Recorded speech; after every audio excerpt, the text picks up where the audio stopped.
Hello, hello, beautiful people of the internet. Hello, Choppy Cat, not delusional. Flapperjack 23, 24.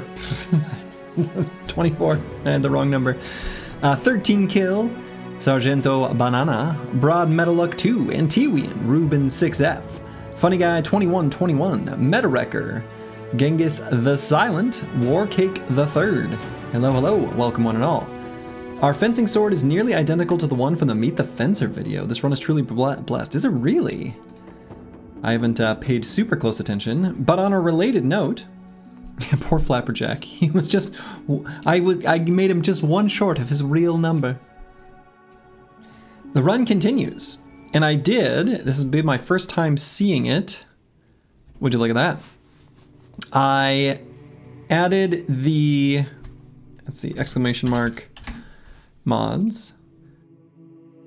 Oh, I need to add a space after that on the command to make it a little bit more clear and clean. Anyway, I added that mod that shows the potential roles for a named item. So instead of checking the wiki, we can actually just see how it did. And so in this case, we can see that the armor ignore roll could have been anywhere from 28 to 36. And skill use fatigue, you know, that one's always going to be -1 to -3. That one's easy. That one we just know. But it shows what happened, which is really cool. So that mod is now in place. I was looking at the log just a moment as I was launching the save, and it looks like everything's good. Just want to make sure, I don't know. I'm always a little worried about, you know, I don't know. I want everything to be working correctly. Where's your carriage return? I know, yeah. But hold on, check it out. Fixed. So, hello Jupiter1. Welcome, welcome. So, yeah, we got this fancy fencing sword, which is so funny. It's kind of a slap in the face a little bit. Also, I said something incorrect yesterday. Because it's been so long since I've done anything with a fencing sword or cared about the fencer at all, I had some sort of conjecture on the way the damage worked on lunge that was wrong. And so the way it actually works is that from 0 to 175, the damage is like a smooth, you know, 0% to 200% of damage of, like, you know, what lunge would do. And so the midway point is just half of 175, which is like, I don't know, what is half of 175? 87.5. So at 87.5 is where lunge will do essentially the exact same base damage as slash. So can we have a look at some of our other fames? You know, we don't have that many. We've done a lot of camp busting, but have not found too many shinies. We've got the Illustrious Protector here. So you can see we literally low rolled durability and weight. We've got Sir Wigart's Harness. And so in this case, this is, we've got the attachment here that's adding 30 durability onto this. So it's actually lighter and lower in durability. And then we got that fencing sword that we just saw. Of course, we've got the Marvelous Needle here. Pretty nice. Medieval Man, hello, hello. Yeah, we finally got some, we got some shinies. We got some interesting shinies. And then any other, I think that's it. So not too many shinies yet. High rolled weight, if you consider a high roll good. I mean, depends on what's rolling. So yeah, the run continues. Last we left off, we made a little journey through the wilderness. I think that was what we did, was here up this way. So we're going to be looking to get our 10,000 crowns so that we can get our next ambition. We want to get our next retinue unlocked, which, you know, we're largely gaining renown through ambitions. So yeah, the armor is a high roll and weight reduction, right? So in this case, it's a low roll, high roll, you know, whatever. It was a 33, right? The attachment is adding 30 durability and 30 to the Or 30 durability and 3 to the fatigue. So, did you lose your helmet? No, you still got the shiny helmet. Shiny helmet.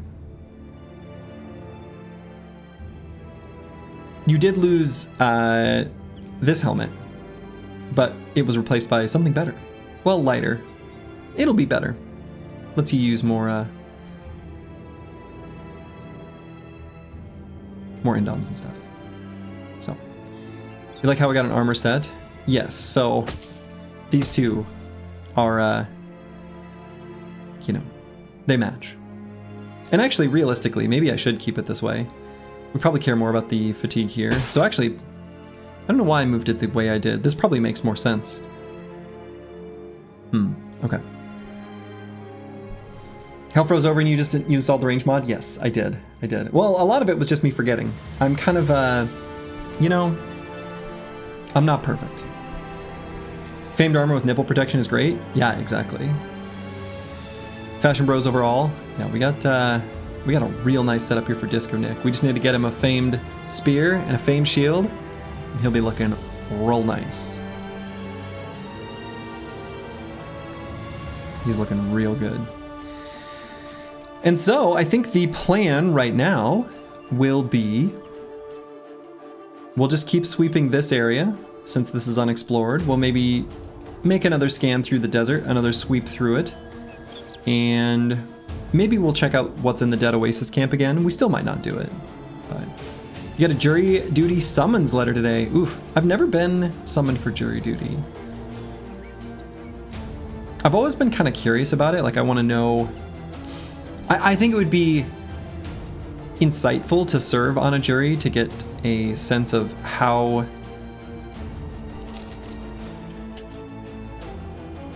Oh. Mr. Mannerable 87, thank you for the Prime sub. Very good timing. Mr. Mannerable 87, of course, predicted that in this exact moment we would run into the ancient statue. That's pretty nice. Plenty of famed items on the spear, bro. You call favoritism, right? How often as an American do you get jury duty? I've never had it happen to me, and I'm late 30s. And yeah, they usually cancel the day before.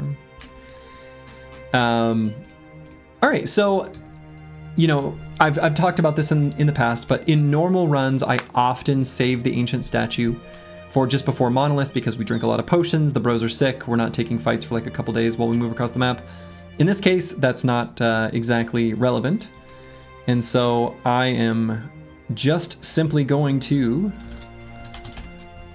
update the command to say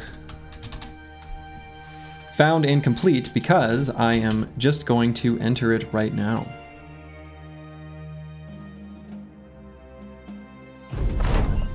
There's no harm in it. Time to strike gold. Parry. And the team becomes euphoric. You love to see it.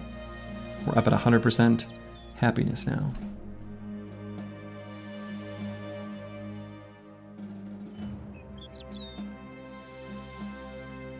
You love to see it. But yeah, I've never been called for jury duty. Many wolf riders. I'd be interested in seeing if maybe there's a goblin camp up here worth doing, especially while it's still night. Yeah, this is a nice fight for us to open with. Let's do it. Yeah, it is easy to stay at 100% happiness since fighting is basically all you do, right? Yes, so true. You get 2 summons yearly. Wow.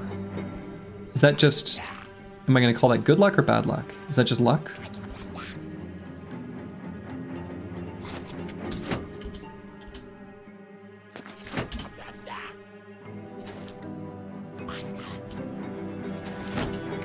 Okay, so they should direct their fire here. All of 5% hit chance against the kite shield. That's right, the jury of your peers.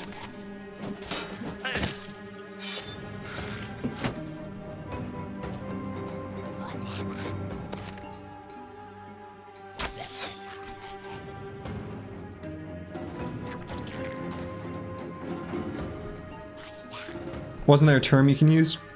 Oh, if you say you know about jury nullification, I think. Like if you just know that jury nullification is a thing that exists. That might be what you're thinking of, Firebat Bob.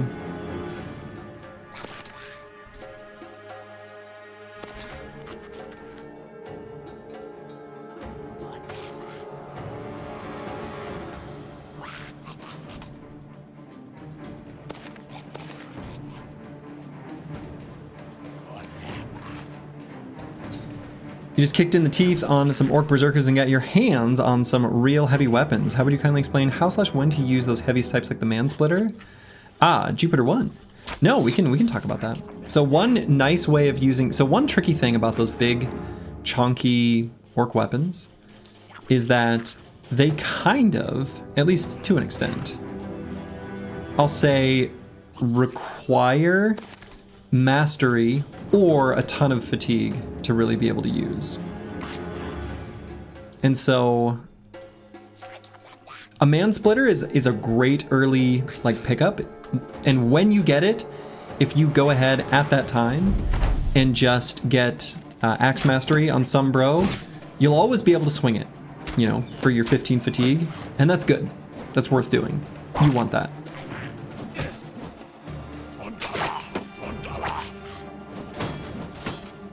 And that's that. I mean, that's pretty much it. It's not really that much more complicated than that.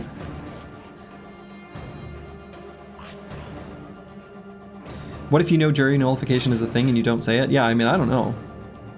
I don't. I've always thought that that's strange. It sounds like one of those things that could be, I don't know. I don't know how accurate that is. I guess I'll put it that way. You don't think you've ever used a Man-Splitter? Oh, they're very good. All right, we're about to do something crazy. Here we go. We've got a pierced hand, so there's a decent chance of this missing. We're gonna do a lunge. If only we did more damage. Yeah, Berserk Chains are also, of course, great.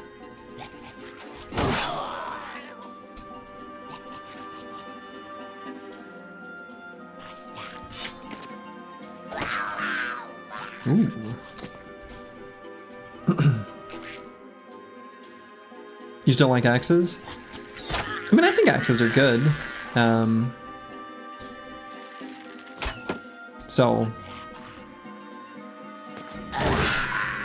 Ooh, Insane Killer 013 with the big ol' cleave right through them all. You love to see it.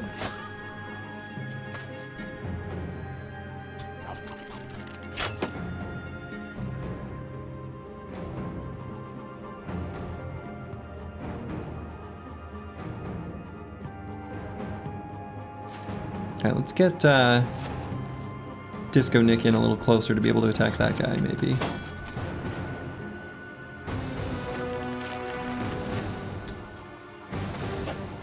See if we can maybe get a net. Probably we won't. Yeah. Maybe should have. There may have been a way I could have focused that guy down. Tried to get the net. Probably still wouldn't have happened, but maybe that's something I should have done. Oh well. It'll be alright.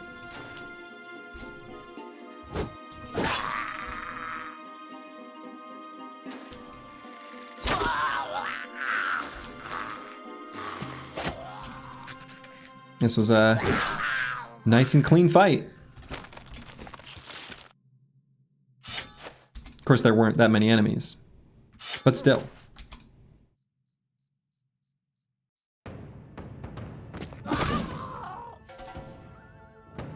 Yeah, the Berserk Chain is just a great weapon. It really is.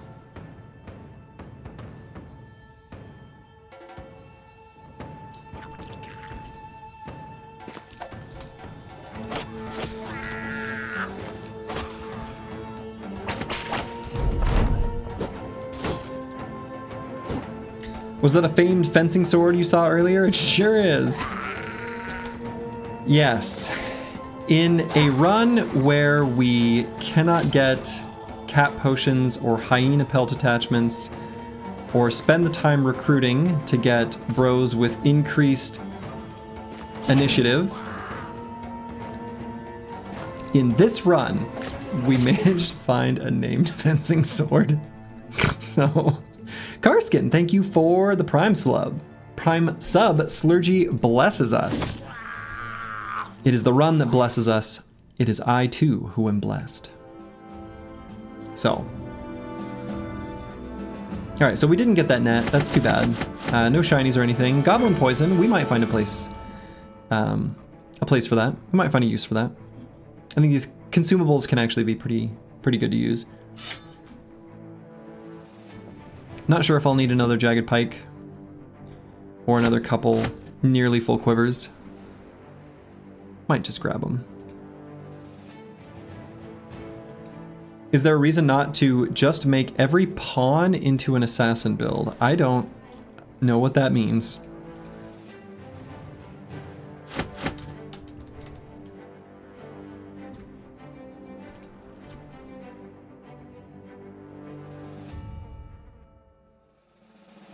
Do I even want to fight 7 Wolf Riders? Yeah, I may as well. One of the guys there has assassin's armor and daggers. Apparently he's really good. So why not just do that to everyone?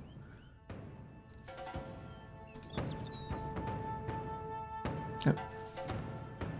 What is that?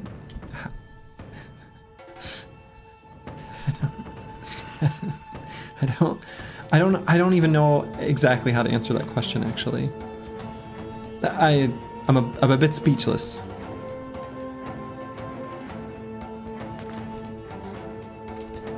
Even in a normal run, you wouldn't want to do that because giving different bros different roles is good. So I like honestly don't know how to reply. Like I don't know.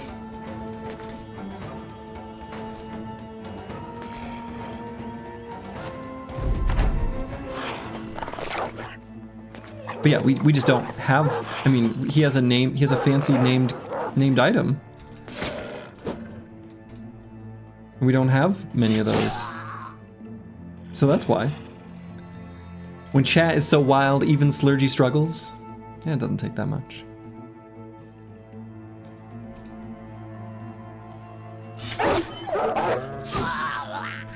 That was pretty sweet.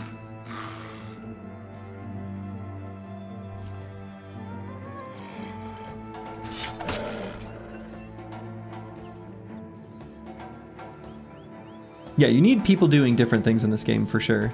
So like even if we could make every bro, you know,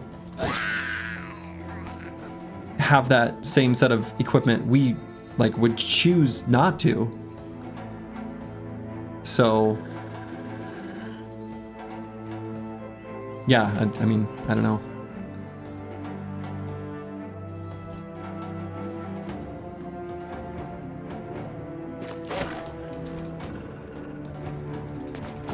But yeah, it is true. He is good in some fights and bad in others. Definitely. He's not going to be good in every fight. That is for sure.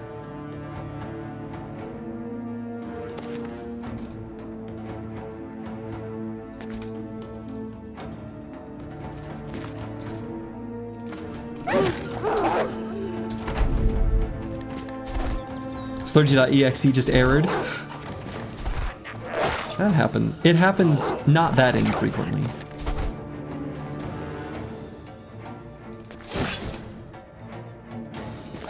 Usually the recovery is a little faster than that one though. That was a prolonged Slurgy.exe failure / crash. If I keep asking questions, will he blue screen IRL? Eventually, yes.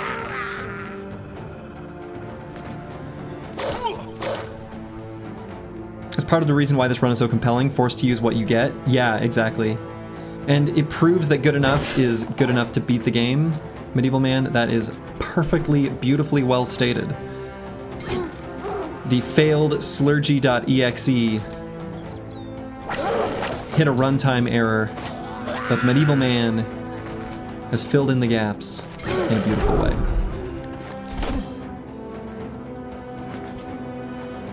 It is annoying to me, as a side note, that when Goblin Wolf Riders are fleeing, and then you take out either the wolf or the rider, and then they somehow are no longer fleeing. I've always thought that's kind of goofy. So. Alright. Why can't my chat be normal? Slurgy probably? Nah. Best viewers. Best viewers. Yeah, one of the reasons I wanted to fight these goblins, I was curious. So, even a group of just goblin wolf riders, because they are goblins, you know, I won't say it doesn't make sense, but I wasn't sure if there were different types of goblin groups, some of which would have ammo in their drop pool and some of which wouldn't. In this case, they still did. And that was kind of what I wanted and why I wanted to fight those wolf riders. I was wondering if this group of goblins would have ammo, and they did. So that's really quite nice. Because ammo is one of the many things in this run that is at a premium. Limited stash, limited supply.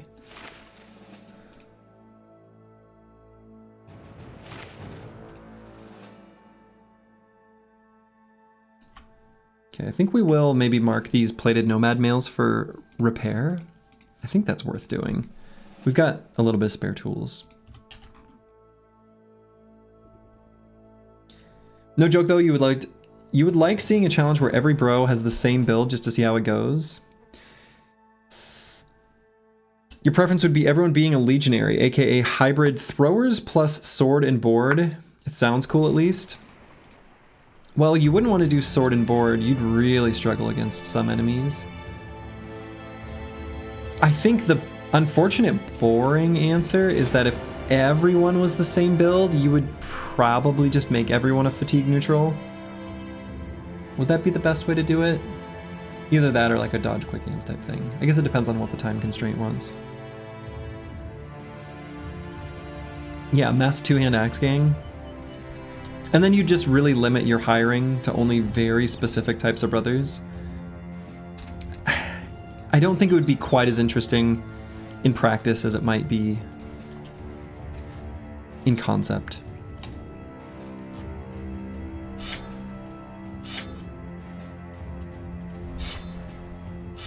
I wonder why I don't have my throwing weapons equipped. Huh.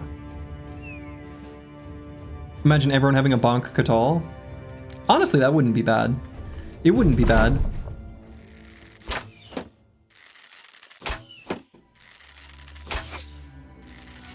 You think the lazy manhunter's playstyle would be fun? What is that, medieval man?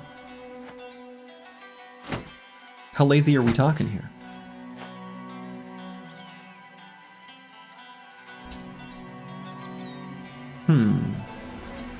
I wonder if there's a way to get these outlaws out of their hidey hole. I think there is. And so what I'm gonna do is get like Disco Nick up to here. And Spear Wall. They now see melee contact, or allies engaged in melee.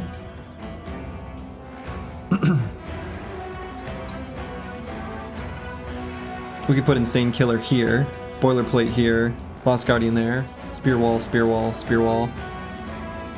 Shield Wall here still. I think that would work. You've always wanted to do an all sword lances run? I actually think that wouldn't be so bad. That would work alright. You'd struggle, and it also depends on like how strict is all sword lances, right? Does everyone have a sword lance, but you still can pull out like a pocket bonk? That's gonna be a pretty different type of run.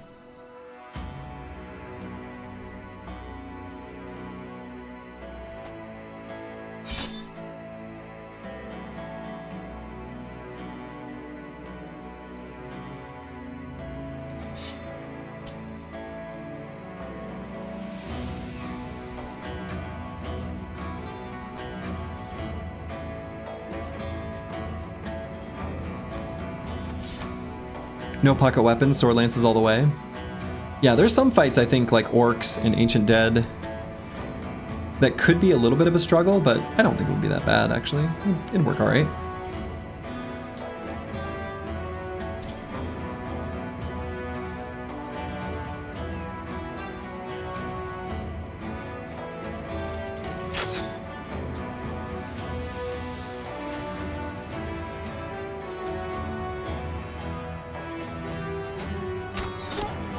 Whoops, hit the wrong target there, but that's alright.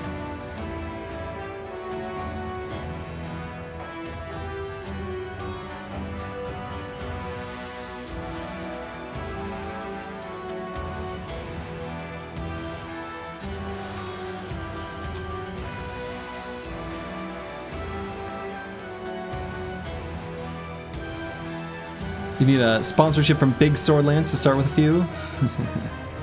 That would certainly help.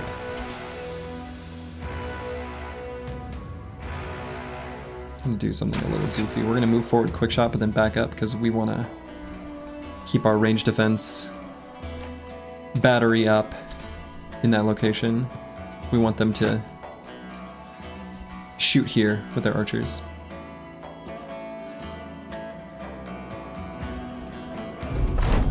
Or here. Honestly, either one's fine.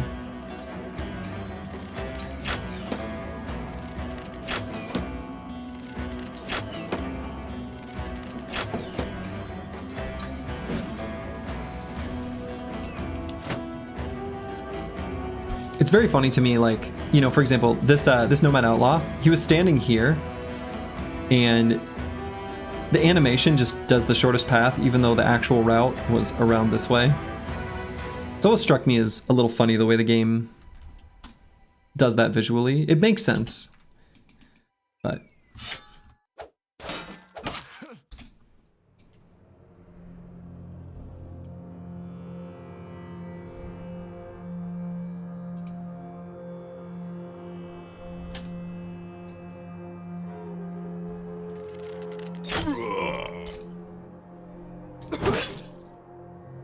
Nice.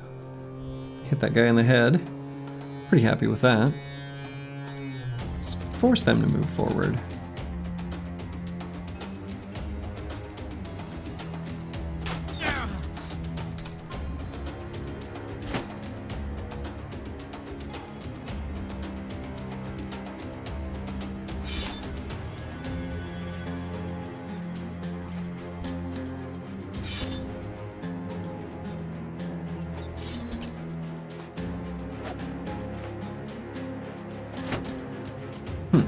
Guy was able to get through the spear wall. Impossible. Inconceivable.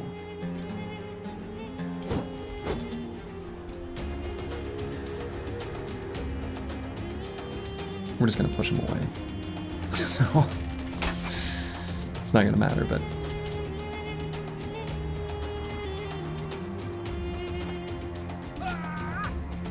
Troink.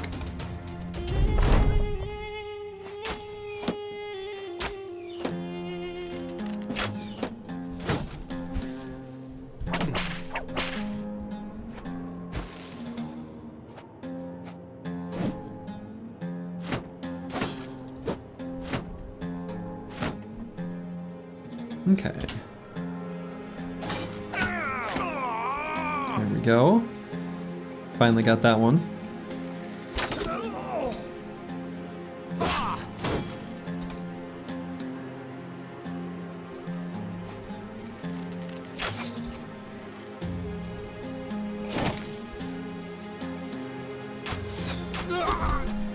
Nice shot there by Falsers.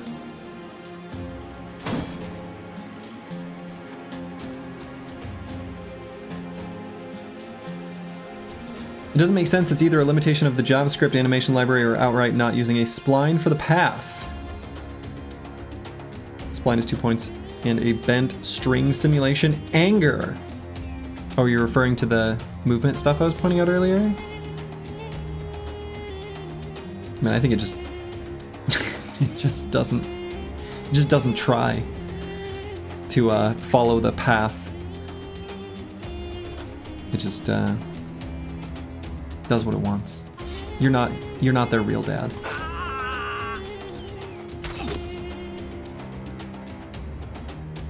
Archer out of position, scary. No, they won't shoot there. They've changed their mind. They're going to shoot here now, which is totally fine.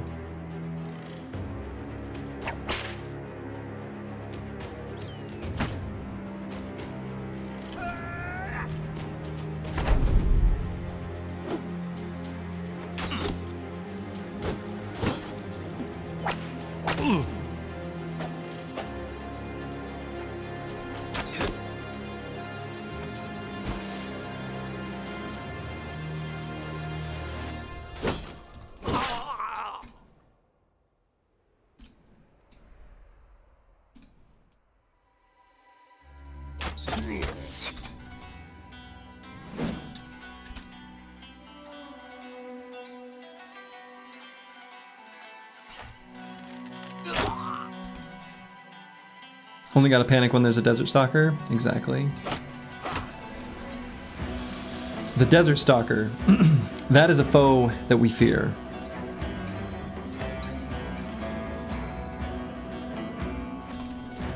Alright, if they're gonna disarm us, we'll just do a little rotation instead.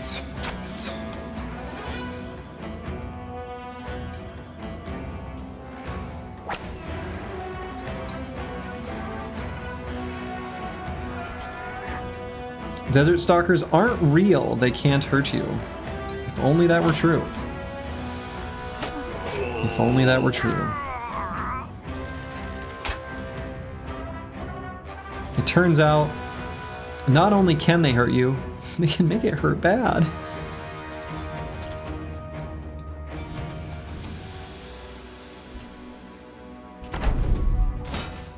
They can hurt you not only on the battlefield, but in your heart.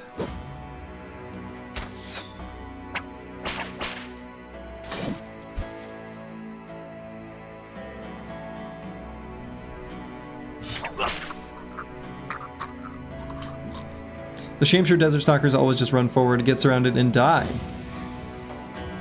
The ones sponsored by Big Swordlands are tough. You're thinking of the wrong guy. Yeah, not Desert Stalker. Corrects the cool. You're thinking of the... Oh, not Desert Devil. That's their Blade Dancer. Blade Dancer. Yeah, Blade Dancer.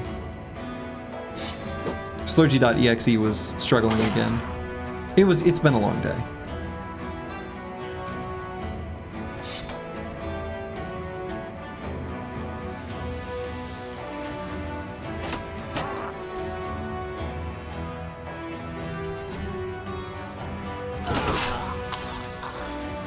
Hello, Grib. Welcome, welcome. Executioners are cool with the big cleavers. Yes, executioners are cool.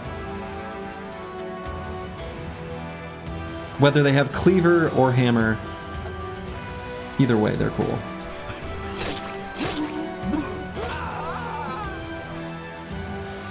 Or whatever. They can have a variety of different weapons.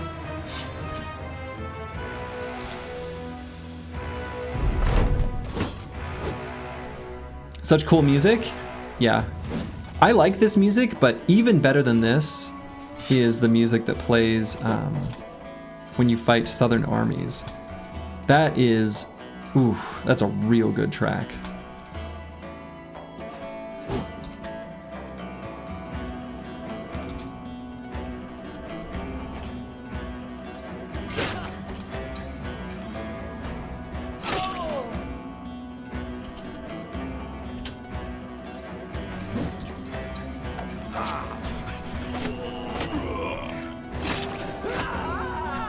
Are there famed two-hand scimitars? There are.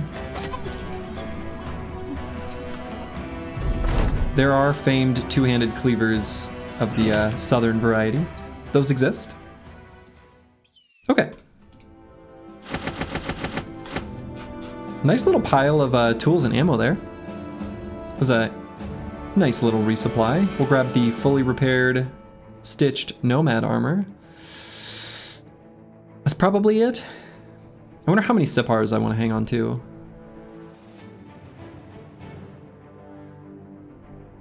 I could probably grab a couple more. I don't think I need these crossbows anymore. If we're gonna equip a crossbow, we're gonna equip the spiked impalers. We don't need that.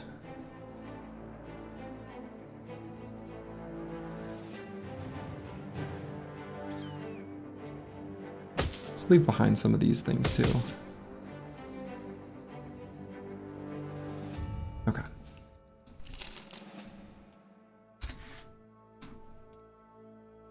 Yeah, we could leave behind this helmet too. We don't really need that. Oh well. Yeah, whatever. All right, Disco Nick, gaining a swag level. You love to see it. Now this brother needs both resolve and hit points. I'm gonna grab hit points on this level just to push him to something that's divisible by 4, because it's gaining a little bit of extra value because of Colossus.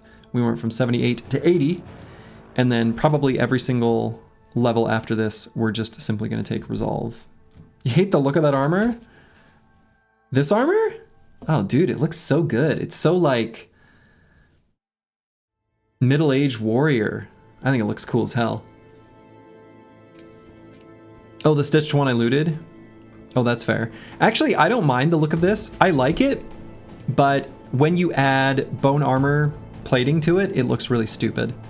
It like sits poorly on the shoulders. But I like the battle scarf. The battle scarf on the stitched Nomad armor is good.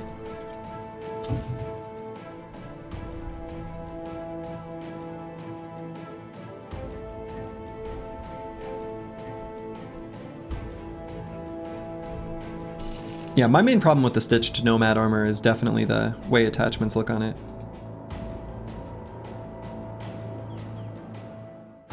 And realistically, it's identical to the padded leather, and for most setups, the padded leather looks nicer. All right, we've busted enough Nomad camps that there's a reasonable possibility as we travel through here, we may be able to find some newly spawned ones. Can you come swinging with another question? You have some of those heavy barbarian throwing weapons, and you're curious if you should use those instead of a crossbow. What separates a thrower from a crossbow user? Yeah, so as soon as, on a bro like this, as soon as you have throwing mastery and duelist, you have one of the highest damage output, like turns to kill units in the game. And so a crossbow is like fine to use as like an opening shot, but the crossbow from a damage perspective, in terms of like damage per AP, is always going to underperform compared to a thrower with a bundle of heavy javelins, throwing mastery, and duelist. A crossbow can still be like handy. There's nothing wrong with it, but I'm just not a big fan of crossbows in general, personally. Throwing weapons are just so much better. They also are more accurate, right? You can have a crappier brother and the accuracy with the throwing weapons is just going to be higher.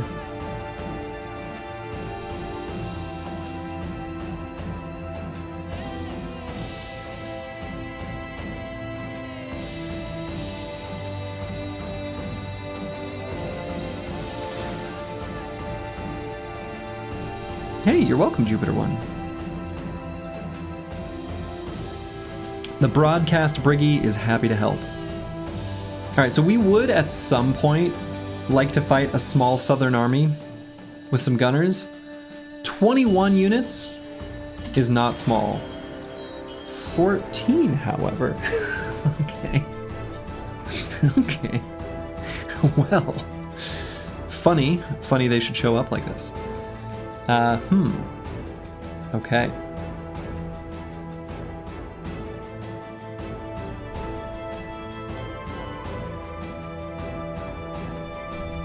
So yeah, many conscripts and some gunners.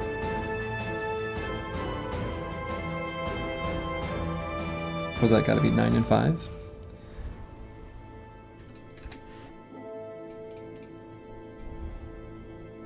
It'll be a mildly spicy fight, but definitely one we want to do. We'd like to fight the guns. There's going to be a number of fights where an opening gunshot is going to be better than the warbow. We want to make sure we hit this army and not this one, though. And I don't think there's any other prep I want to do for it or anything. 35-man fight incoming. Boy, I hope not. Oh boy.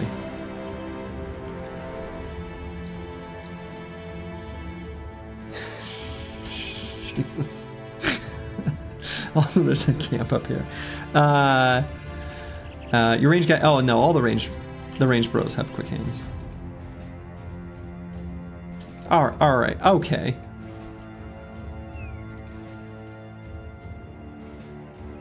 Okay, we're gonna make this happen. This is still gonna happen, but we're gonna bust this camp first.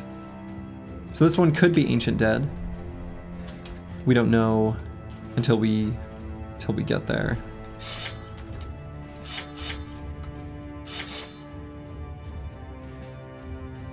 So we're gonna put some pocket weapons in. We'll just do maces.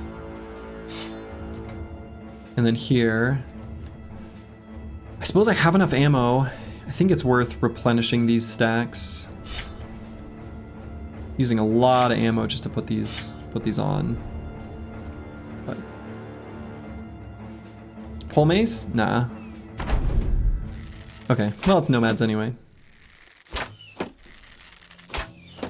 Yeah, the Holy War is going on, Medieval Man.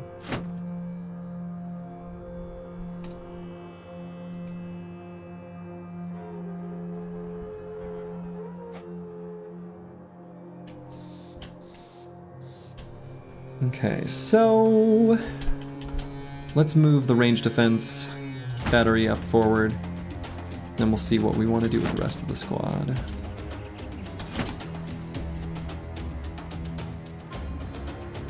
More whips feels okay, man. I know, ever since we weren't able to get them, they've been abundant. They've got like 5,000 Sipars, so it's gonna be a durable little squad of nomads. That's for sure.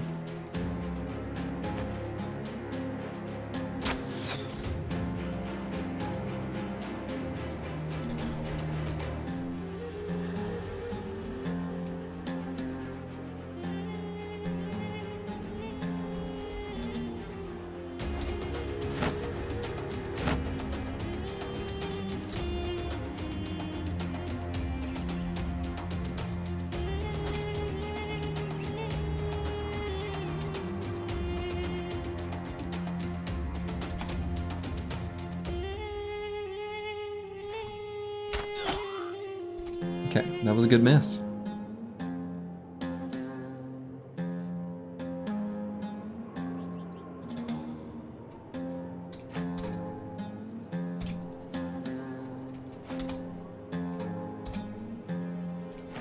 All right. Should be pretty clean with this approach.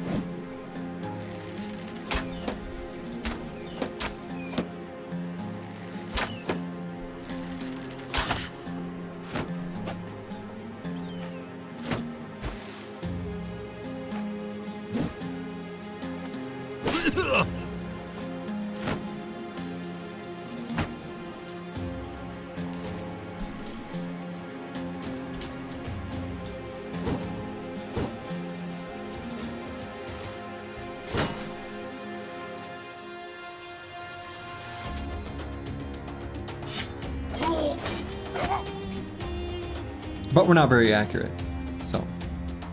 Why are they shooting the shield wall bros? Well, science hard, because that's what they do. I've done this explanation before, but I'd be happy to do it again. Enemy archers, very, very, very highly incentivize getting a scatter bonus.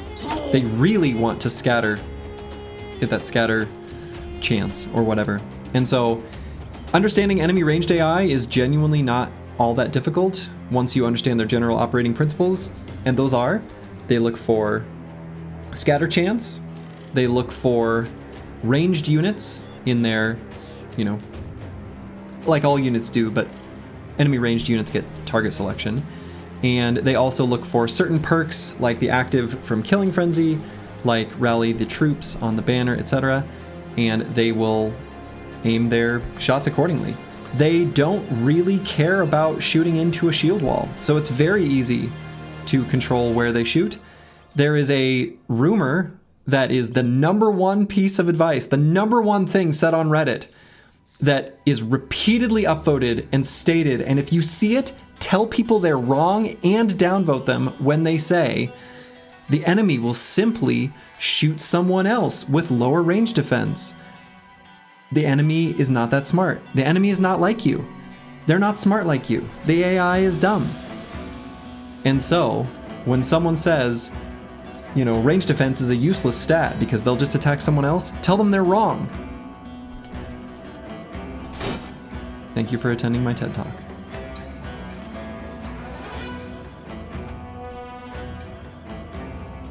You may have hit a nerve there, chat. Well, it's just one of those things that, like, I see all the time. And if you go in saying the correct thing, it just disappears. It disappears into the abyss. It's like they'd rather just repeat the incorrect thing because they heard it once instead of deriving the truth experimentally. Drives me nuts.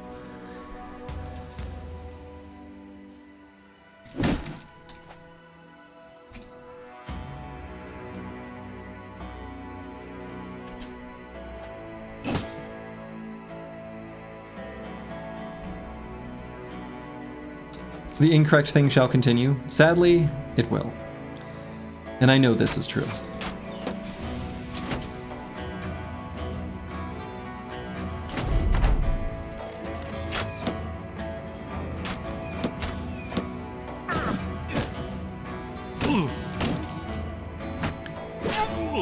Range defense is just what to take when the other rolls are bad?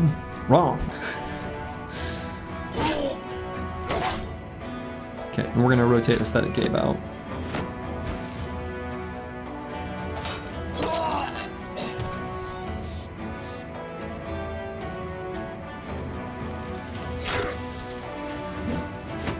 We're gonna do that with Insane Killer. I mean, probably. Might not have to.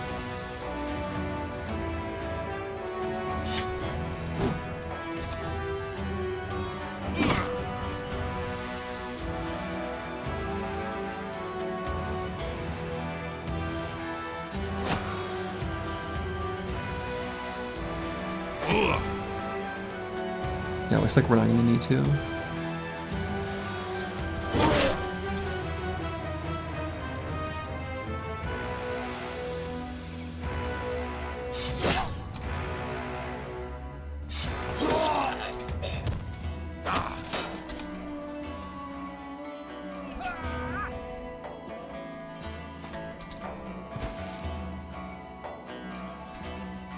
Is that a nice sword Gabe has? It is. It is. He got a fancy sword.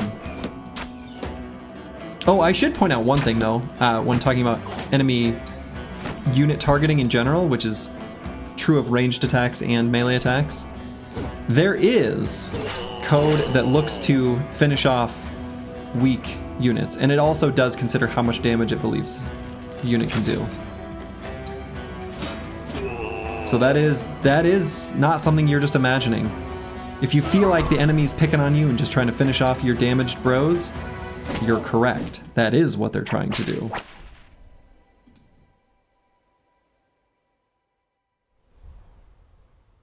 Gonna be hard for you to tell people on Reddit they're wrong, only because you don't have an account there and you don't plan to ever make one?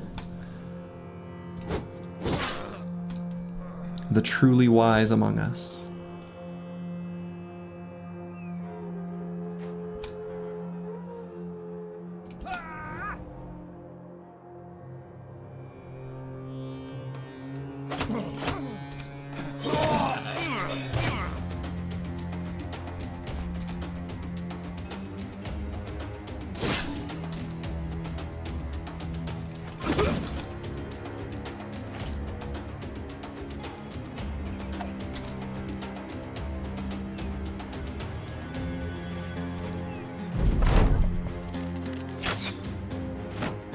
Does the AI consider armor or nimble over forged? It does look at how much damage it expects to be able to do, and your armor is a important part of that calculation. So yes, interestingly also, it does look, it's like the code was written to intend to check for damage reduction from perks like, that guy not try to attack me when I, oh, he's fleeing, I'm an idiot.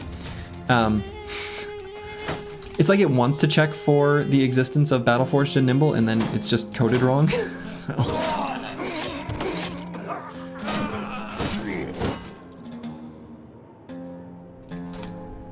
So no, it does not look, it does not consider whether you have the perks Nimble or Battleforged. So.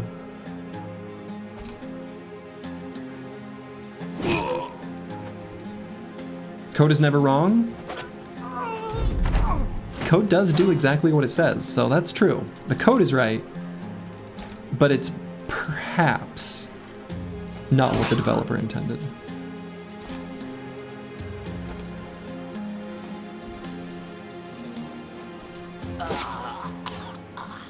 Okay, so we actually took a decent amount of damage on Aesthetic Gabe. So that was kind of not great. I got a double mail here, pretty nice. And anything else I want to keep here? If I want to fight or clear any of the Necro Savant camps, Threaded Flails might not be a terrible pickup. Yeah, the armor attachment's really good. We're really happy to see that.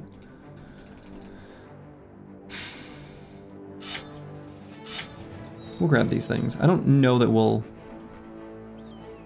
derive... I don't know if we'll ever use them, but we'll grab them. We'll grab them. Alright, so we're definitely going to swap out Aesthetic Gabe's armor for something fresh. Boom. He has something fresh. See, and I think, so for example, the stitched Nomad armor with the padded kettle hat, this looks nice. Like the color matches. It's like, you know, the armored pajama set. I think this is a good look. Although he kind of looks a little bit like a child. That's okay. We got a paint set. So, white, green, and yellow paint. Probably should put that on one of the unpainted. I don't think I can paint these, right? Yeah. And I don't think this can be painted either. Nope. Funny thing is, if you took a plane over CZ or France, you'll encounter my code. Be ready, Slurgy. I will be taking a plane over France.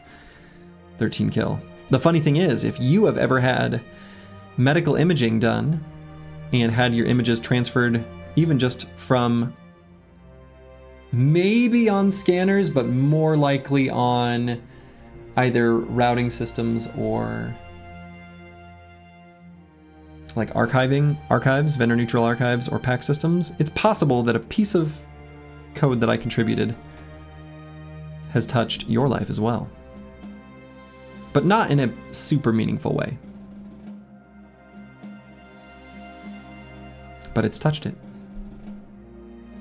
Hello, hello, Aggie5857. Alright, so I'm gonna put the paint on this helmet maybe. There we go. Have you perhaps coded Battle Brothers? Nope. All touch is meaningful? So romantic. You're always at the hospital, so I guess we touch each other? Perfect. Ooh, can I sneak through this? Can I make it through this gap? Am I the dubious, am I breakdown epiphanies? No. I don't think I can sneak through this gap.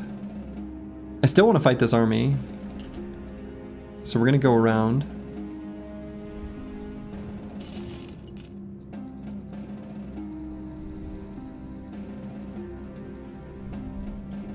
This is so annoying. This is where it would be really nice to have the scout. I'm gonna lure him this way. We're gonna let this army go this way, and then we'll cut him off. Is 17 too much? 17 would be okay, but this is just a much better fight. It's already like a slightly sketchy fight. Ooh. Hold the phone. Brothers, Father Falsers has blessed us with a reading from the Run1. Brothers, let us consider what it means to be armored. I point us back once again to the Book of Briggies, verse 42-53. Gird thyself not in steel alone, for all mail shall rust, and all shields shall crack. But the soul clad in faith shall not falter, for doubt is a helmet sundered by heresy as sure as a flail, and the breastplate of pride pierced through by insidious overconfidence. Nay, brothers, for I say unto thee, clothe thyself in faith, and not even the loudest Geist shall make ye falter. Thank you, Falsers. That was cool and normal. As always.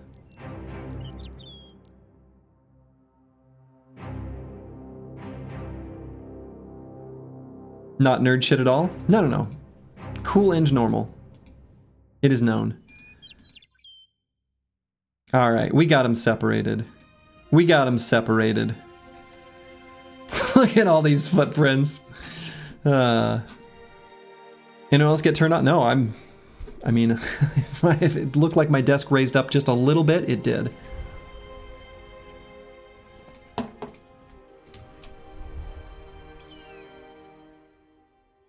You love how saying that it's cool and normal makes it very uncool and not normal? No, no, no, no. It's cool and normal. Totally cool, totally normal. Alright, we'll probably switch this shield back to a Sipar. I think Sipar is going to be good here.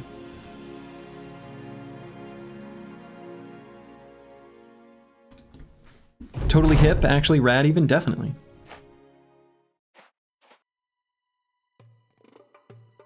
Okay, so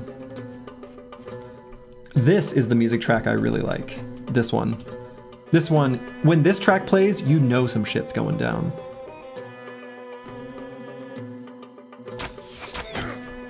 Gank the gunners at night. I don't know that we want to take this fight at night, actually.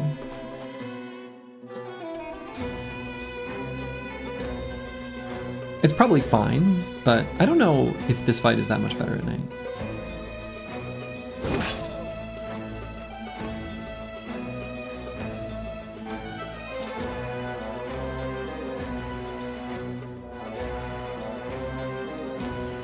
Okay, we're gonna grab those high ground hexes. Definitely gonna want to bro with a shield here. I mean, ideally that would be Disco Nick, but... well. Did they play the Oud on this one? Sounds like the Oud, but it's probably a virtual instrument, would be my guess. Not that there's anything wrong with that, but it's probably not... I don't know, maybe. A lot of their instrumentation is live recorded. It doesn't sound like the Oud part's particularly complicated, so maybe they did.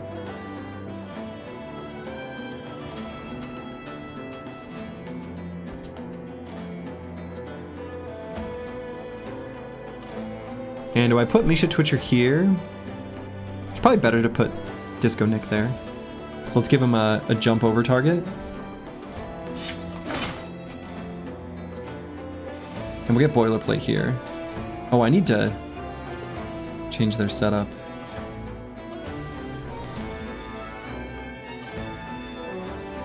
So the gun's shooting uphill into shields. Seems good.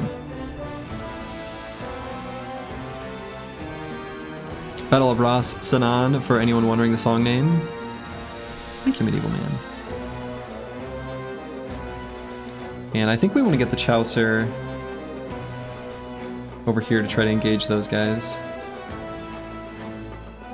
Probably just shield wall there.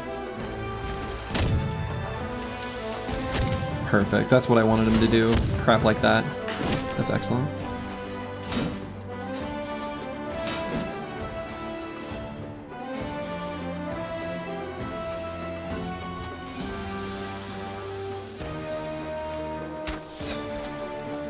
So we are going to need to help Boilerplate out there, though.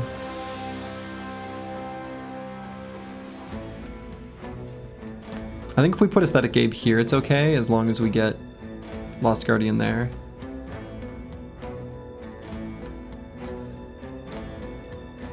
This gunner's kind of in an obnoxious spot. He's going to get some damage in. I suppose we put Squigs here so we can rotate if we need to. Or would I rather Insane Killer 013 go there? Maybe that's better.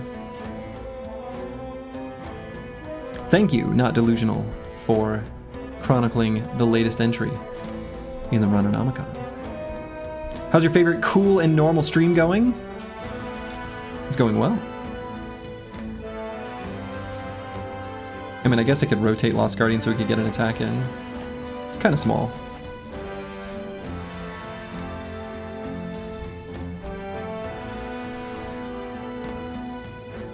And I think I just leave Battle Pashi right here then. Enough to prevent them from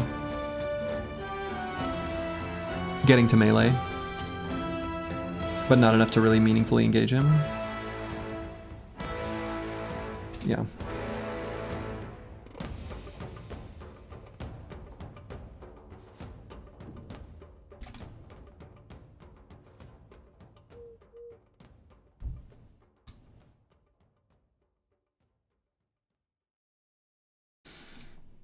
Yeah, let's just shoot here.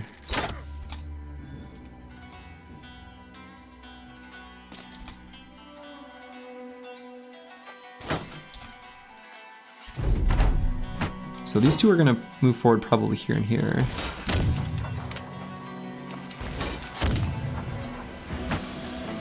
Oh, actually he'll jump over. Yeah. Yeah, we're gonna get hit in the tools here. That's for sure. Probably no chance of this guy dying. That'll free up our use of the bow, so let's just do that.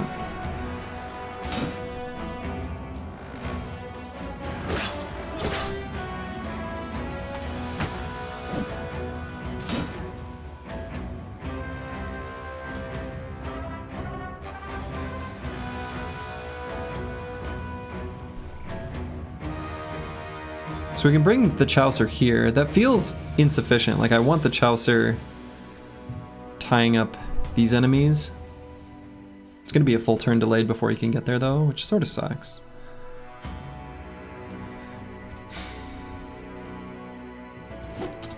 Probably should go for this guy in the back.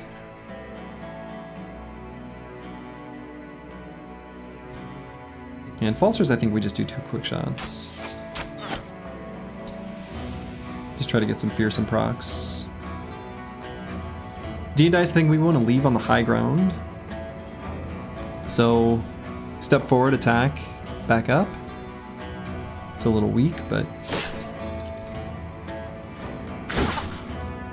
not too bad. Boilerplate didn't get hit, so he's okay where he is. Might be able to finish this conscript off. Hell yeah. Alright, good. So then we get 2 more shots. Let's just wait there for the moment, see where we want to go.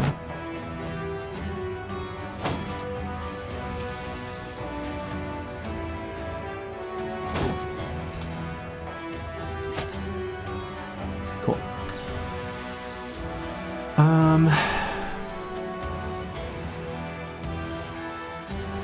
might shield wall just to get shield wall adjacency with Boilerplate. It's alright. So I guess I want the Chaucer here. I guess I want him to stop this gunner from shooting. He's the one with the best shot. Yeah. Could even maybe put the dog down.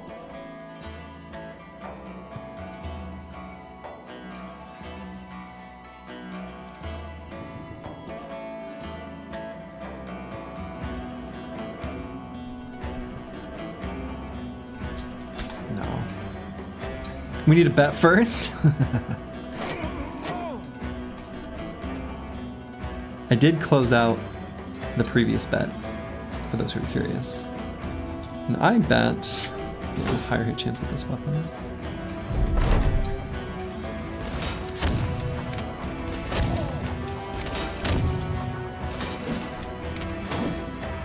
There we go, there's the prediction. Thank you, not delusional.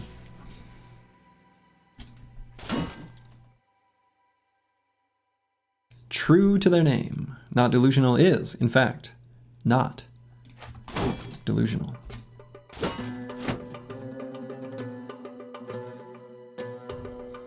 So let's see, do I get D and dice down to give this guy a little bit of stabbing?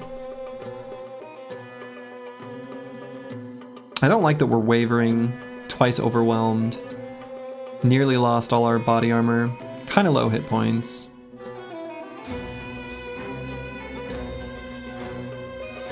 I don't think we do.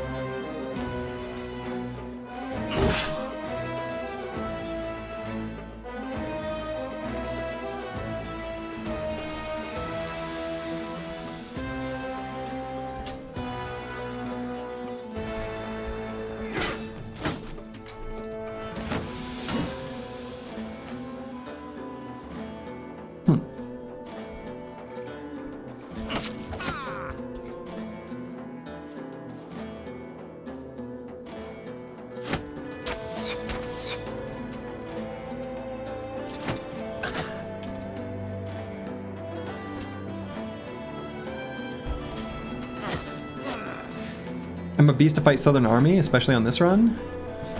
Oh, I mean, they've got stuff we want. Child of Now, they got stuff we want.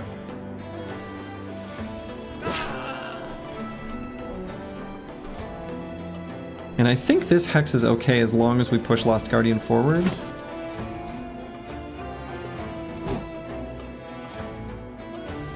So then we're gonna back D and dice up. I guess we don't have to back him up, but I'm not gonna engage him in melee. He's just gonna chill here for now. Because he might get hit, and that would be bad.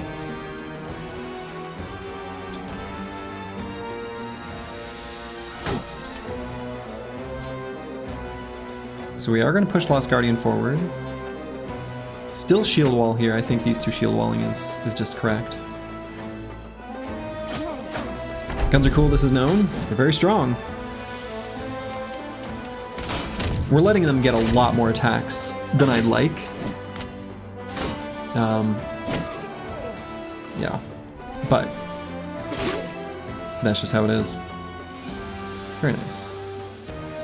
Really tempted to just push Furious Sheep further for resolve checks here. And surround bonus for these attacks. Rotation.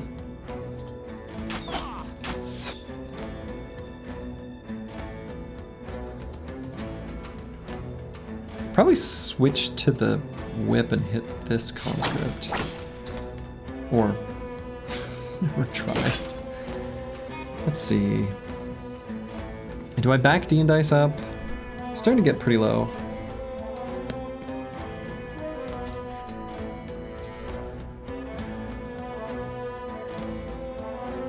Yeah, we just back him up to here.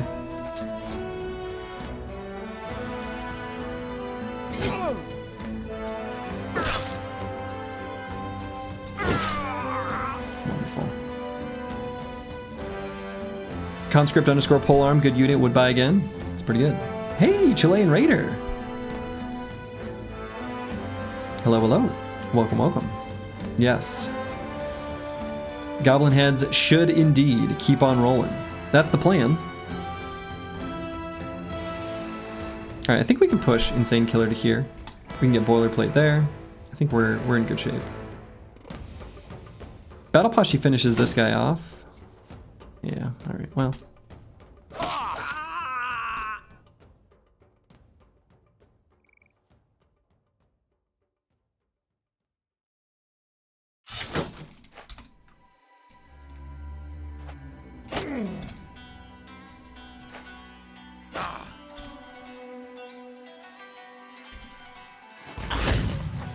Oh, like I hadn't even attacked yet. Oh, okay.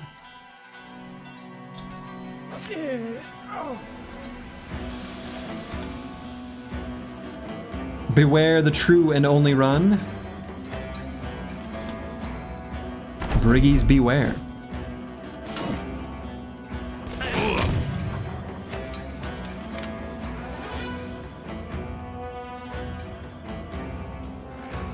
Okay, so Aesthetic Gabe can maybe just do like that and then back up.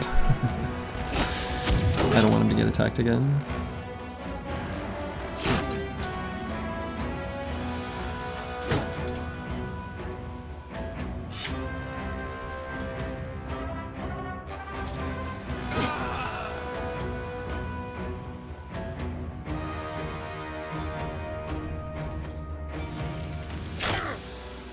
Southern townies, townies, northern townies, all townies shall fear.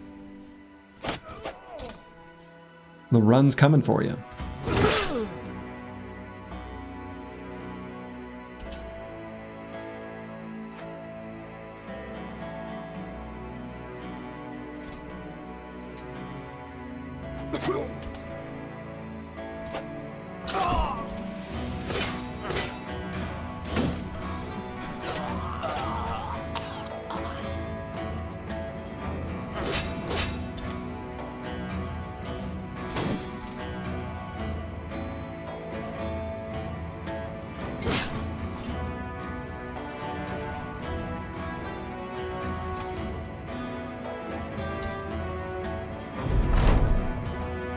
We do want to make sure that gunner doesn't make it out alive.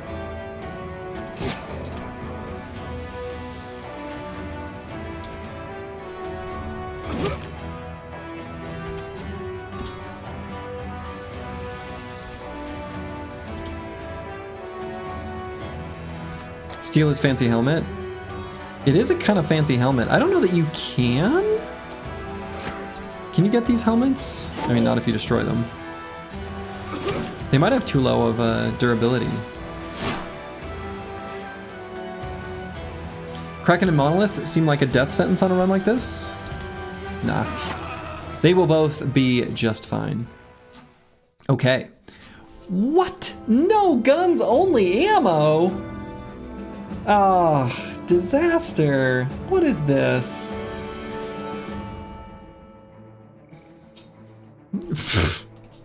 Oops, all ammo? You kidding me?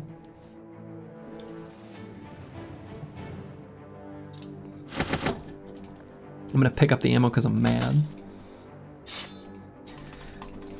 Gotta fight the 17 stack now. I mean, I think we took too much damage to be able to do it right away anyway. Does a lightning strike frying your PC plus save file count as a loss? I guess. It's a loss of property? I don't know.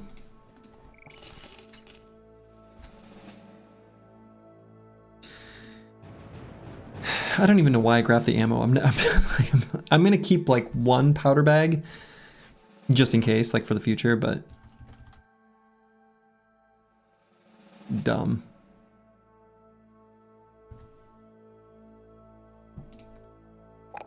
Oh, we got a swag level anyway. Same deal as on Disco Nick. Bring that hit points up to 80. Hey Slurgy, you've been watching mostly from YouTube for a while now. You've inspired me to start doing no loss runs, but you're not doing these crazy rules yet. Hey, Fromson, wonderful. Yeah, the combination of no loss and no towns is a little bit insane, for sure.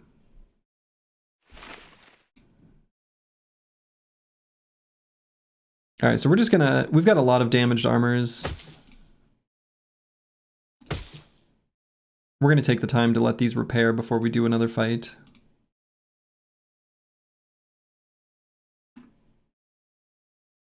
Don't worry, Dovcool will compensate you for the bad loot with 2 free brothers this stream. Wow.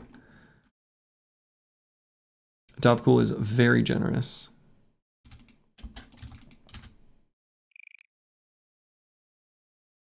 Well, that sucks. How disappointing.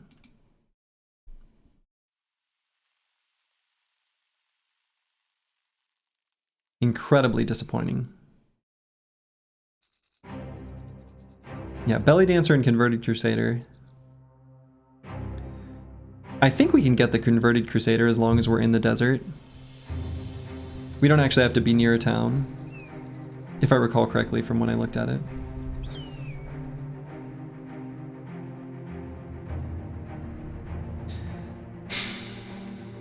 Disaster. In fact, I think we can't be too close to a town. Something like that. In fact, you have to be far from a town? Yeah, exactly. It's like you can't be within 7 tiles? Is that what the range was? You got the Crusader randomly in the desert? Yeah, and Converted Crusader is specifically what we're looking for. At least 6 tiles away? Okay. Similar to 7, just smaller. Yeah, 7 and more is safe. And I don't know exactly how far 7 is. If I recall correctly, the full world map is like, oh, was it 180 by 180 or 145 by, it's, in any case, I think this should be more than 7. 7 is about that far? Okay.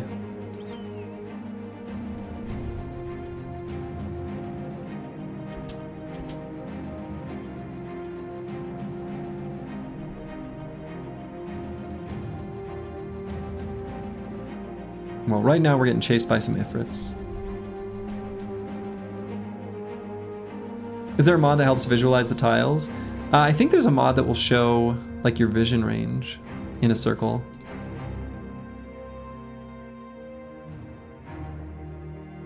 Okay, it looks like this must be Nomads. Although, is that true? Haven't we seen this camp? Well, let's re-equip our normal... Oops. Normal armament on our bros. We see the Nomad footprints coming from this, I'm convinced.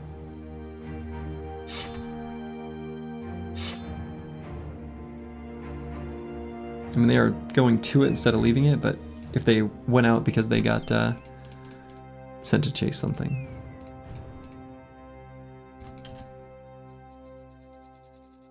I don't think we've seen this one before. I think this should be Nomads. Ugh. Pretty high hit chance then, with this insane high ground. My goodness.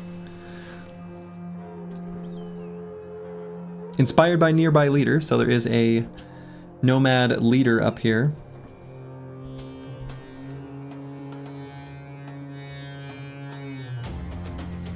Quite the Lego staircase. We're gonna have to make our way up.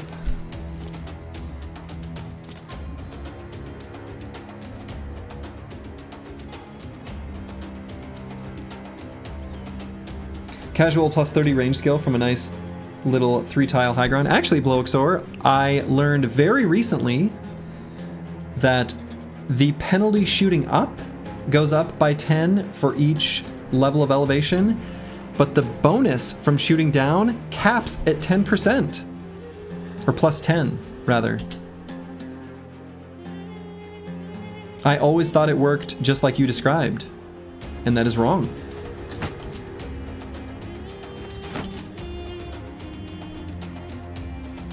There's our leader. Mutar the Red, another fighting spear?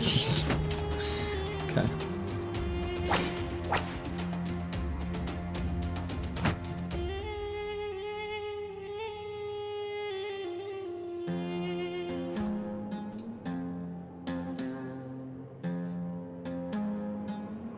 God, how are we gonna get Furious Sheep up here?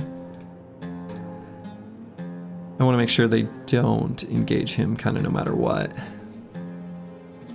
I guess we'll put him like over here.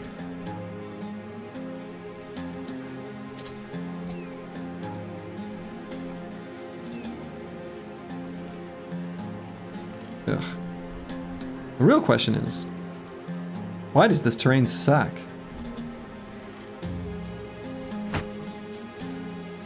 On the bright side, this isn't Divinity Cine 2.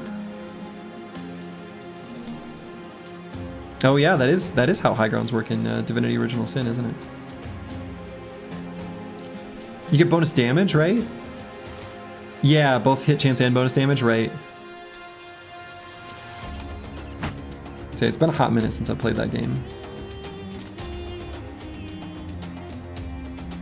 Archers can put out some stupidly high amounts of damage in that game.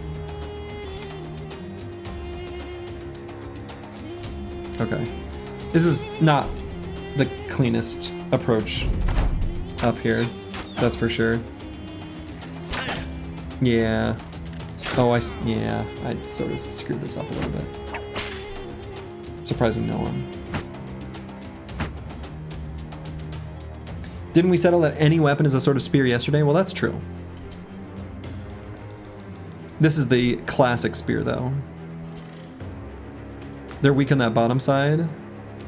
That's where they're weaker. That's true.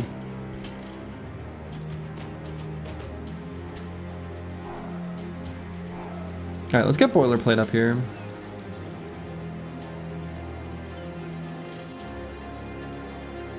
We can put Battle Pasha here, the Chaucer there. Or even the Chaucer there. It's probably better.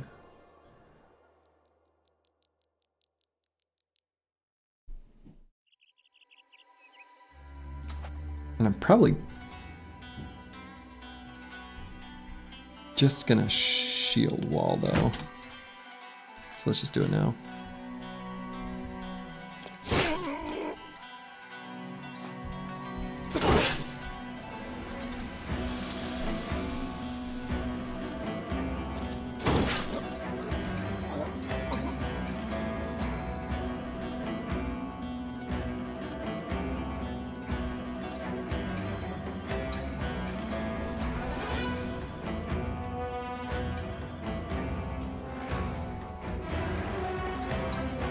I don't know where I want Misha Twitcher yet.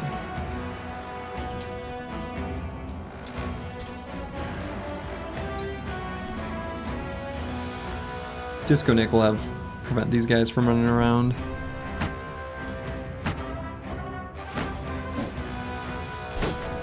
I wonder what this guy was thinking when he decided to shield wall. He's like, ah, I'm in a dangerous spot. Better get the shield up.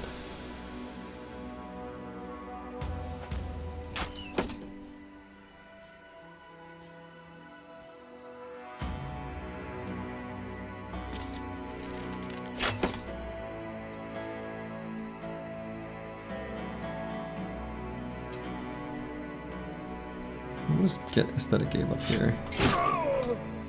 Attack with his reach weapon. Seems fine.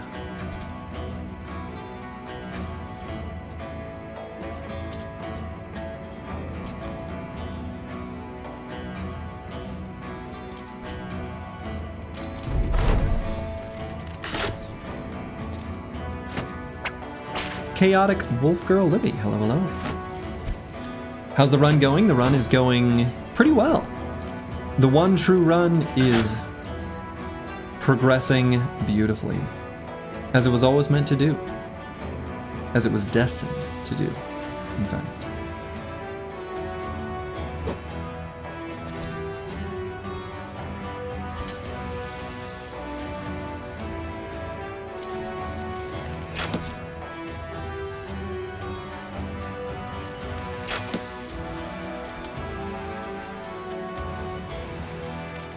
The chances there are going to be terrible.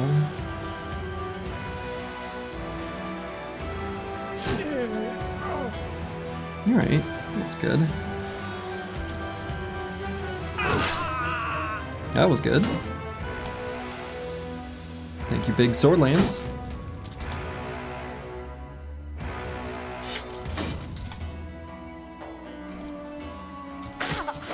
Hashtag not an ad, just a fan. I love how dedicated these archers are to their cause. They just stand there and get poked in the eye. It's a level of dedication you've got to admire.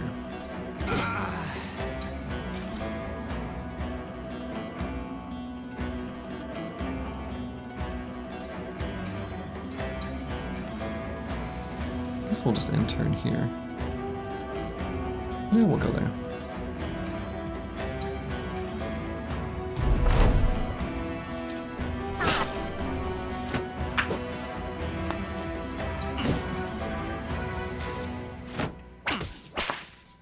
Okay.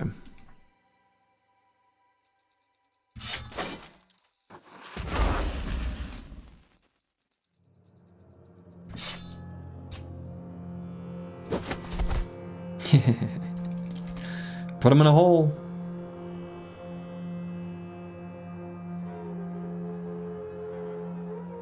Do I care about his armor? Not really. You've been playing Mass Effect 1 recently.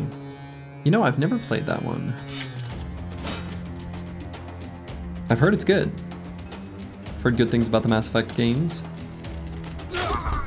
But isn't it a FPS? Generally speaking, those games and I just don't jive. It's an RPG? Oh, okay.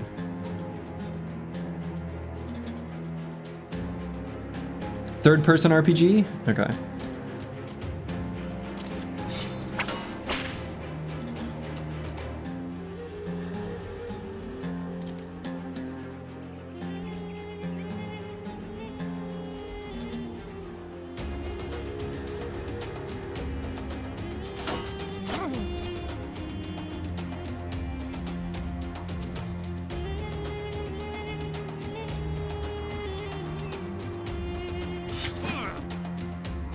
Alright, we can try to dagger down this guy. I think that's worth doing.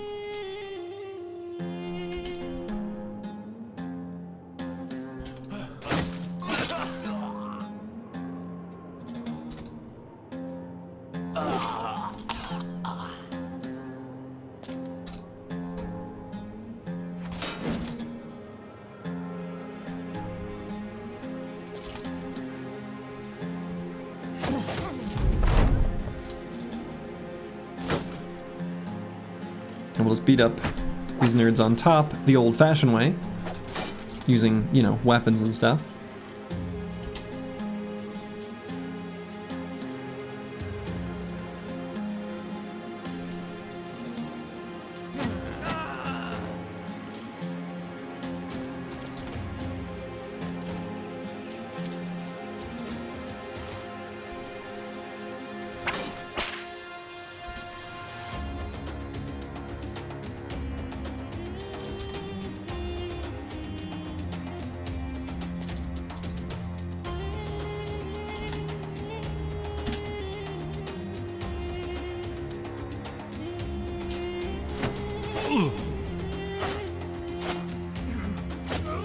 Time to collapse to sleep? Well, good night, Bloxor. Good Nacht.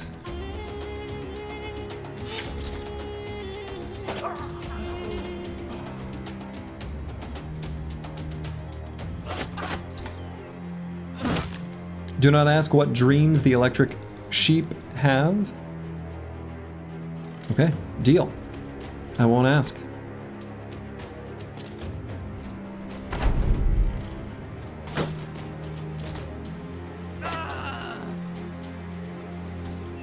Holy smack, the man splitter is good. The man splitter is good. Ein, zwei, and then some other words I don't know. But I know ein, zwei is 1, 2. Look at me, an expert. Suddenly, a German language expert.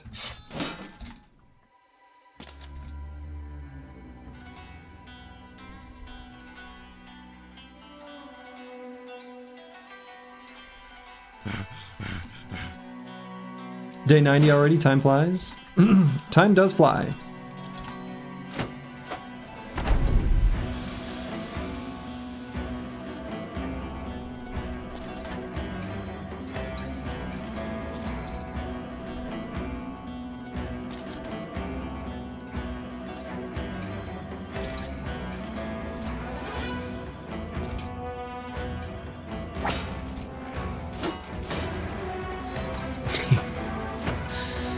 Even going downhill, our boys are just not very accurate.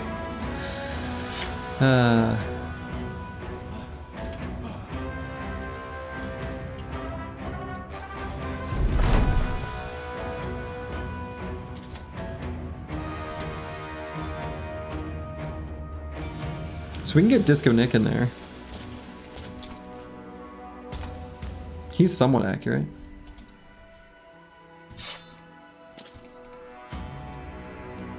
Can we really not? Okay.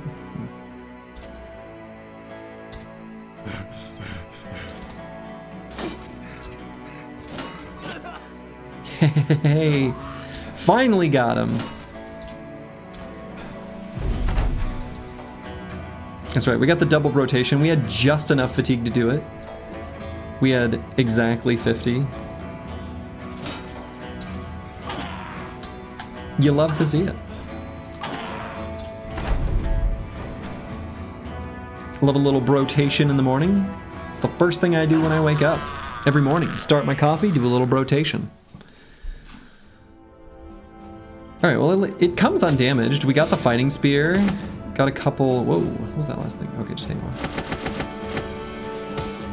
So, I mean, you know, I'm happy with the result there. I am gonna wanna have some extra Sipars, but I think this is a sufficient amount. We can leave behind some of the truly damaged armors. I think that's fine.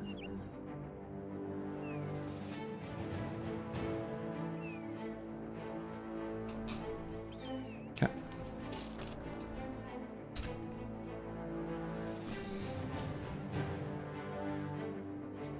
What was I gonna... Yeah, so what a curiosity. Would that even be worth doing? Probably not.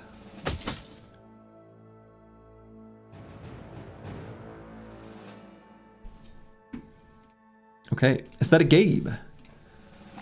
Definitely gonna be grabbing the melee skill here. And I think we bump our hit points up to a number divisible by 4. And then probably do resolve afterwards, although I could be convinced to just keep pumping hit points on this brother as well. I'm not sure. Alright, let's swap this armor for something fresh. Maybe we'll go with this.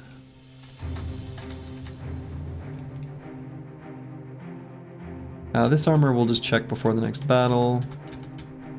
Okay.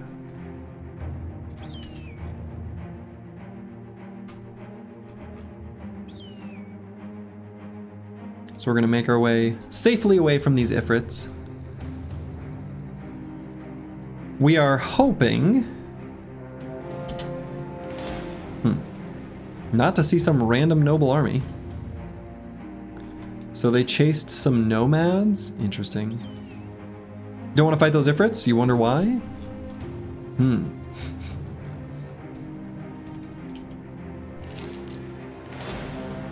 Alright, looks like this spawned nomads. So we are going to do that camp. This little beat up group of nomads actually is a pretty good fight for us. Do I want to chase them though? They still drop their like full, you know, loot that they carry with them. I kind of want to, just because of how free it is. And we're fixing up a couple armors. So definitely slow, but we're gonna chase them and then we'll beat up the camp they came from. Probably not worth the time chasing without the scout. Probably not. But this is fresh areas we're discovering down here, or like refreshed. So there could potentially be another camp we're chasing him into. And we can take like a kind of looping route back. We've cleared enough nomad camps that these areas are kind of getting cleared for the second time. So it's not so bad, like there is a chance of running into another camp. Or is that just me convincing myself that this isn't stupid? It's mostly that one. That was pretty far to chase him.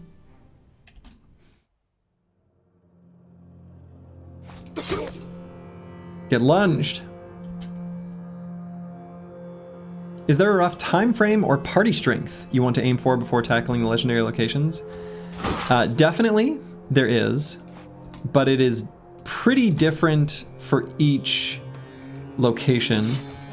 So I don't have like a really clean, simple answer.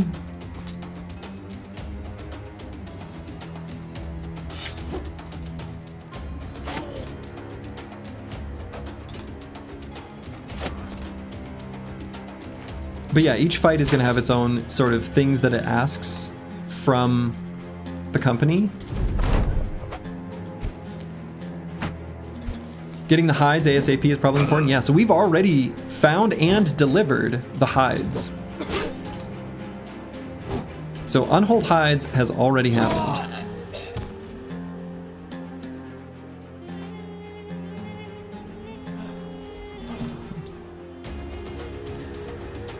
So now next up is going to be delivering the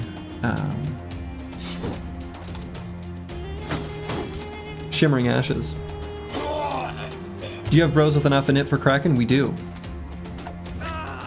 So all we really need, so to talk a little bit about Kraken, all we really need is bros with 104. If they've got at least 104, actually 105, and we have bros with 105, they can have a jagged pike in their pocket. Otherwise, they'll be naked. And that's all we need. So we're gonna have like 4-ish bros with 105 initiative with a jagged pike in their pocket. Ideally something better. Long axe would be better. So right, if we have someone with higher initiative. Yeah, so what we're gonna be doing, you thought it was 101 after moving 3 tiles back and having damage item in the backpack? Right, so that's if you wanna go before the tentacles on the second turn. I plan on, because again, let's do run rules. No re-rolling fights except for Kraken. If on the first turn I am unable to hide all the bros except the tank by running backwards, I run back. The tank is going to be wearing a anti-vision helmet. And as long as no tentacles are visible after running back, then it is safe to retreat.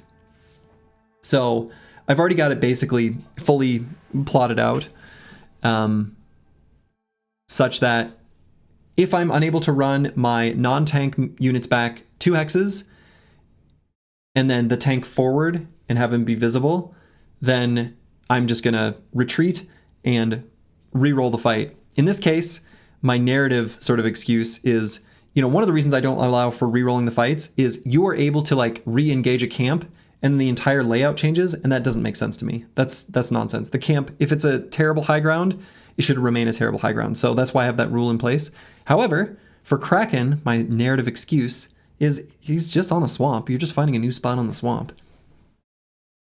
Not that I need one, but yeah, so I've got a sort of set of conditions in my mind that are, you know, fairly strict. Now, things we still need to be able to, you know, to be able to do that fight is I would like to have the Ijirok armor and the Goblin trinket, and we have neither of those. What are the odds of those conditions spawning? I don't know, like numerically, I have no idea. If I were to throw a number out, just sort of what I think is probably true, I would say like 10%. It's tough to hide all bros. Yeah, so we're only gonna bring a few.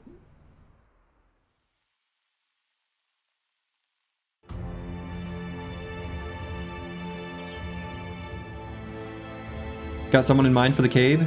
Yeah, it's gonna be Disco Nick, for sure. Disco Nick is definitely our best brother. He could probably basically do it now. And in fact, he would actually have a setup similar to this. Just like this, except with a bonk. This is probably exactly how I'll do it, in fact. It's probably 5 to 10%. Yeah, something like that. Jagged Pikes sounds risky. Why would Jagged Pikes be risky? I mean, don't get me wrong. If we can do a long axe instead, we'll do a long axe. I'm just saying, Jagged Pike is the lowest reach weapon from the perspective of they have enough initiative to be able to start out retreating. Low DPS, your tank might not survive that long. It's not that much lower than the long axe, right? Because they also do a bleed. Right, so long axe doing 70 to 95, and again, we're gonna fully destroy the armor by the time we reach the halfway point. So 70 to 95 compared to 50 to 70 with a bleed proc, it's not even that much less, actually.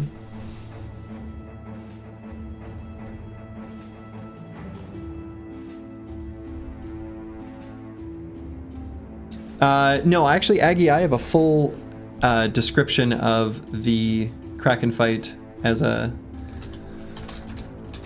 video on YouTube where I go over the mechanics and how respawning tentacles works and all that stuff, verified from parsing through the code and everything.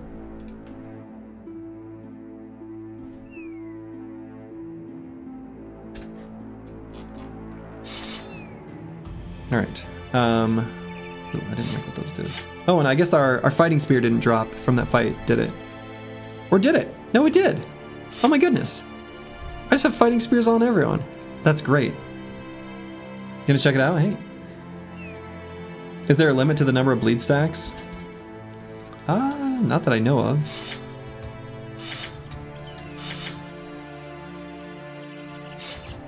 Alright, so this fight might be Ancient Dead.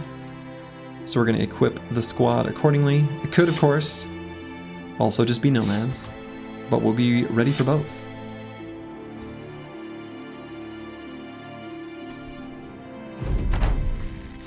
It's Nomads.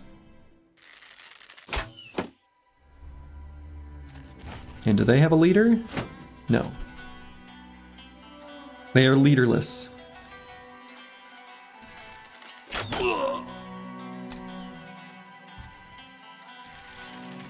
Happy to just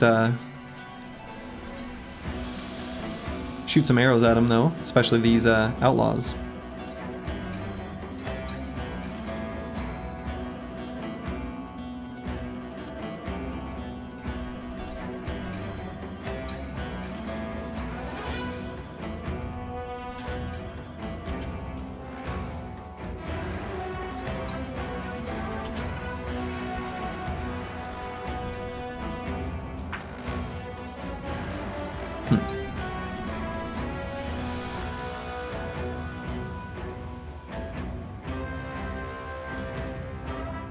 I don't feel like I need to move forward.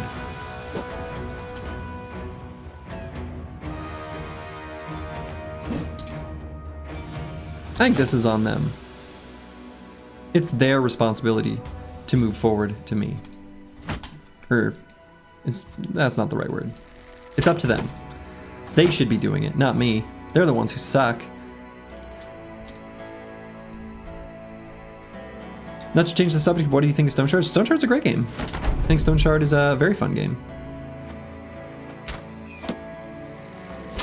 It's a very different itch that is being scratched when compared to Battle Brothers. But I still like it.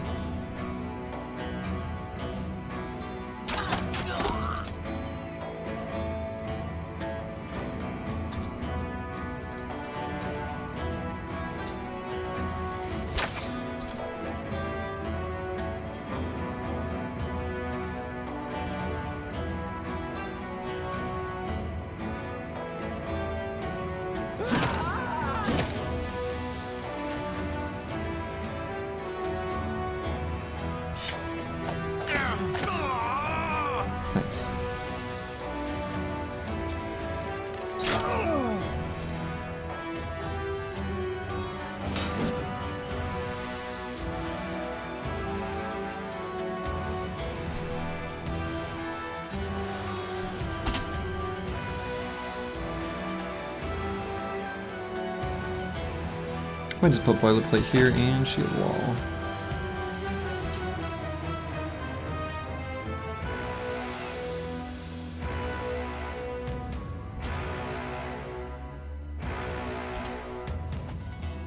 I was curious where that guy would go. David Snow 88. This is Peasant Militia. Is the starting origin here.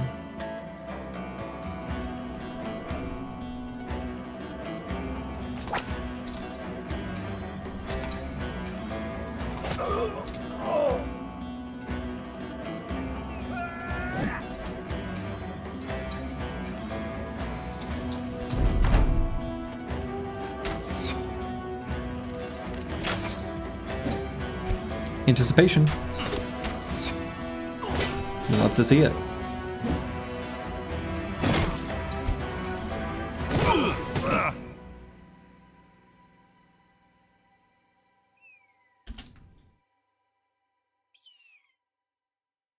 Yeah, let's let that guy die from fleeing.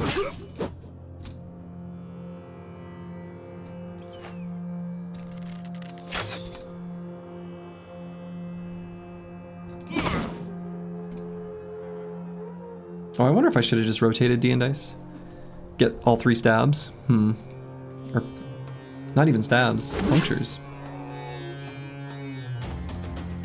Oh well.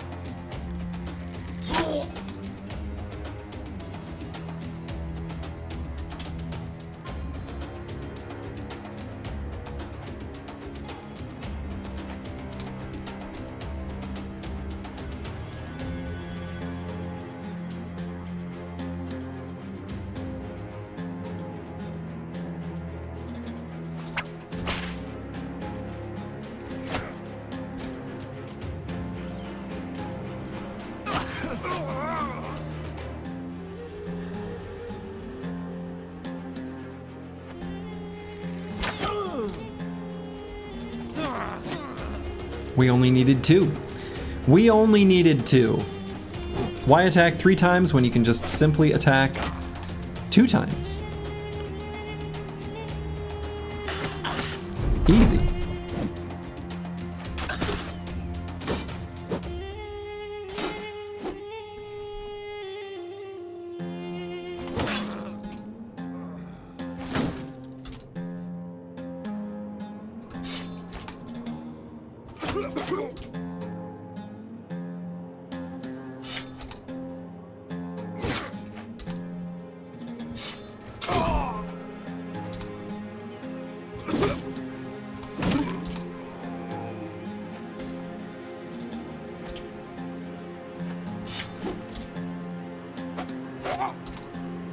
And now they're all fleeing.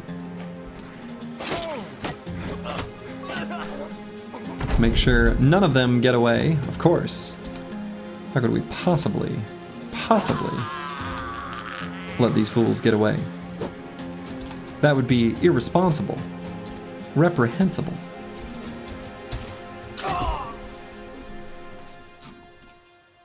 Oh, they had a shiny. Oh, shit. Oh, shit. Oh, shit. That's a good shiny. That is good. That is excellent. That is so good. That is so good. 88 durability and 25 melee defense. Let's fucking go. That's so good. That is so good. Hell yeah. The Chaucer just got a new toy. Wait, you need to look it up? I know. We now have exclamation mark mods, the named items stat tooltip info mod enabled. We did, in fact. I did finally get the mod. And so this is really good. That's really good.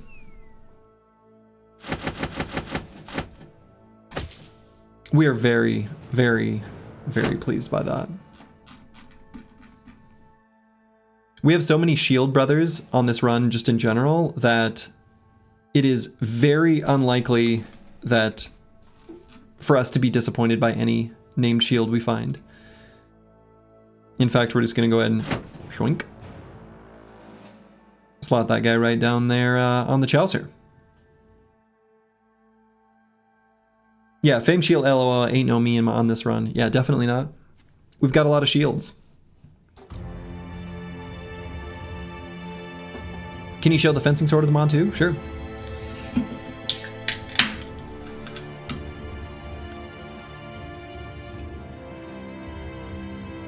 You got a fuzzy feeling when that was equipped?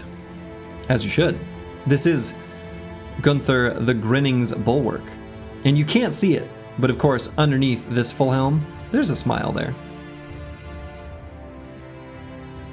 Famed Sipars rarely seem to disappoint. Yeah, Famed Sipar is good. Famed Sipar is good. All right, and Lost Guardian. One of our spear broskies. Might be the one spear bro where veteran levels actually go towards fatigue. The others, it's gonna go to the other stats. The game spelled Grib wrong in the item name. Funny guy 2121, I'm inclined to agree.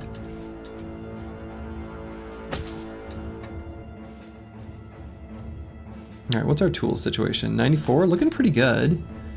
Should I mark this plated Nomad mail to be repaired? Maybe just these two. Maybe not that one. Considering we're about to go to another one of these types of camps, I'm not gonna re-equip the squad. We're gonna keep them with their possibly Ancient Dead, but possibly Nomads set of gear. Let's see what we got. Ancient Dead.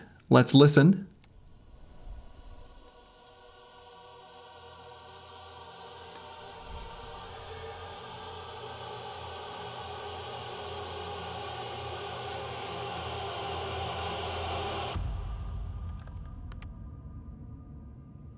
I'm not hearing any Necro Savants. Based on these Ancient Legionaries, I think that would be too high of a spawn value anyway. That probably isn't a possible camp spawn. Yeah, only brittle bones, it seems. Thought we were getting the THX from. Oh yeah, the I know what you're saying. The Chaucer. Diabolic Squirrel. Hello, hello. Happy Monday indeed. There come the Ancient Legionaries with the pikes. Ka-chunk. Ka-chunk. I probably should have thrown at that one.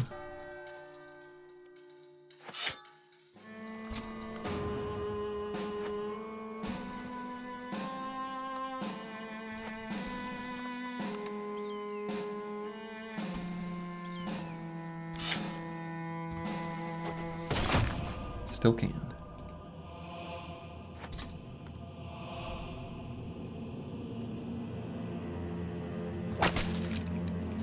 Give me a whip crack.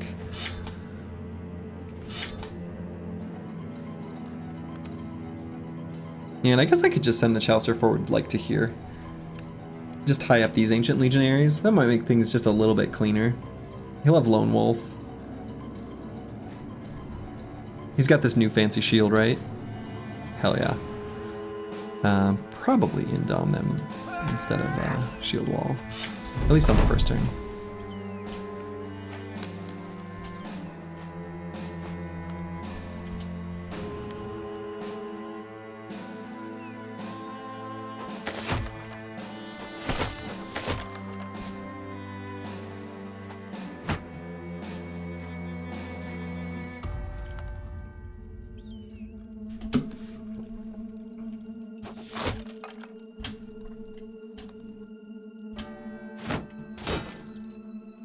See what their hit chance is.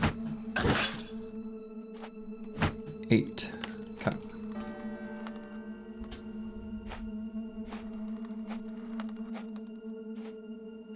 So we're going to be taking away Lone Wolf from him in just a second anyway. Well, maybe not quite yet. So I suppose shield wall. So fun side note, just as a something worth mentioning because it's a little bit unique to the fencing sword. But lunge counts as a piercing attack, which will do reduced damage. I think this one is 50% to Ancient Dead. But slash is full damage. Not that we still might not need to or want to use lunge occasionally against Ancient Dead, but the slash attack's gonna be, generally speaking, where it's at.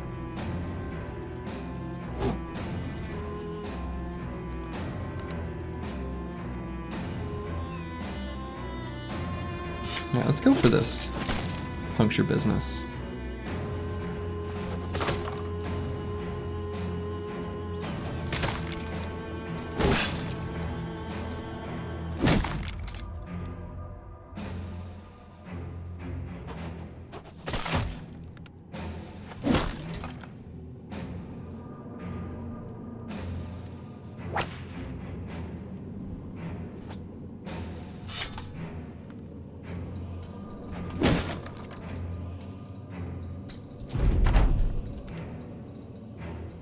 Right, so here I might do a lunge just to get in position. And also, this might just kill.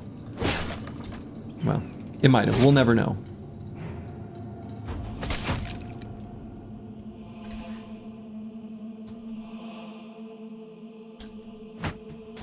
And I'm using a decent amount of ammo. Maybe I shouldn't be using so much.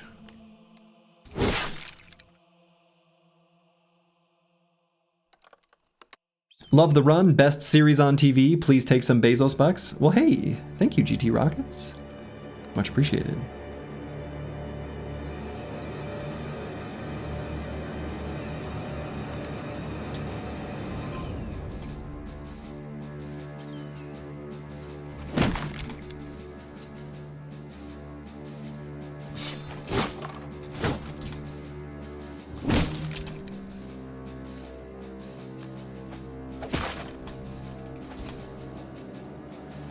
Oh, I shouldn't have moved to that hex.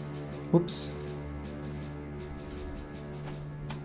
The walk up one tile, whack with the two-handed mace, and instant skeleton death has got to be one of the best feelings in the game. It's pretty good. It's pretty good. I agree.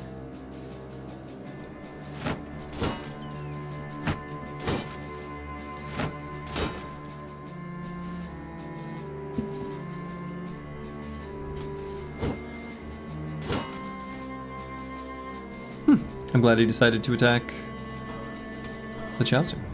You love to see it.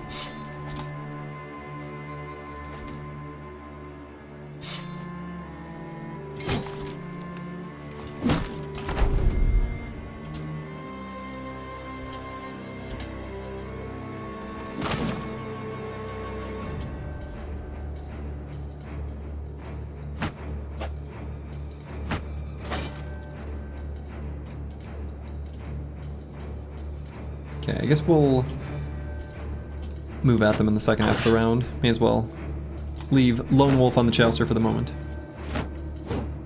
while he's in his recover period. Then we'll move forward.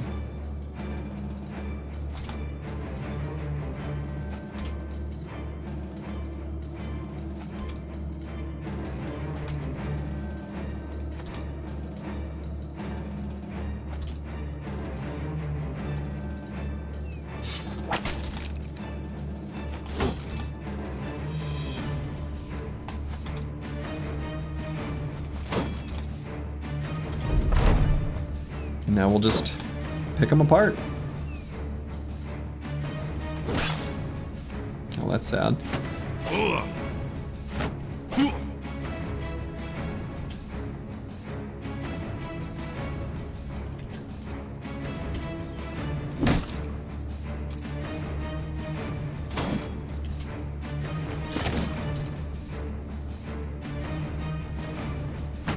What you love to see is how well the Chaucer is dealing with this monolith practice, a vision of the future.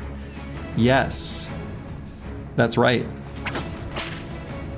The Chaucer is simply getting the pre-Black Monolith warm-ups, getting ready for the real thing. For when the time comes, The Chaucer shall be ready. It is known.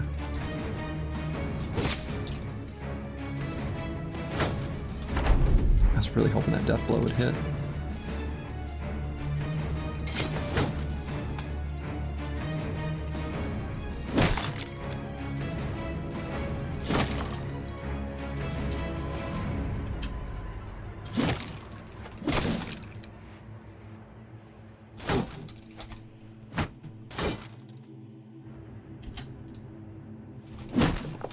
Alright, nice and clean little ancient undead fight.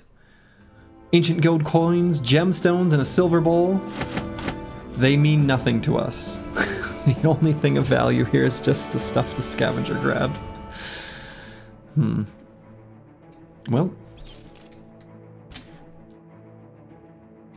You take what you can get.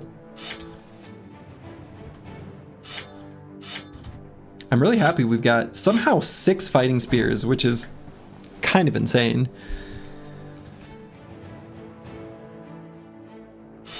We used a decent amount of ammo there, though.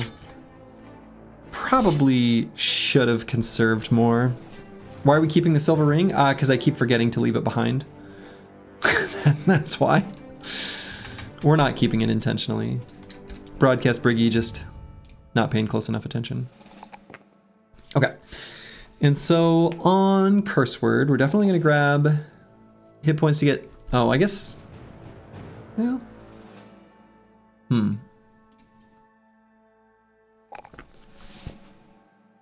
Maybe not. What do I grab here? What do I care about other than just the range skill? Almost none of these really matter, which is what makes this harder to figure out. I almost feel like resolve. And what else could we possibly really care about? Like none of these stats, right? Maybe just hit points.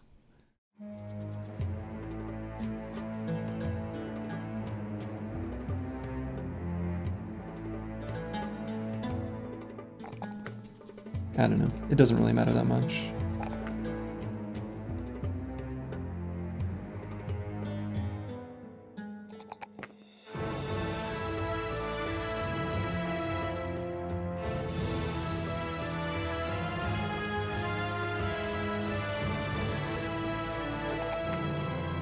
Nothing really is all that valuable as far as the other stats.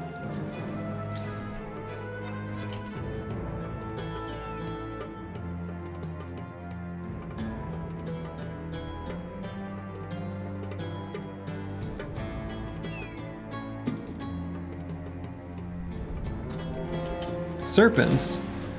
Only 9 of them though.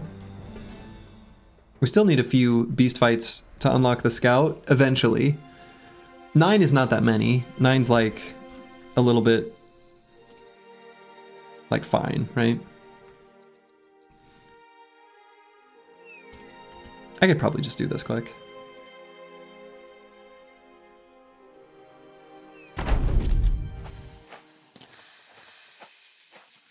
So we're gonna back up 2 hexes though. That part's still happening.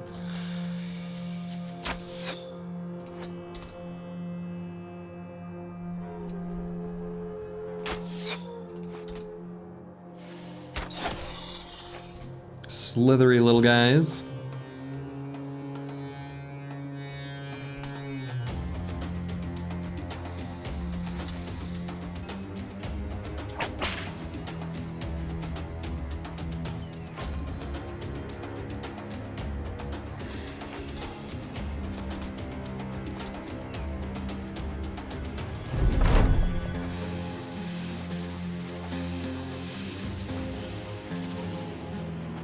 Alright, that might be pretty good arrangement of them. I think this is where we probably just go in.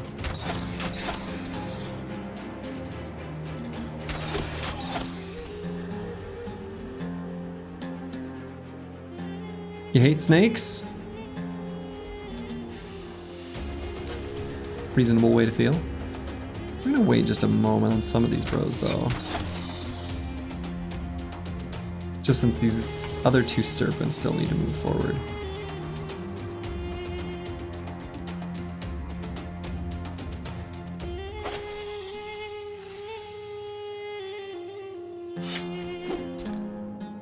Why'd it have to be snakes?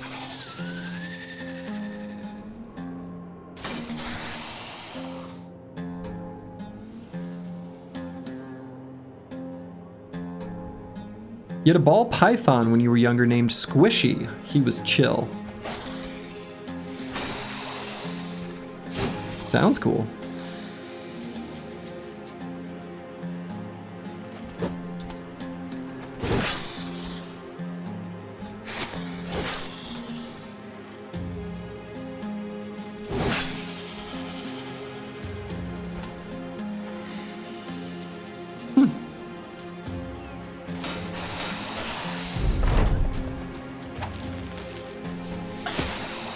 Yeah, so nobody's too surrounded. That was kind of the goal, and managed to do it.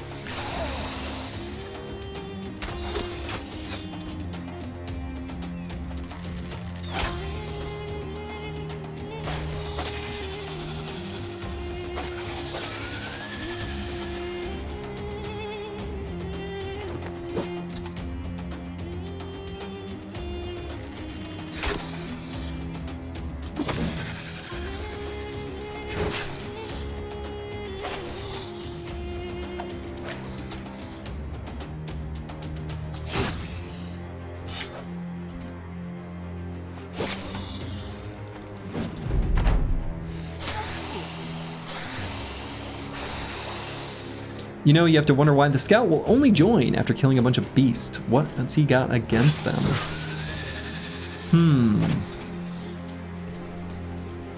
A good question.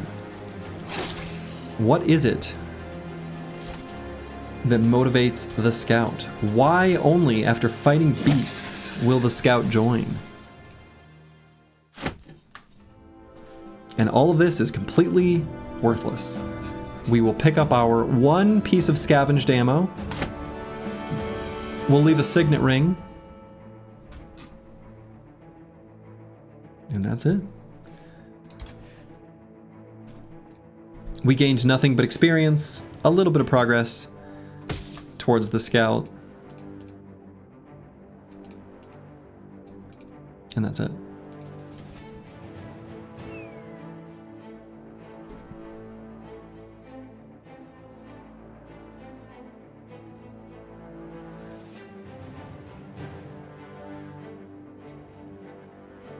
All right, so we're going to intentionally stay a little bit further away from Quadim here. Again, I think the Converted Crusader is going to be higher value. Oh, well, first we got to go here. There's a lot of these types of camps here, huh?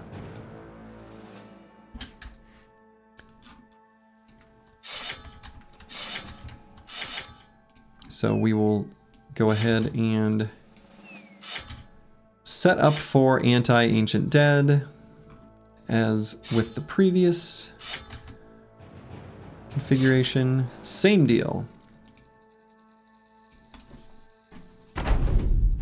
And it's Nomads. But this will still work just fine against Nomads. What do we need for the Converted Crusader to proc? We have to be more, what was it, more than 6? More than 6 away from a settlement, but in the desert, I think? No mods exist that let you do gear presets? I don't know, there might be. I don't know, that would be hard to do though. To do it nicely, I think is harder than you might think. Look at him, he's beautiful. This guy? Moose of the Desert Rat? He's alright. Looks like they've got no ranged units, so we are going to scoot and shoot and get behind our spear walls. No reason not to. So we're gonna back down into the left 2 hexes.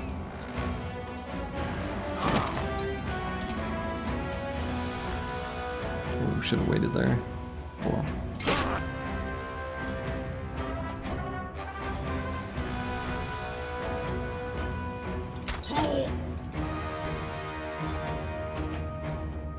A mod to unselect the autofix your equipped gear would be nice. Yeah. It'd be nice. And I don't think I even need to disarm anyone this turn. Just back up. And we're gonna wait for a moment on the Spear Bros and on the tank. Okay, so they do have 2 archers. Huh, okay.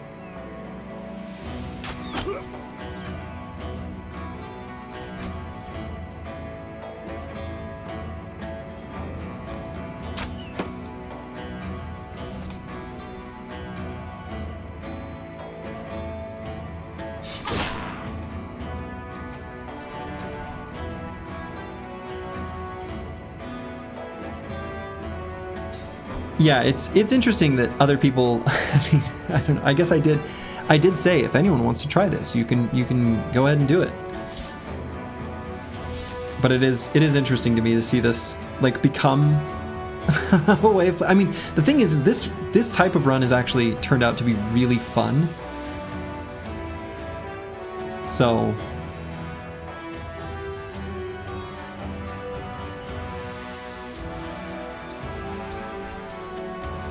Maybe not too surprising, but a little surprising. It's a lot harder than you would think. Would anyone think this would be easy? Or you're saying the mod would be harder than we think.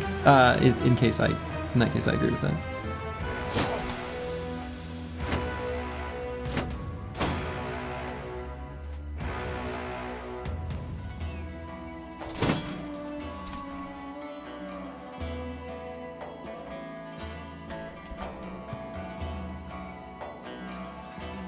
Okay, so we're gonna need to get this outlaw off of D&Dice.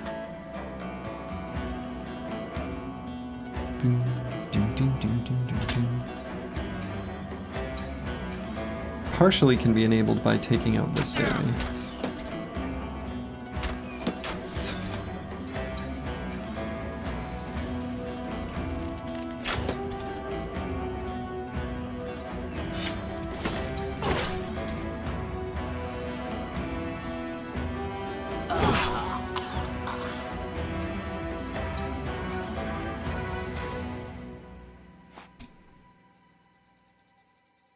Because what I want to do is just like get in here.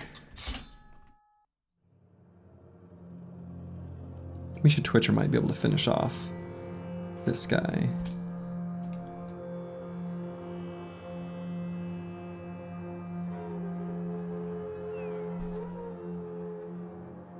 You have to say this challenge is actually easier than you originally thought. When you first heard of the concept, it sounded impossible.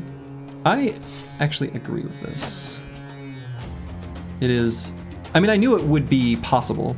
I definitely knew it was possible.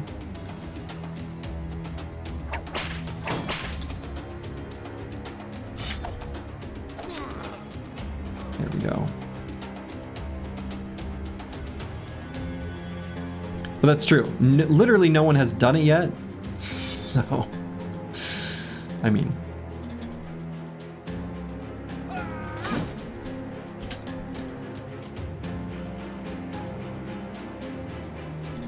Battle Brothers already has pretty roguelike-esque, so this challenge pushes it to full-on roguelike, so maybe that's part of the appeal. Yeah. Yeah, it does amplify that kind of... I agree with that. I agree with that.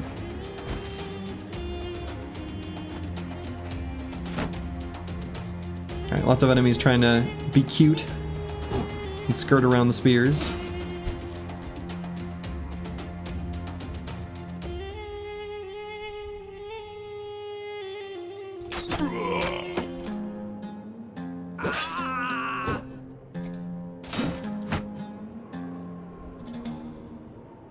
Pretty sure one of us will succeed in our current runs unless we have crazy bad RNG in some legendary locations.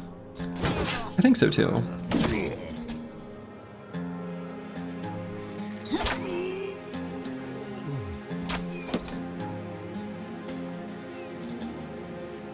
Let's see, I think I can move D&Dice. Well, let's wait. Let's wait just a moment. How many legendary sites do you have to clear, Slurgy? Maybe a counter on the screen if you've found them and another for if you actually have done them? We actually have one. Of course, in that legendary location counter, it does have some that don't have battles. So it's a bit of an overloaded thing, at least to an extent.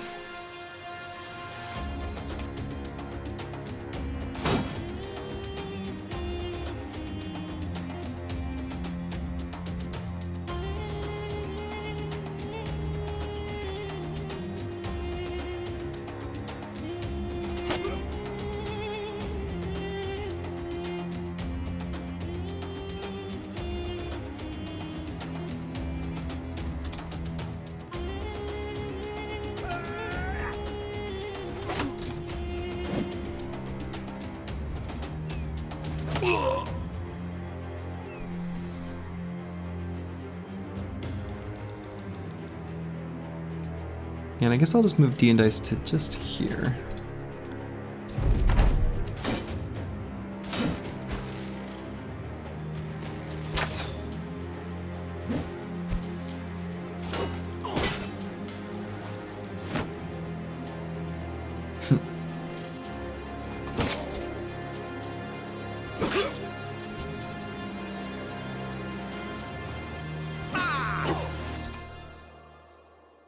Got him running away.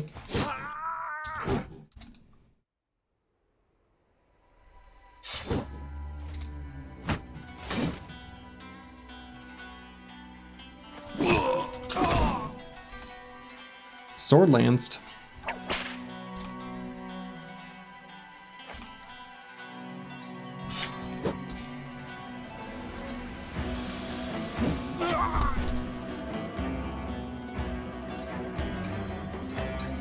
I don't actually really care about that guy's armor though.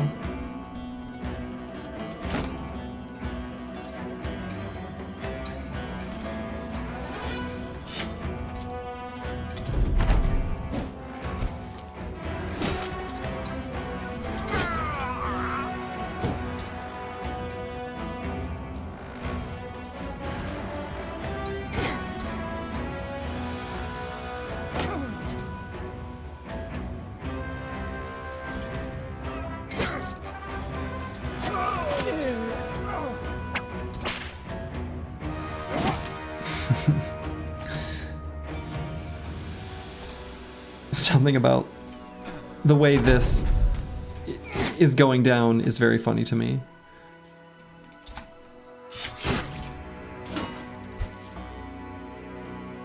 You wonder what the devs think seeing crazy runs like this?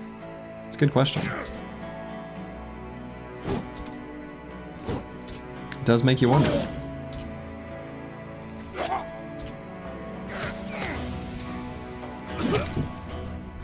Reach out and poke him? That's right. Alright, and did we take any damage? No, 0 damage. Nope. Just a little bit of damage taken on our tank. No shinies or anything, but very nice little pile of tools. Very nice pile of tools. We'll grab one more whip, just because there are certain fights where that might be handy. We'll grab the stitched Nomad mail, and that's it. You hope they're too busy with Menace? Yeah. I'm really looking forward to Menace. I'm pumped.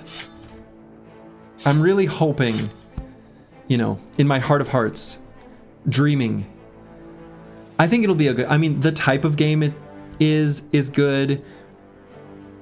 It'll be good. I'm sure it'll be good.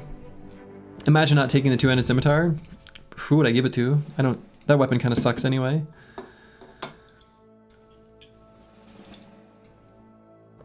Okay.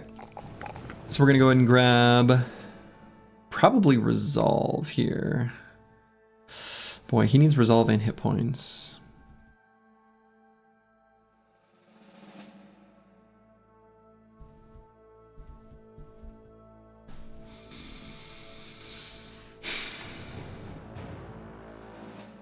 I feel like Resolve is maybe more important.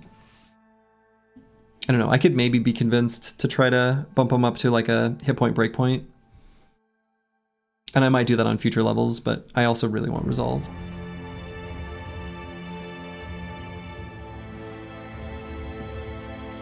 Yeah, Meta Wrecker, I kind of think the same thing. You think Menace will be good too, but will it be a smash hit immediately or a later hit after they iron some things out? Right, because these types of games, like squad-based and strategy games, I think they are deceptively very difficult to get right. There is an incredible amount of depth and beauty in Battle Brothers. And the same can be said of like lots of the successful strategy games, Slay the Spire, even going a bit meta and saying things like Settlers of Catan, you know, whatever. That is really hard to get right. So. What's the resolve on our banner? 121. So, ended up with a pretty good value. You know, obviously that's after the Sergeant Sash and Fortified Mind. Pretty good value considering we have no talent stars. Sellers, that time you don't want to make friends? Yes. Where you trade away all your resources and then you monopolize what you just traded away. Peanut butter and mayo? That sounds terrible. The best sandwich is peanut butter sambal and some vegetable like tomato or cucumber. That sounds pretty good.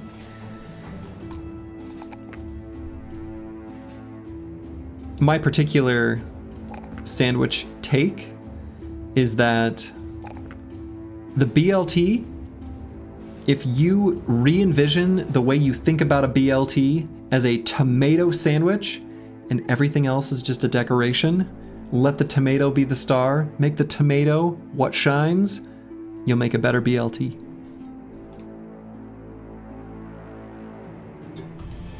And I love a good BLT. I'm really looking forward to my my tomatoes to start producing. I also grow a bunch of tomatillos and make big batches of salsa verde for like enchiladas verdes. Oh, that's also good. Damn, I'm looking forward to that. North America doesn't have good tomatoes? What the fuck? Child of Now, wrong, incorrect. Holy shit. No way. That's nonsense. We're not buying this crap from the store. When you pick like an heirloom tomato fresh from the vine when it's still warm from the sun, grown right here in North America, holy shit. You're eating something beautiful.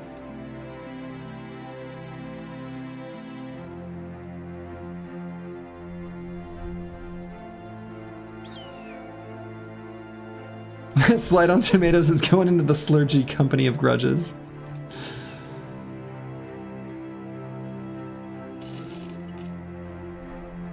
Yeah, Aggie 58, 57. I also really like bacon. But even though I really like bacon, again, the BLT is a tomato sandwich.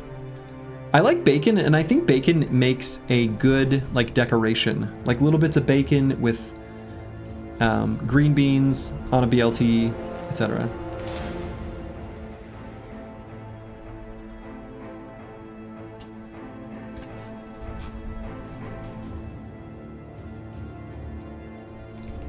Yeah, the Americas is where the tomato originally came from. Right, exactly.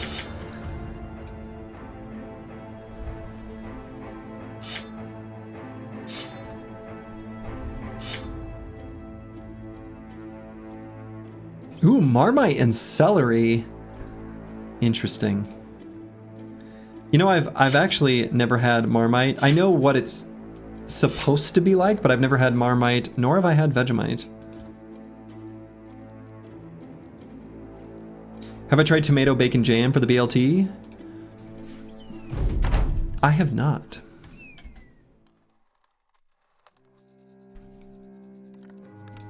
You had a chance to try Italian tomatoes and they blew you away. So much flavor condensed in this tiny red fruit. I think you just haven't had a good North American tomato then, Child of Now. That's my take. I mean, I don't know. I could be wrong.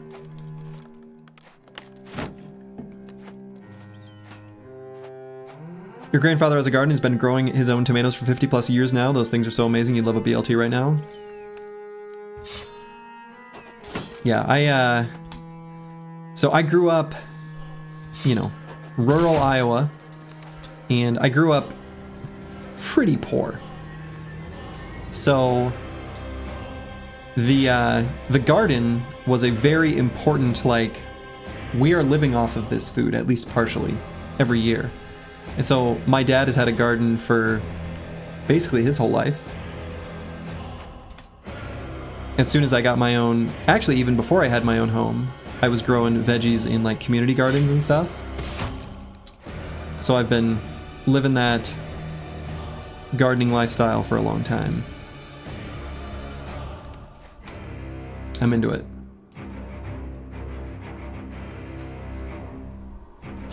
I sometimes post pictures in the... actually, I maybe should just do like a separate gardening channel in the Discord.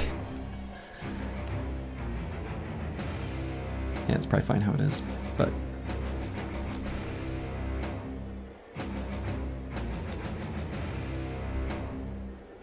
Gardens are the best? Gardens are the best. Whoa. Button didn't really work.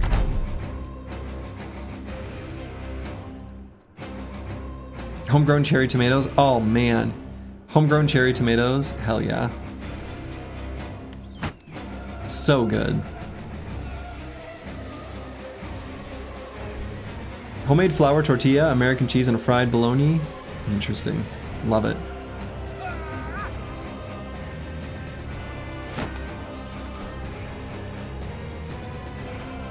You wish you could do better at gardening, but you dislike the outdoors and have a phobia of flying insects? Yeah, that's... I also hate flying insects. Actually, I hate the flying insects and the crawling insects. I kind of hate them all.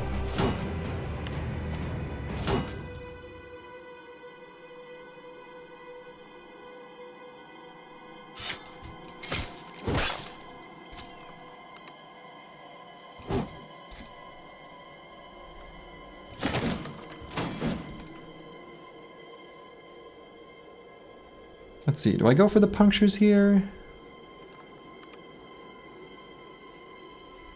Sure. Okay.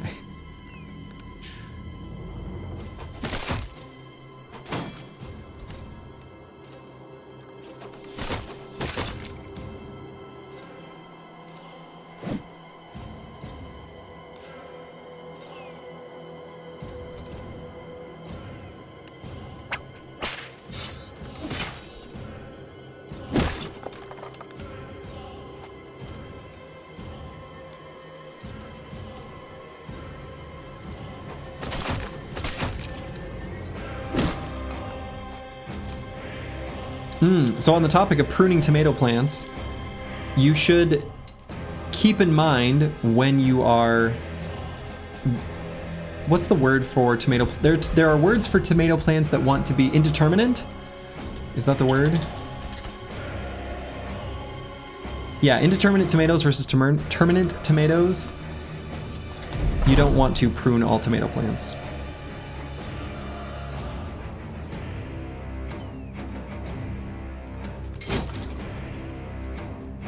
Some tomatoes want to be pruned and others do not. The mayo and peanut butter sandwich was not as you were expecting. It's basically just a creamy peanut butter without the jelly taste. I guess that sounds...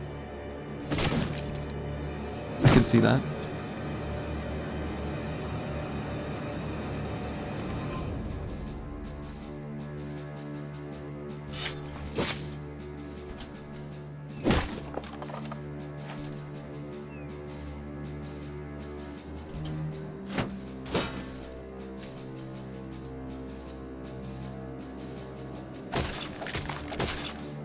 Oh, dang.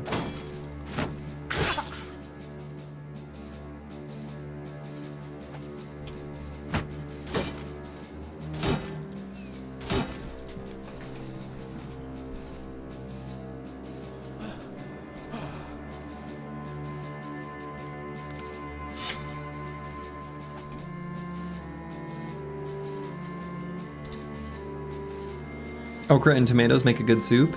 Sounds good. Sounds very good.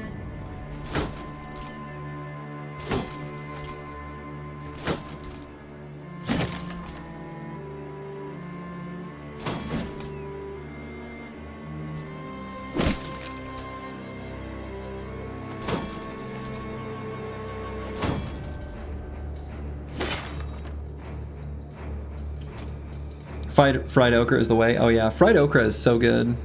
Fried okra is so good. I will say that's one thing about that I'm really jealous of, like Southern cooking, is fried okra. Not something that you see here in Minnesota too often. You pretty much only find it at places that are like pitching themselves as like Southern barbecue or things like that. And it's good, but I wouldn't be surprised if people who do it on the regular do it better. You know what I mean?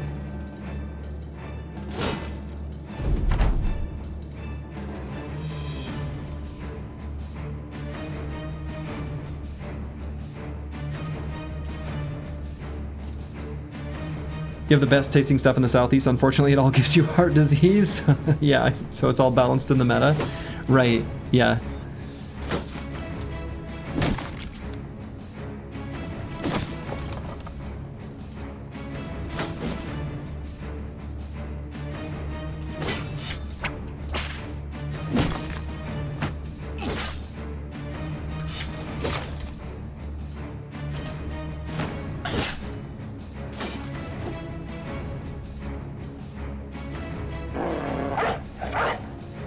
We'll give Warrior a chance to do a little fighting here.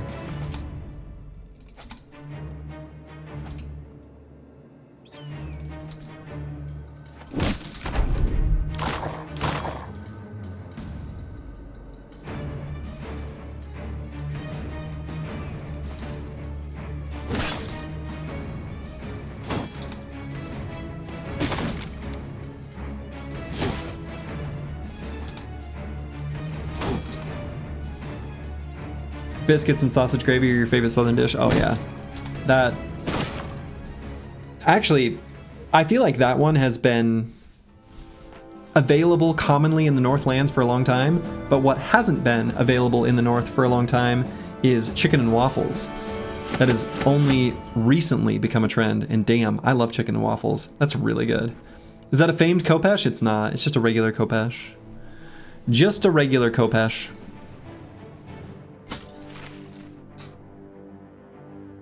Chicken and waffles is amazing. Chicken and waffles is amazing. Okay, so we got leather neck guard. Pretty happy with that.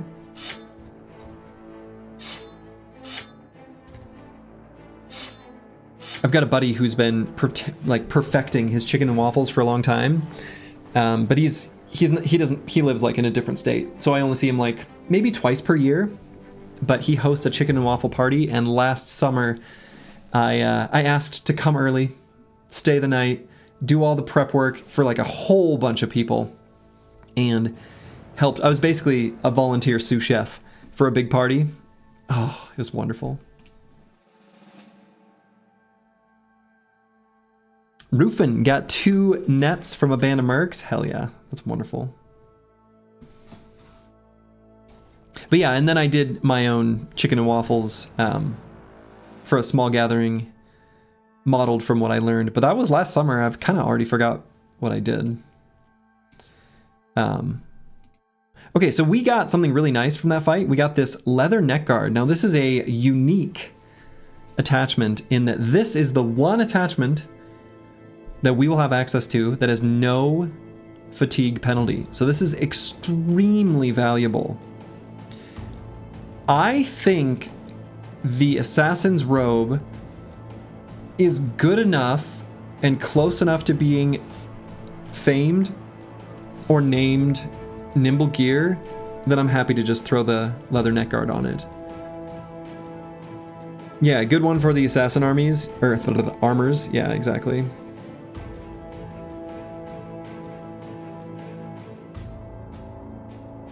You need to expand your Battle Brothers build knowledge. You end up building Pathfinder, 9 Lives, Colossus, Nimble, Anticipation, and Fearsome on all your Nimble bros. You feel like you should specialize more versus generalizing everyone? Yes. I think that would be good. I think especially, I like Anticipation, but you don't want Anticipation on everyone. So.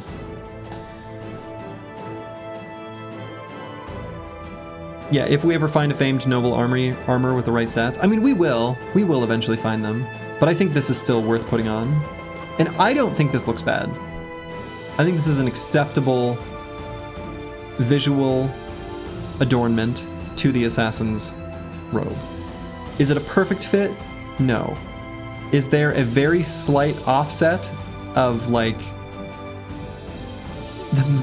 the like outline of the way the hole is for the back of it? Yes. Does that bother me? Yes. Will we ignore it? Yes. Yeah, Direwolf is the best. Actually, is the Direwolf the best, or is the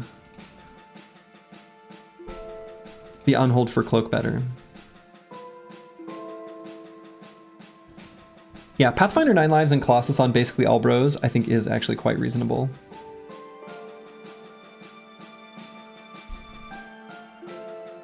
The most important thing is that this hits the drip check. Absolutely.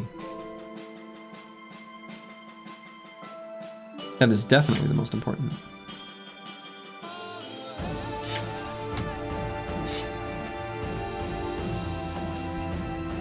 Okay.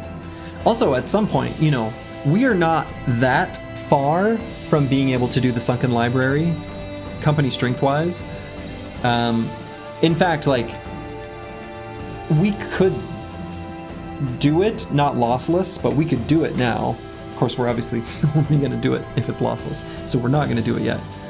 But, you know, the company is capable. We're still going to hold off. Because we don't need to. There's no reason to do it.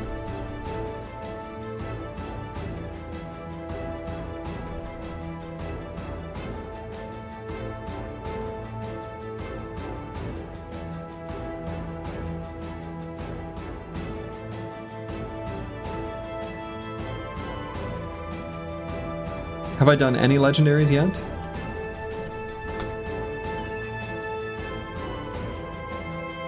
No legendary fights yet.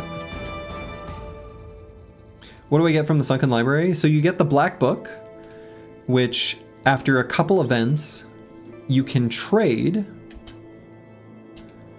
And in that trade, oh, whoa. This town just went non-hostile.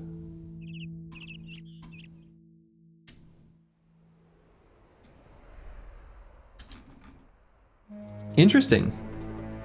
We can leave it like that. There's a bunch of events to get bros. Let's see, what's the name of this place? Königwasser? Yeah, we just... Wow. Huh.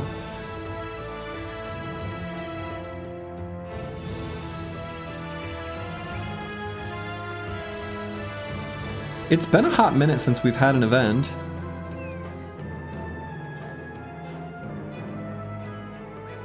Belly dancer, here we come. So we cannot get the belly dancer from this type of settlement.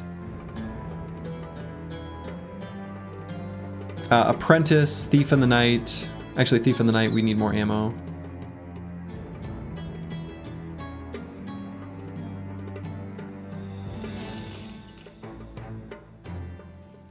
But we can chill here. Yeah, it's a northern city.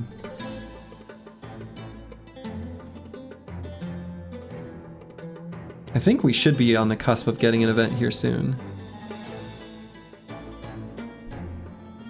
For Converted Crusader, yeah, it has to be the Holy War, and that is what's going on. Maybe chill on the road. Yeah, but the road has other events that pollute the event pool, so I don't want to be on the road. There is a difference in food consumption, but I'm intentionally not on the road here because there's so many different events that happen from the road.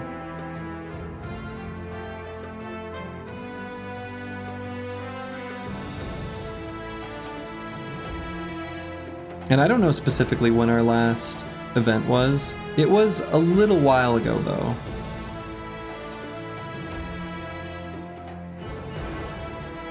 Does camp make a difference? Not for events, I don't think.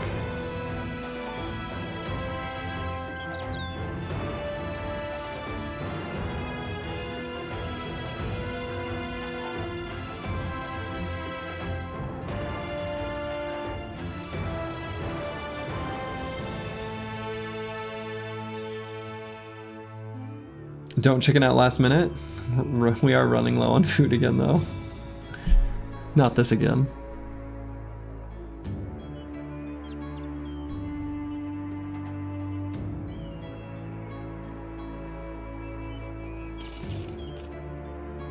That amount of food makes you antsy. Even if we run out of food, it just starts to hurt mood. Which is bad, but that's okay. We're gonna be forced to re-enemy this village.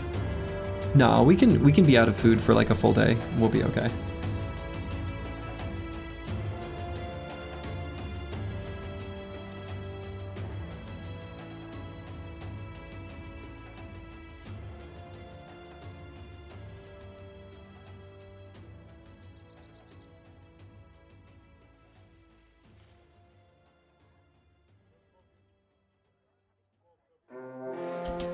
Oh. Uh-oh. Well, I guess we're getting chased away. So, what am I looking for? There's a bunch of events. The pinned comment in the Discord has them listed. All right, well, I guess we're too close to that army for the game to let us proc an event. So what I might do instead is we'll just travel back through the desert. The idea there is the event pool in the desert includes the converted crusader.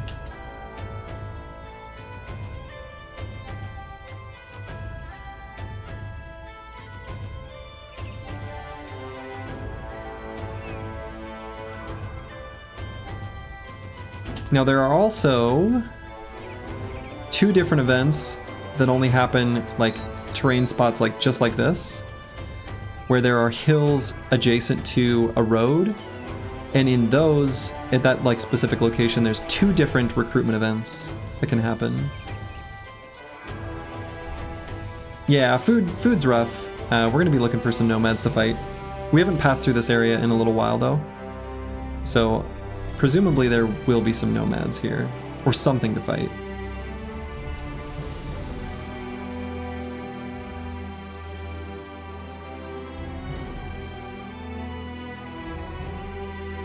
Or maybe not.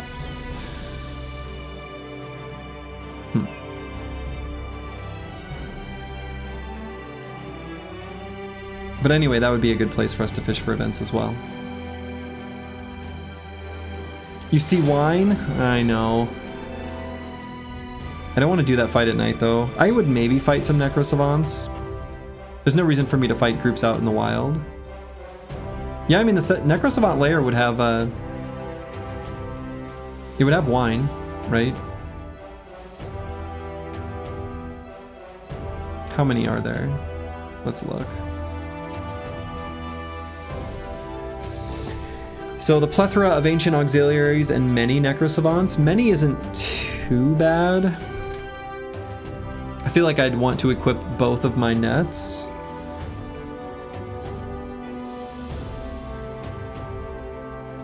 You hate this? Yeah, I don't love it.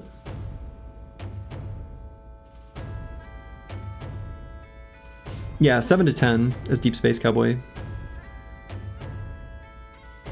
Yeah, more than 6 is not okay.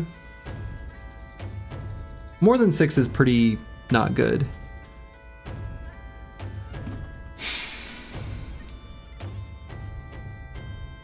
Coven of No Return. Holy shit, that's a scary name. That is a scary name for a camp.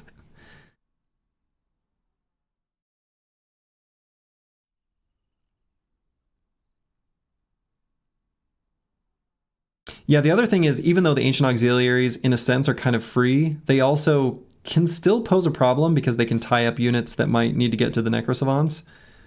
And we're no longer euphoric, we're in good spirits. And I think we look for something else.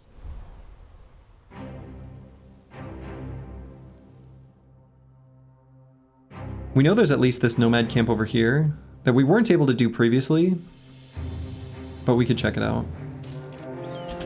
Oh, here we go. This works. Yeah, this is a good fight for us.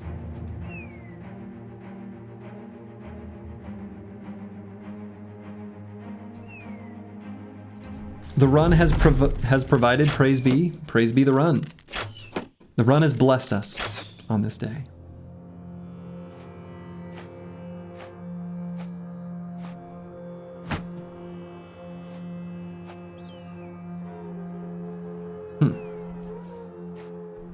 They did a mix of like moving forward and backwards. That was weird.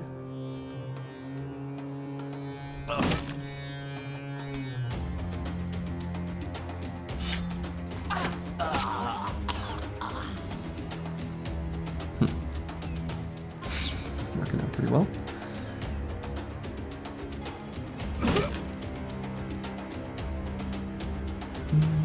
Right there for a second. An oasis in the desert has provided a momentary respite. That's right. Very poetic way to put it.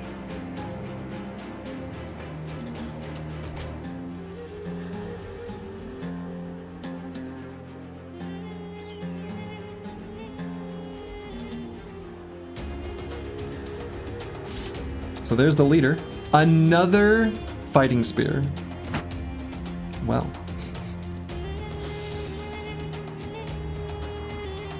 What feat? This is Battle Brothers after all.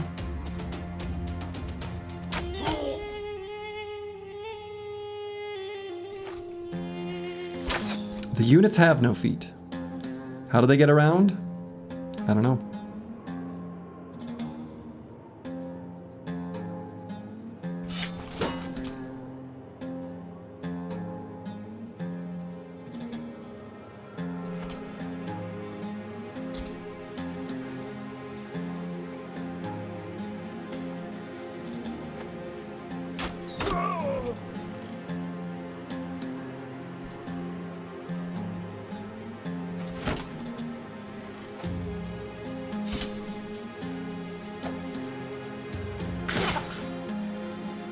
Oh, he hit him.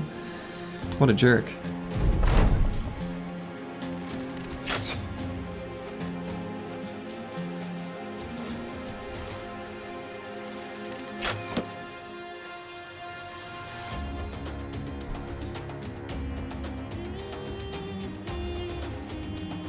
If you split a battle brother in half, does a smaller battle brother crawl out? If you split that smaller battle brother in half, does an even smaller battle brother crawl out? I had no idea that battle brothers were simply Russian nesting dolls, but now I do.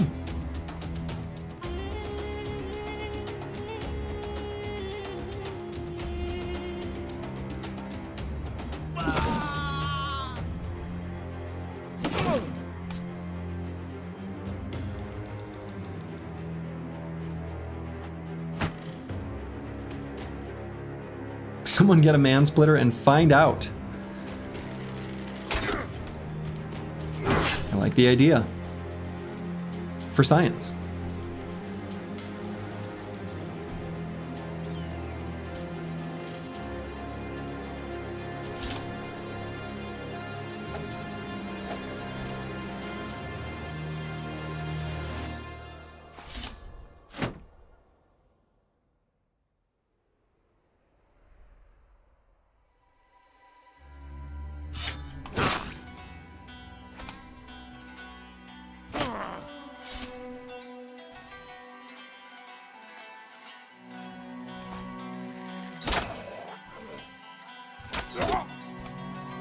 Nice.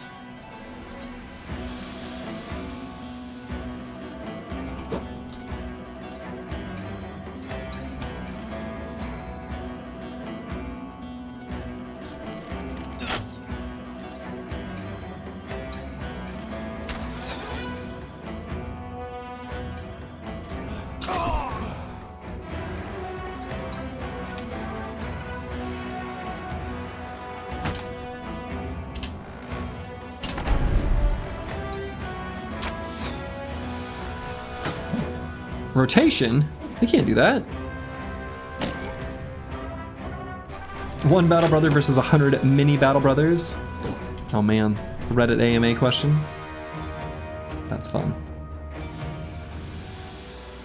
You don't use bows really, but these archers are getting some nice hits in. You know, in a normal run, I don't either. And generally speaking, I don't think bows are very good at all. However, in the context of this challenge run, where ammo matters quite a lot and you just can't run out and buy ammo to replenish your heavy jabs, and where you have access to war bows early on because of mercenary companies, the bows have been doing pretty well. There's a lot of reasons why bows work pretty well in this run relative to normal conditions.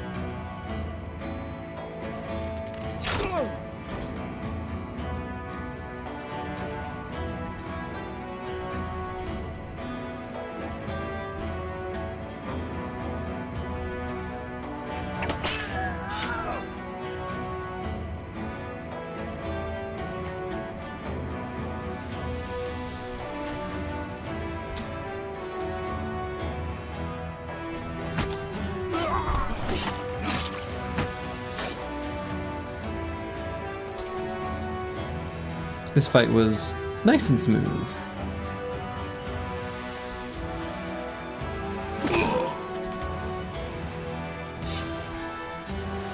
One unhold-sized battle brother or 100 battle brother-sized unholds. I mean, the unholds are big, but like, I don't think they're quite that big. Maybe I should consult the concept art to get a better feeling for how big they really are. Ooh. Falsers has blessed us. Let us read from the Run1. Brothers, please turn to the Book of Nomads, one of my favorites. Verses 77-88. When thou didst wander the burning waste, and the sand did scorch thy feet, and no water was found for thy thirst, did I not see thee? When thine bellies clave to thy ribs, and the necrosavants walked close at thy side, did I not hear thy cry? Did I not break the stone, and from it bring forth the nomad? I cast down bread where none had sown. I was with thee in the desolation. I am with thee still, for I am the Run, and the Run provides. Thank you, Falsers. Our fate was preordained. Our fate was already written. We need nothing but to read the holy texts to guide us.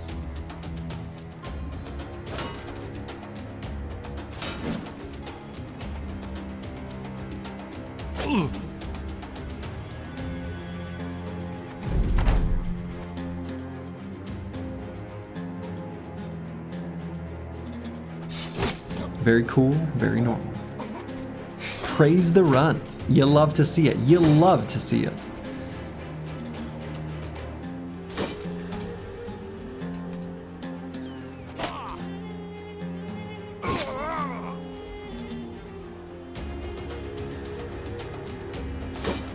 Yeah, last Nomad there was definitely given big, yeah, peace out energy.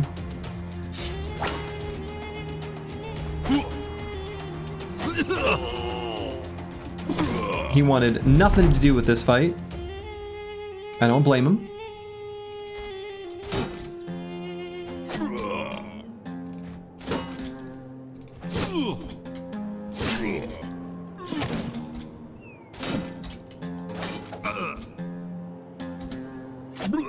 Got him. Just like all those full health executioners in the brawls, right? Yes. Pretty clean little fight. Hey, that's nice. The fire pot. This is the kind of the only place we can really get them. We're gonna grab an extra fighting spear. It is possible that due to necessity or carelessness, who knows which, we might lose a fighting spear. And yeah, 30 tools is just wonderful. 30 tools is wonderful, as is the 26 ammo. These camps are good for us. And let's not forget the food. The food is actually the big W in that fight. All right, so Squigs. Definitely gonna grab the Resolve. And let's pump our hit points up to 92 to get something that's divisible by 4. Otherwise, I think we're gonna be putting our secondaries into melee defense and range defense. We'll grab melee defense first. We're just gonna keep pumping up defensive stats.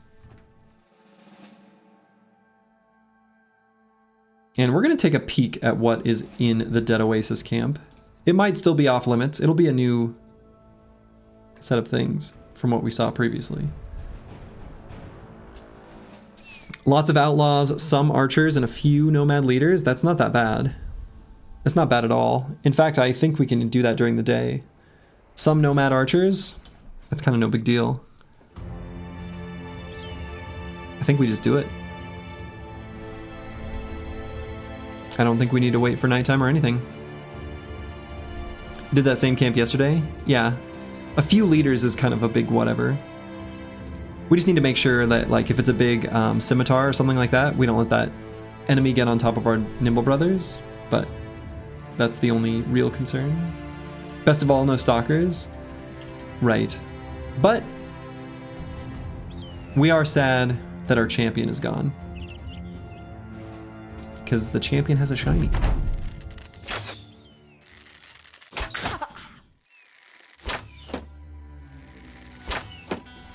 Yeah, so as long as we don't get hit too much in the initial volley, which, you know, we weren't likely to get hit by much, but we still got a little bit lucky. The key here is just to make sure that he can shield wall. But this doesn't look too bad. Maybe he left the shiny in the camp, and maybe he did. That could be true. So I do want to move our range defense battery up to be able to spear wall off this area. I suppose what I could do is move Disco Nick there, the Chaucer there. I guess that'd be fine.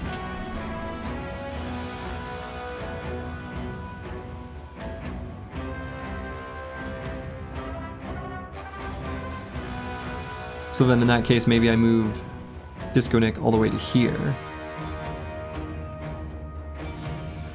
I think that's better.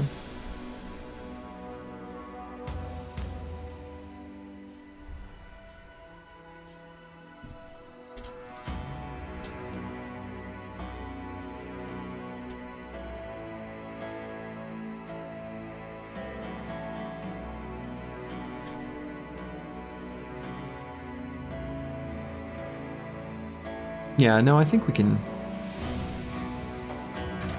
move like this. I think that's okay.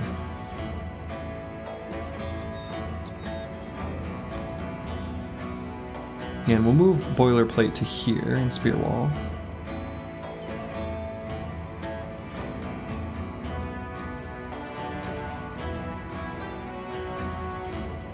Or maybe here, especially if we Spear Wall here instead of Shield Wall. Lose the adjacency bonus, but I think that's okay.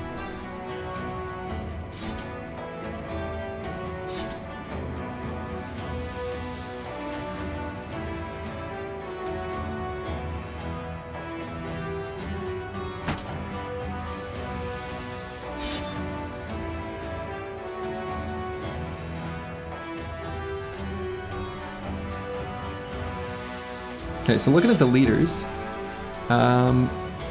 is it just the two? Looks like just the two. Wally the Pilgrim and Atik the Sand Viper. So this guy, we just want to make sure he doesn't get like on top of a Nimble Brother, and then we'll be fine.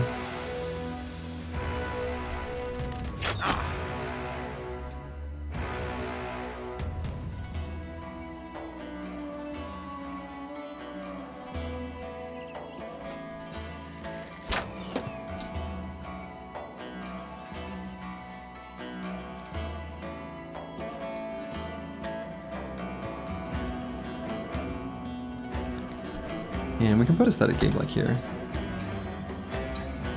We actually could, weirdly enough, tuck Squigs into here. That's cute and weird.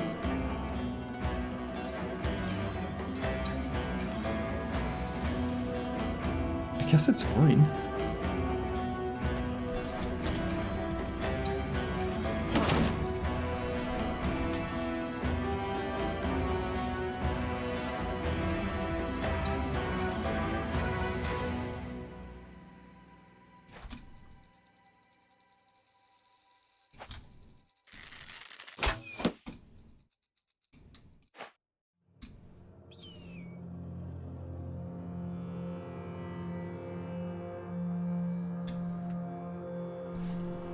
All right, kind of a weird start, weird setup, but I think what we have here works.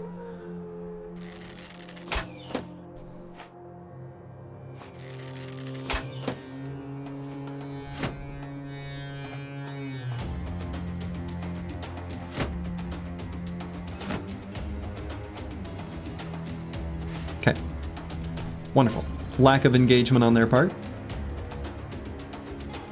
So we want to blow up this outlaw. It's going to be pretty important for us. Should be able to.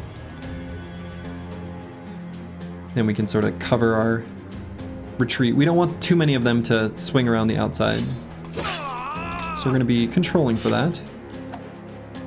Just do 2 attacks there. Yeah, that's too bad. Too many misses there. So some of them are going to be able to swing around that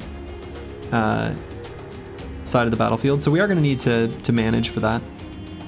We might need to get Lost Guardian down here to help. We'll see exactly what that looks like here in a little bit.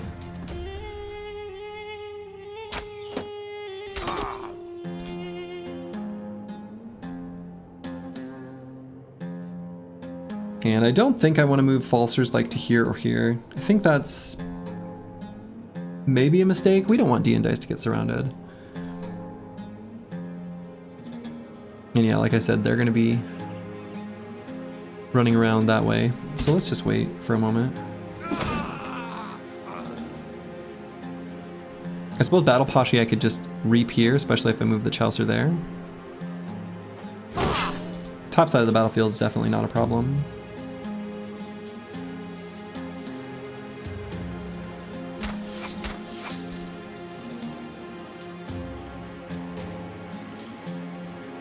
Not all the archers have shot yet, so I guess I'll re-shield wall.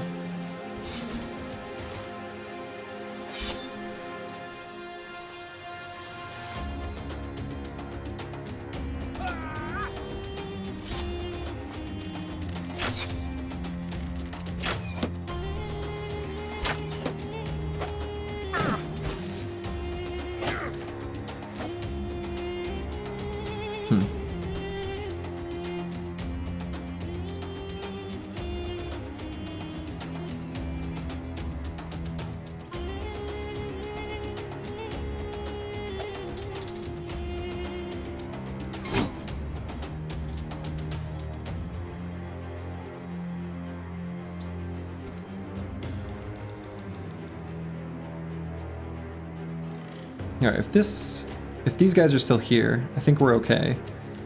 So maybe pull out the jabs and throw them here. Okay, it's pretty effective.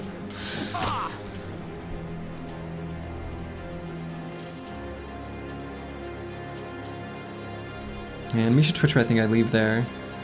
He's doing too much work. Push. Here we're too low on fatigue, but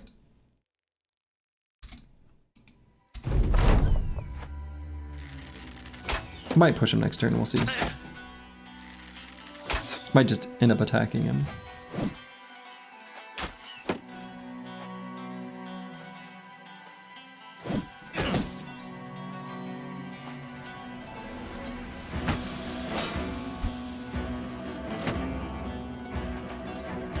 Alright. Spear Bro's still making him act dumb.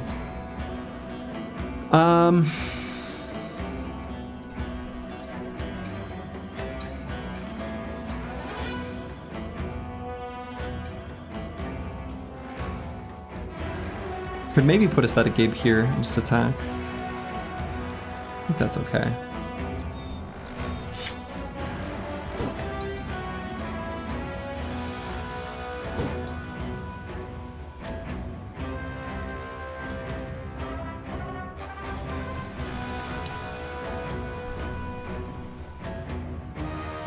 Let's wait to see if Fury Sheep gets some higher priority attacks. So here on D&Dice, because Insane Killer's got rotation, he's got an rotation into a Reap against 3.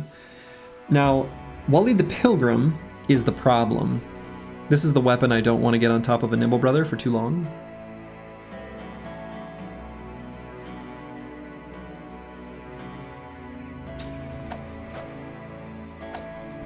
That was unfortunate. Yeah, those were bad misses. So let's get down here with Curse Word and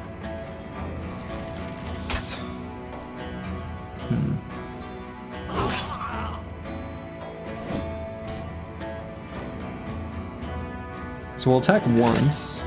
Alright, so now we can attack twice and then move to here.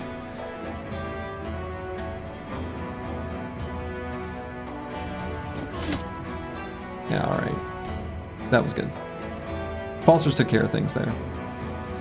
So now Misha Twitcher, maybe I have go down here to help with Wally the Pilgrim. Again, I don't want him to get too many attacks in. That's basically what's going on there.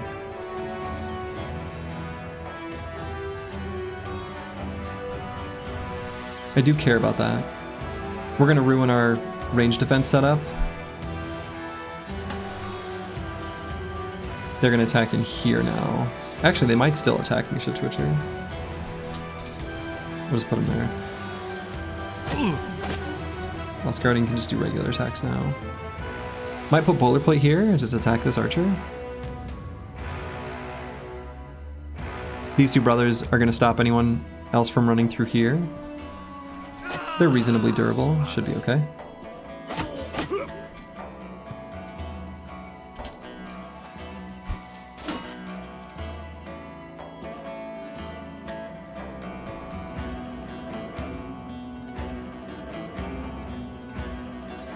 Probably just do an aim shot here. Oh, maybe not in the shield wall. It's two there. Run this way.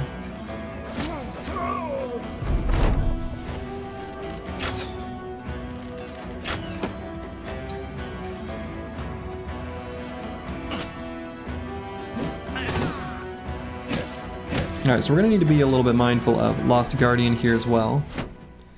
We've got a little rotation we can do in a few different spots.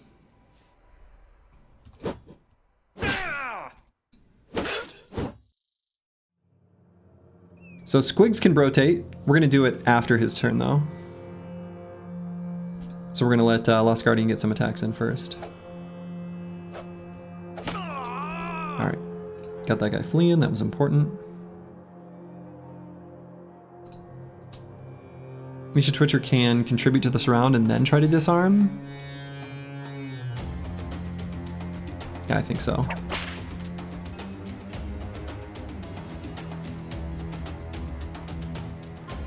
And Curse Word will move up to here.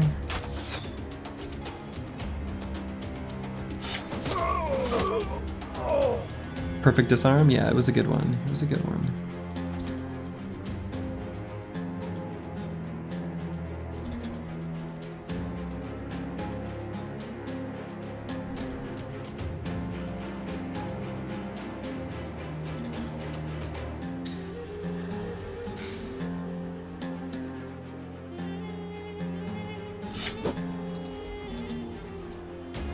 So I'm going to move out of zone of control, even though this guy's going to be able to punch him. I don't want this Nomad to rally. In fact, no, we probably attack this guy, but let's wait. Sweet.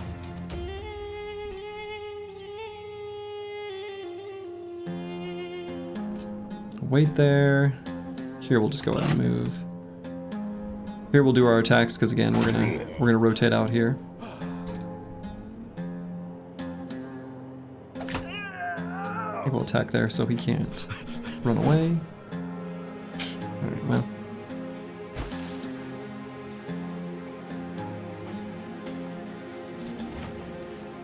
Alright, and we're gonna still chill here.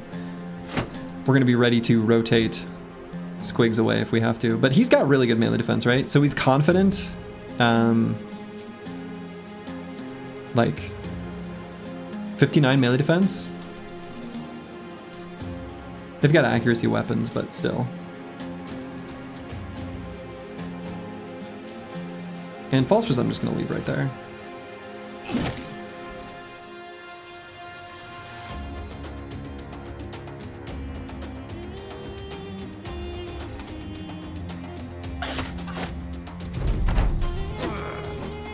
Puncture? That's rude.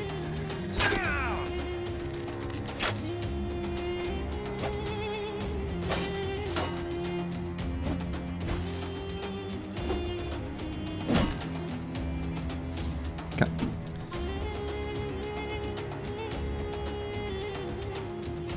Greg's putting his 48 melee skill to good use. Yeah, he made an attempt.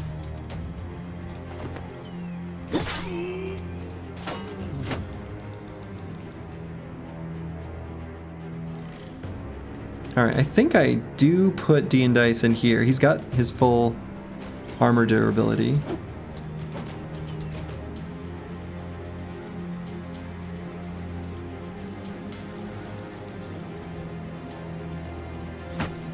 Let me just shield wall. Okay, did not get that disarm. We're gonna need to back Lost Guardian up completely. He's still got 9 to proc and whatever, but still.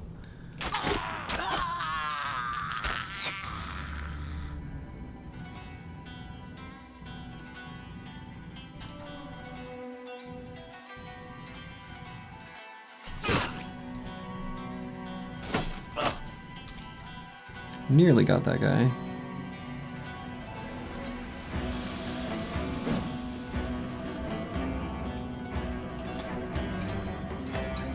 I guess now we don't really have to back Lost Guardian up, but there's really nothing you can do. Maybe I'll just go here and make sure this guy can't run away. It's not super useful, but it's something.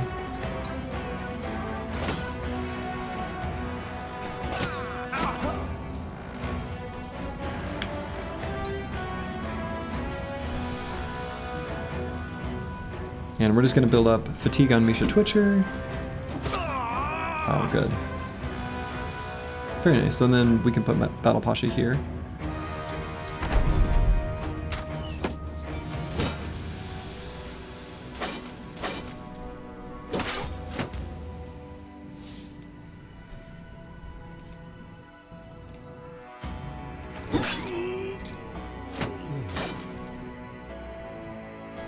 Here we'll just wait.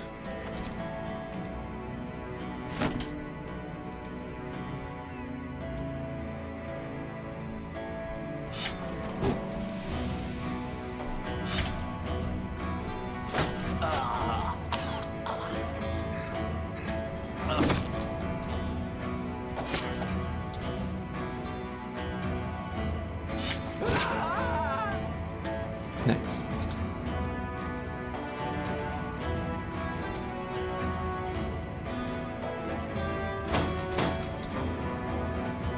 That guy rallied? What a jerk.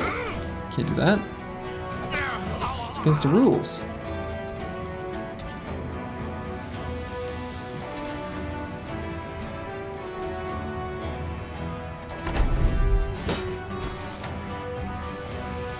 He's running away. What a fool.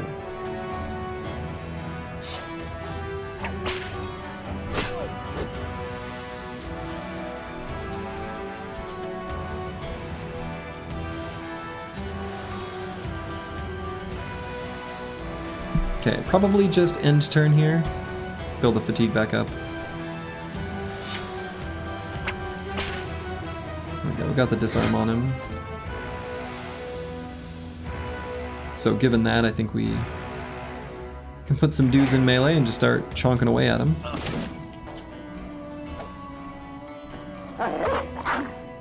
Let's get Warrior down. Warrior can help us out here.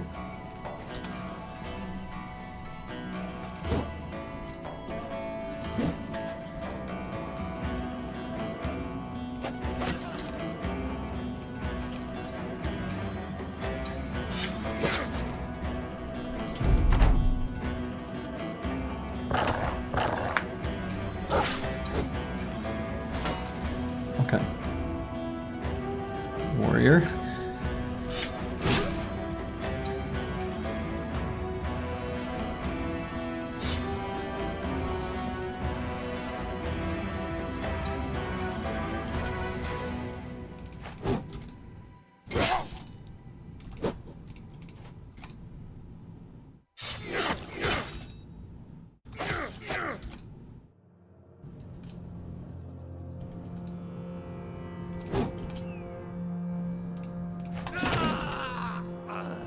There we go.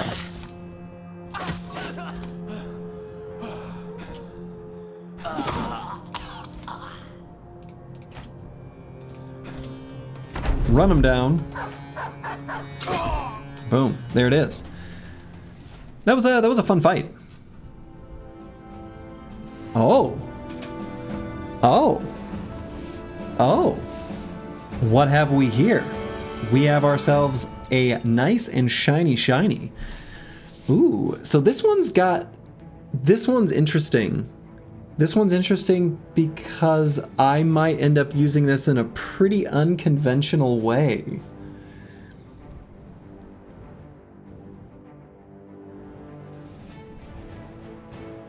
%14% increased or additional chance to hit. That's very good.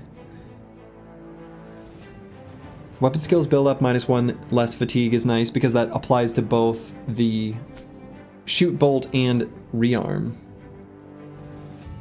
You literally found the same named crossbow yesterday as well? Interesting. The run provides.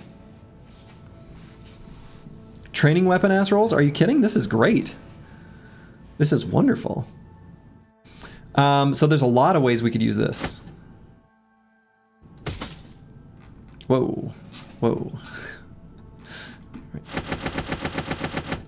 And look at that volume of tools. Holy buckets.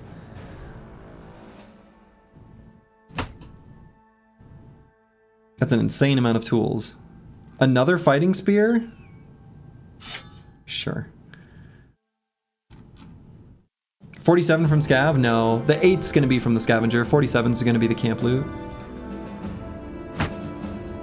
So many weird similarities between our runs.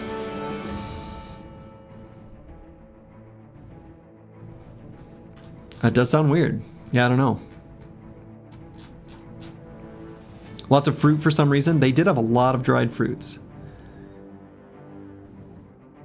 And I don't think there's anything else here we want. That's a really good, I mean, that's why we like those camps. So, the Magnificent Shooter. Here's what I'm thinking about. Here's an interesting thing.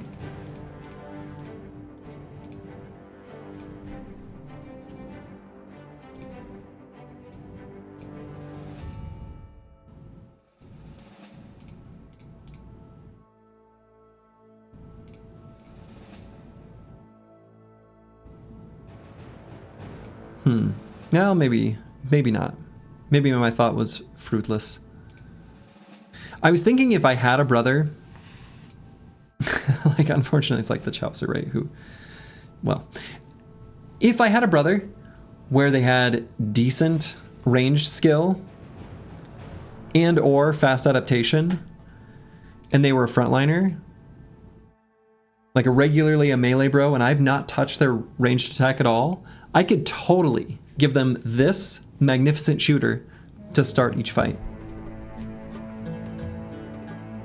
Unfortunately, I don't think we have anyone that quite fits the bill.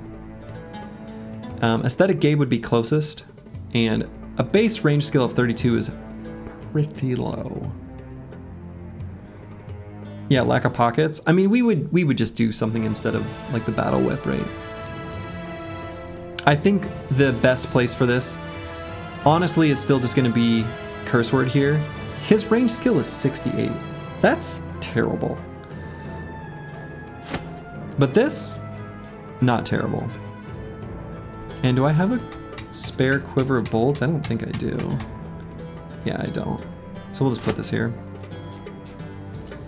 So I think putting the Magnificent Shooter here is pretty sweet.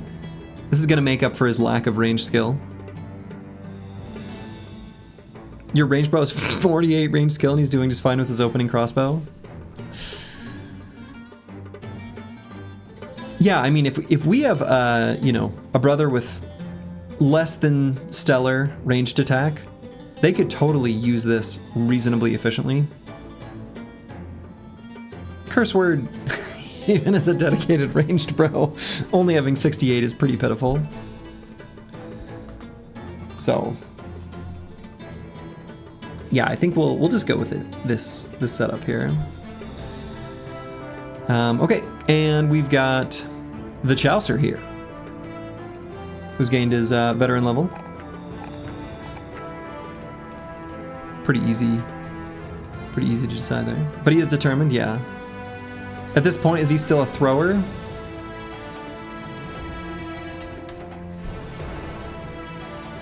I mean, kind of. At least he's determined, so that 68 is closer to 78. I mean, yeah. Though realistically, right now the team's mostly eager, but if we were euphoric, we'd have the 75% chance to start the battle at confident, which, you know, is lower than 100%, but still. Yeah, he throws bolts. And we have spare fighting spears. Kind of cool. So let's take a look at our armors and fix up our armor situation resulting from that battle.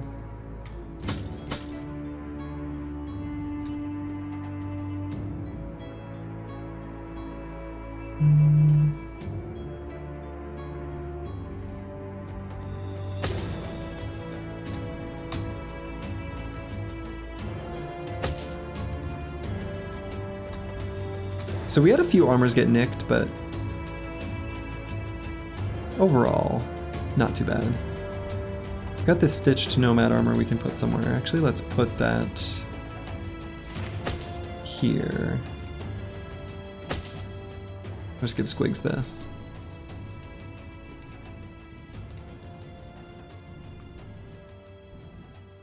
A training weapon for the guy with permanent stats like he's still in training? I mean, now that, the Fat Wombat, that I can agree with. That one I have a hard time disagreeing with. All right, Disco Dick got a pierced hand, which sort of sucks, but, you know, is what it is. So I do want to stay in desert terrain until the next event procs.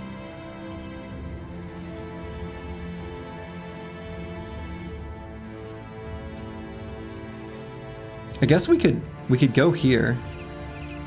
This spot on the road also has 2 different events that can happen. Oh. Well, hold on.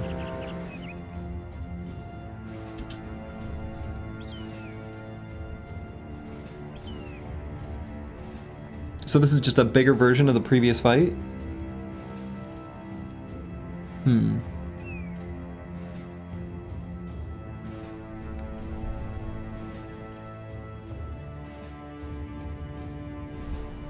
Soji, is Psycho correct? What was his? The chance to hit is +10, +14. Yeah, so crossbows do lose. Actually, we can consult the turtle perk guide for most things, and that also includes crossbow accuracy. So there is still a distance penalty for the crossbow, so it's not quite that simple. But that would be the, I think that math is correct for 2 hexes away. I'd have to look again. Might just be if they're literally adjacent. So yeah, this is a pretty big fight.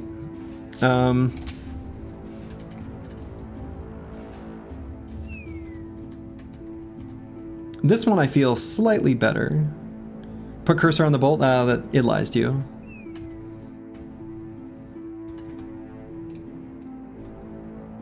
This one I'd feel slightly safer at night. I think we could do it though.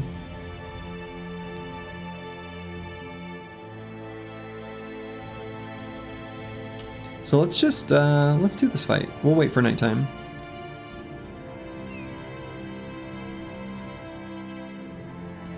And then we're gonna go to this hex here, or this spot on the map. So one of the things we're gonna wanna make sure we do is get the Chaucer all up in their biz a little bit more efficiently in this fight. I wonder if I swap the Chaucer in D and Dice's location.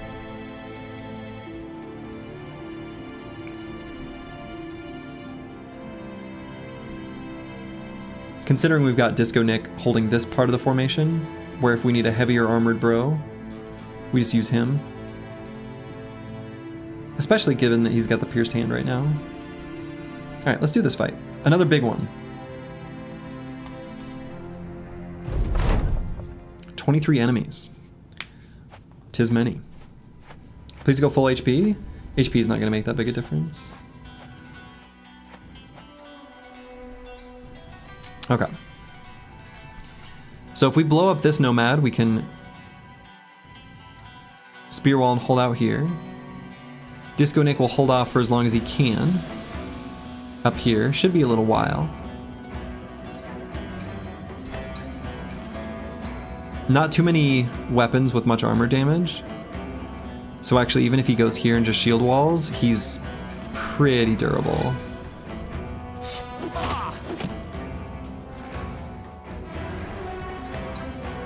We can have the Chaucer go here, lock up these enemies.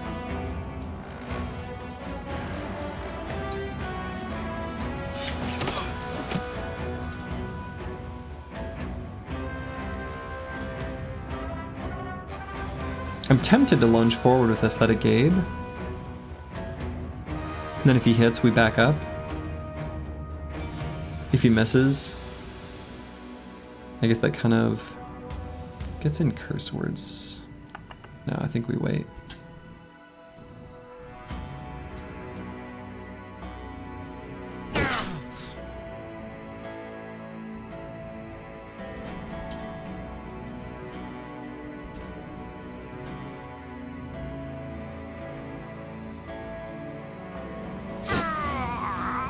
Cool. So now we can get Disco Nick all the way to here. That's pretty good. So wait there a minute. Wonderful. Accuracy doing work.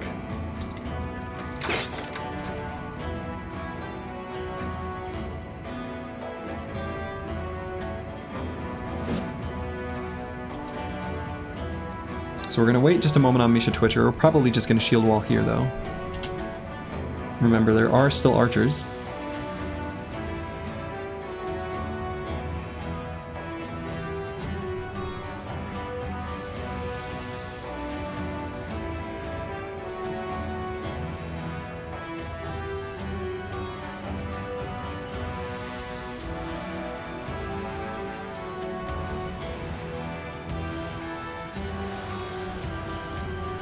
Just wait here for a moment.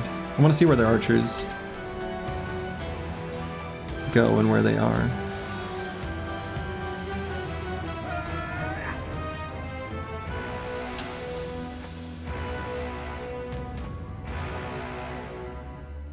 Okay. Didn't gain that much insight, really. Like, let's see.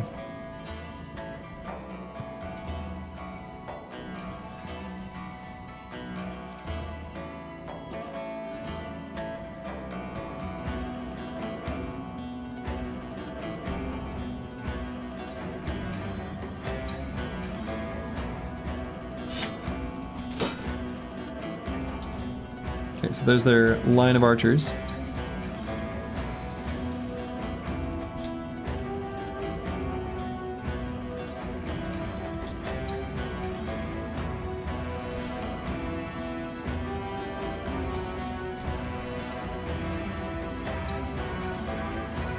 So definitely going to shield wall with Misha Twitcher. They are going to move up and get some shots next round.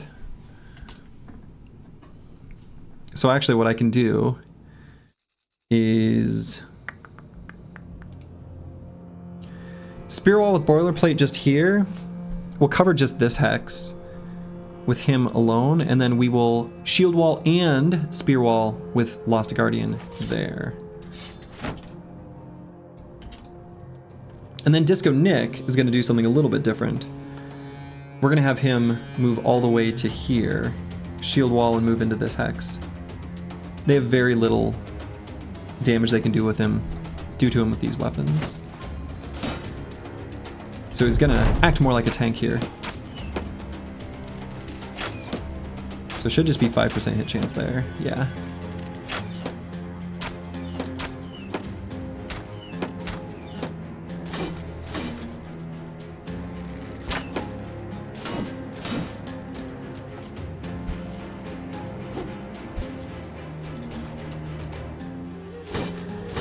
And we might get a little bit of spillover, like from this outlaw, and like, yeah, this guy jumping over, and that's okay. These are smaller engagements that are nice and easy for us to handle.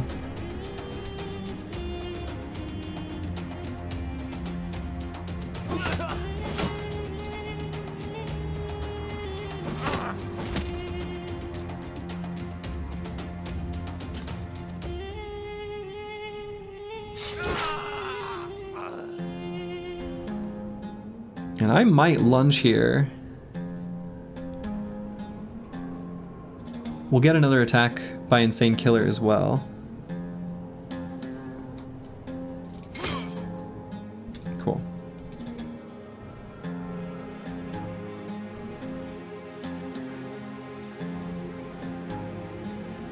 And we're gonna wait for Battle Pasha to move into that hex, I think, first. For better surround, so we'll wait on D and Dice. Given that it's nighttime, I think we keep using the accuracy weapon.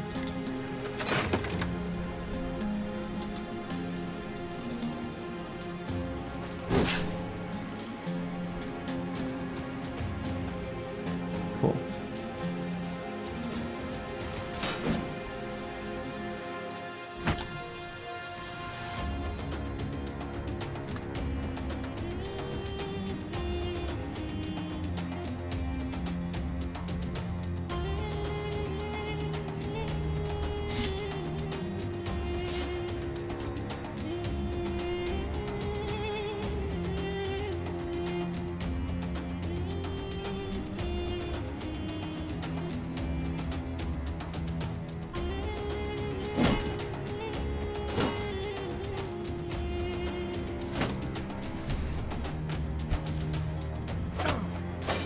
Okay. So Abani the Dust Dancer. We're gonna need to make sure he doesn't get anything, you know, done to us that we don't want him to do. Which is to say, like, hurt us.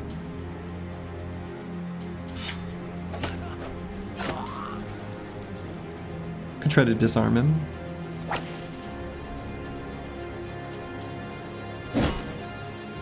Push that guy off. We'll move Lost Guardian up, just to get better surround there. Disco Nick's gonna hold Fatigue. Might be able to get a shield wall next turn.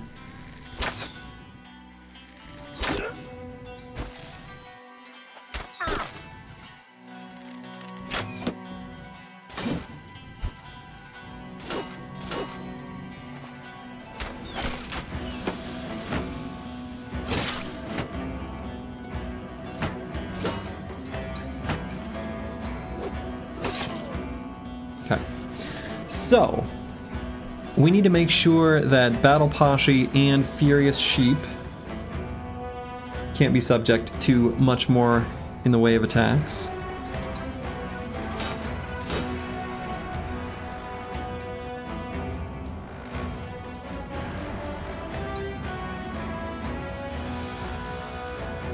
We're gonna hold on Falsers. We may need to move him up to help up here.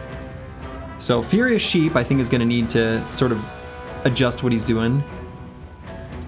We're gonna attack here, and then I guess go this way, because we don't want Zahiri the Golden Vulture to be able to jump on him.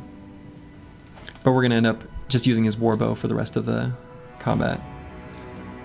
And we don't have to bail Battle Pasha out yet, but probably fairly soon. Kind of depends. If we can just take that guy out, then we won't need to. We could also just throw him in a net. That's not bad either.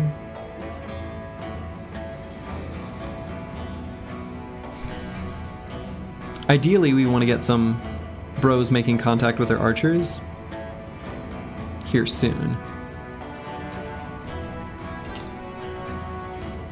So right now, Misha Twitcher's going to need to keep doing shield walls. All the archers move though, so we can wait just a moment.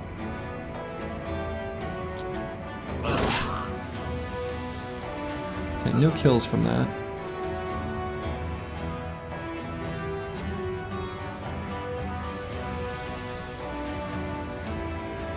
Yeah, we can't let these guys get in. So I guess Boilerplate will just go here. Spear Wall. Lost Guardian, we're just gonna hold for a moment. And the Chaucer, I think we can just attack.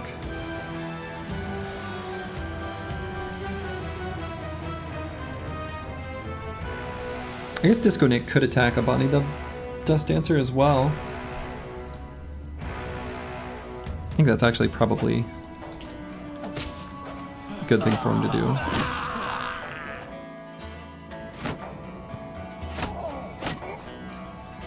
Cool. So now let's get Falsers up to here.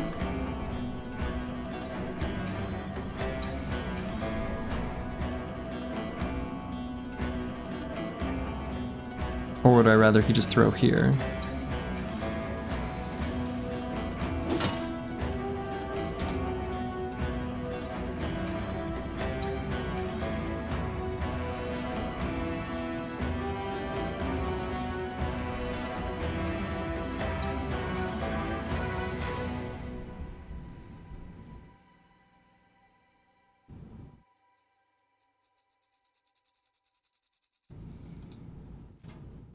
So I think I rotate Battle Pashi out.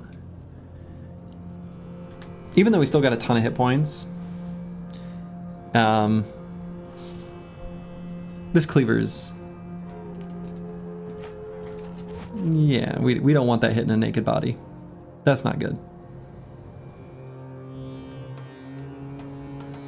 And this guy's gonna keep like just shield walling.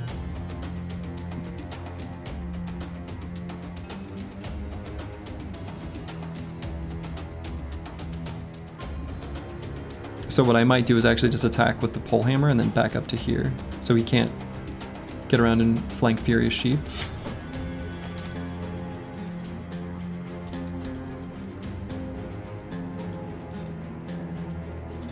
So Curse Word can line up his attack here now. And we want to make sure that this still remains the focal point for ranged attacks. So Misha Twitchers is going to shield wall again. Plus Guardian will move up to here. And probably also just shield wall though. So maybe not, maybe he stays there.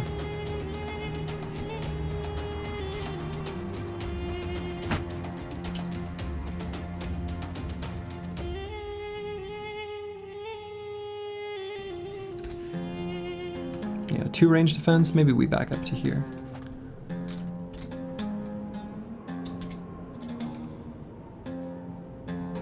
Maybe we just still spear wall, prevent this guy from jumping over.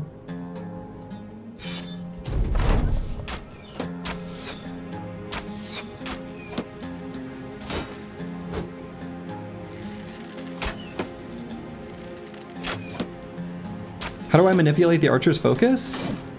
I've already answered this question twice just in this stream.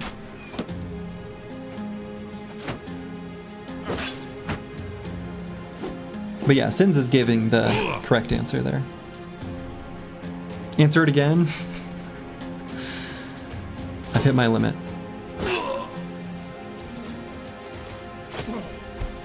Okay. This is actually pretty good. We're pretty happy that this guy went here. And he didn't shield wall. I think we just do 3 regular attacks.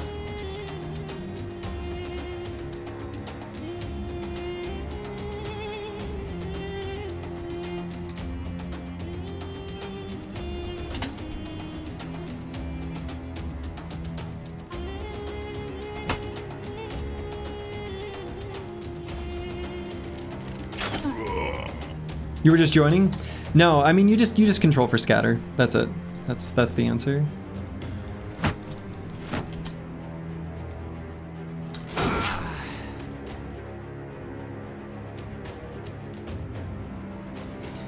They highly prioritize getting scatter bonus, so you just make it, you just position such that that's where the biggest clump is. That's where they'll attack.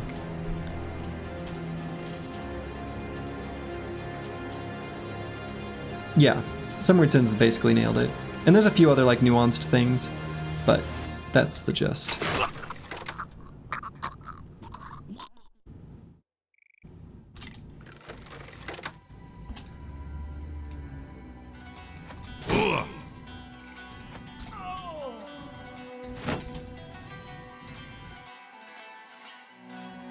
So yeah, it's time to get some boys attacking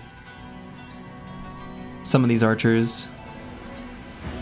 We're gonna get the Chaucer up there soon as well. Boilerplate, I think, can get things started though.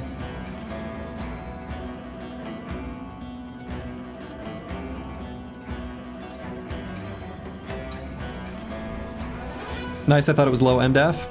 Literally, also in my 2 times I've answered this so far this stream, I went on a tirade about how that's what everyone says on Reddit, and that is the biggest misconception that people just keep repeating because it's what they read, and it's wrong. And it's wrong.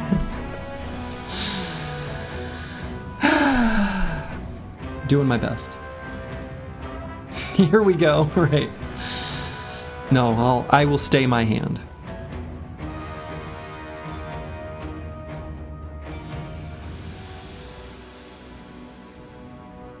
First mistake, reading Reddit? True.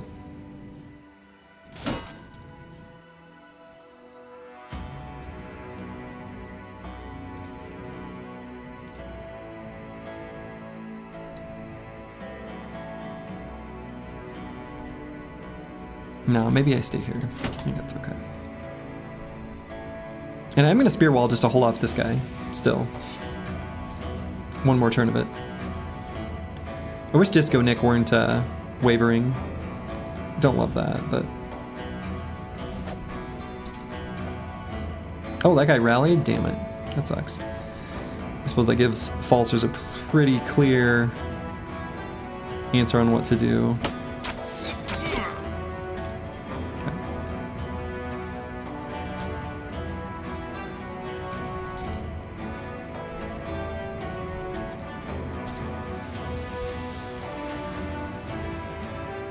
So now that this guy's going that way, yeah, I mean, I don't do anything with Lost Guardian this turn, but...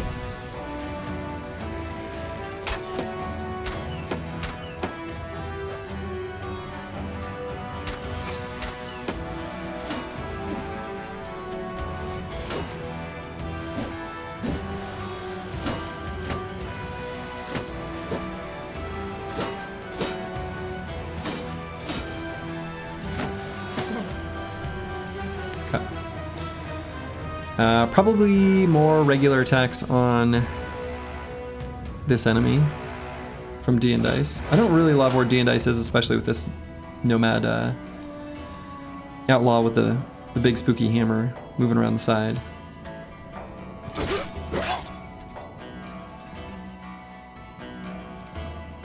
And Squigs, I'd probably just end turn, save fatigue for next turn.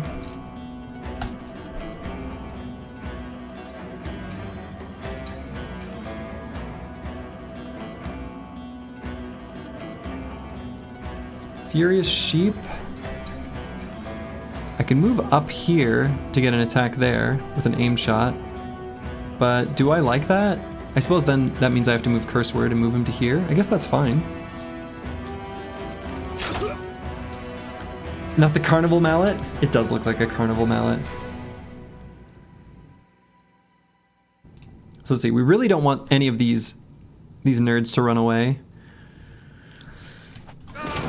So let's just go there. I mean, I guess I could put Battle Pasha here. He can engage the Carnival Mallet and it's fine. Because that doesn't do too much just to his giant pile of hit points.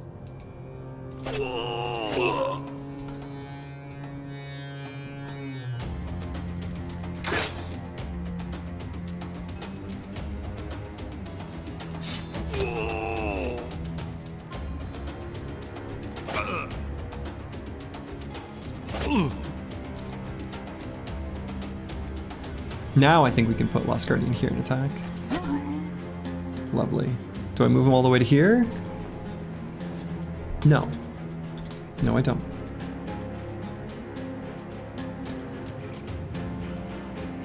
So now we can put the Chaucer here.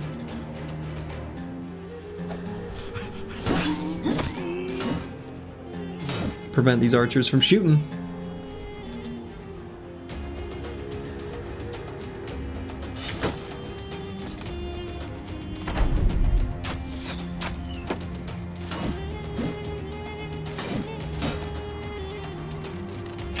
Another very fun technical fight.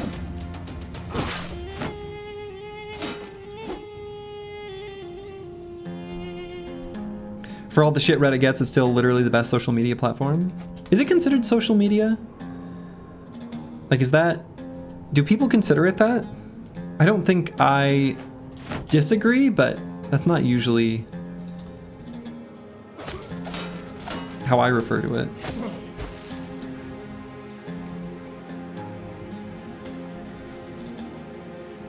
You do? I mean, it's not totally inaccurate.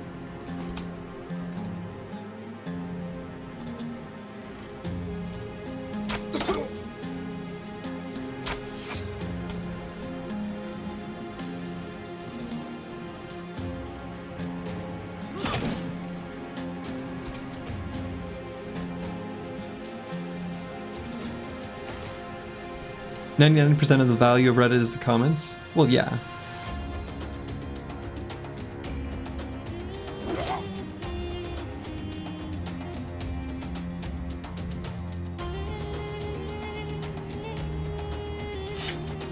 Yeah, your mileage may vary based on what subreddits you go to, definitely.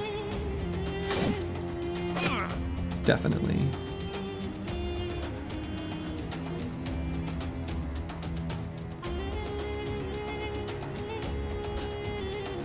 All right, we're gonna get some big morale cascades and shifts and things as all these fleeing enemies die.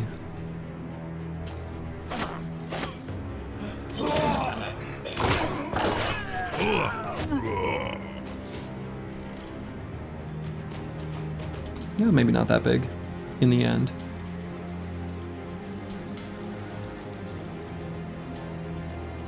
Something like the wholesale insanity of Facebook, Twitter, and let's not even mention truth. Yeah, that's true. That's true. There is some full-scale insanity going on in some of those places.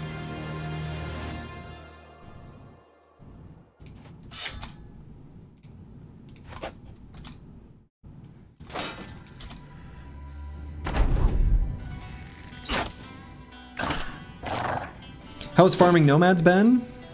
Pretty good, actually. Oh, that guy got 2 stuns. Farming Nomads has been going pretty well.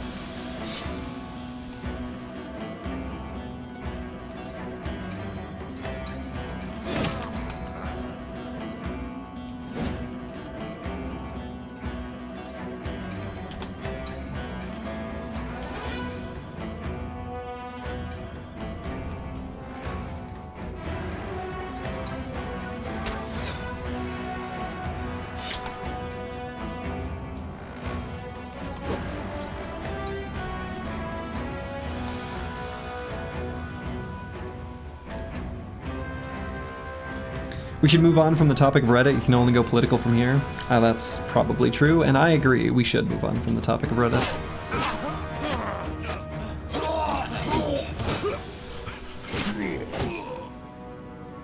Despotzini, hello, hello. Welcome, welcome.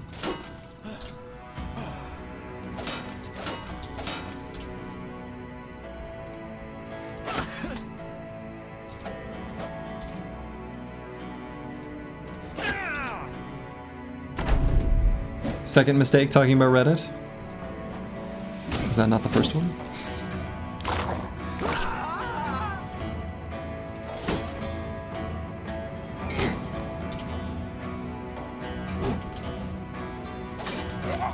Very fun fight though. I really enjoyed this one. This is just like a really fun technical fight.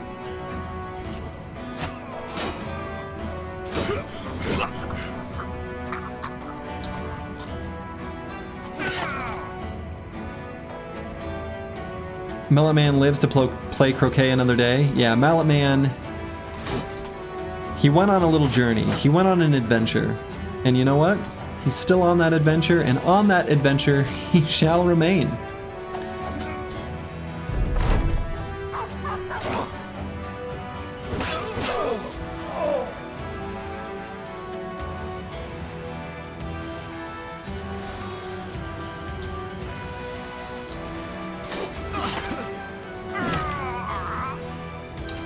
Okay, let's see. Will the dog chase down Mallet Man?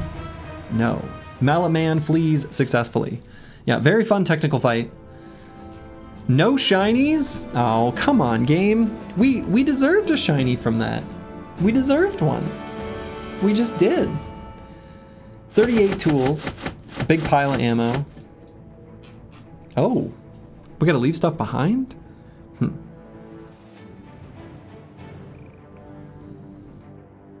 What should I leave behind?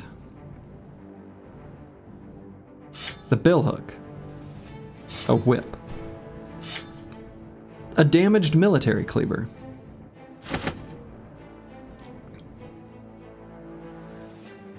Do I leave behind this fighting spear? We have 2 backup fighting spears. I guess I don't need the boar spears anymore, huh? Huh.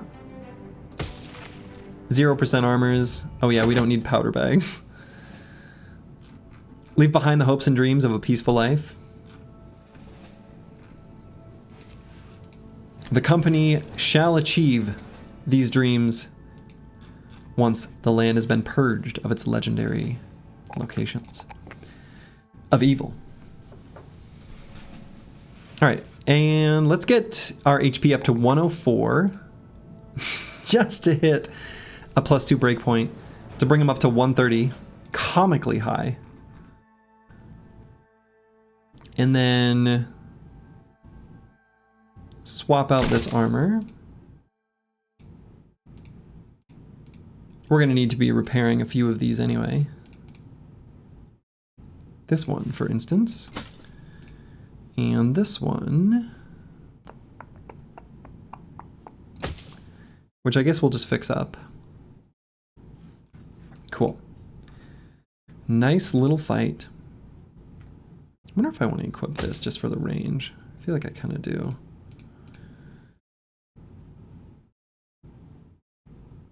When you first saw these bros, did you consider at all doing the veto?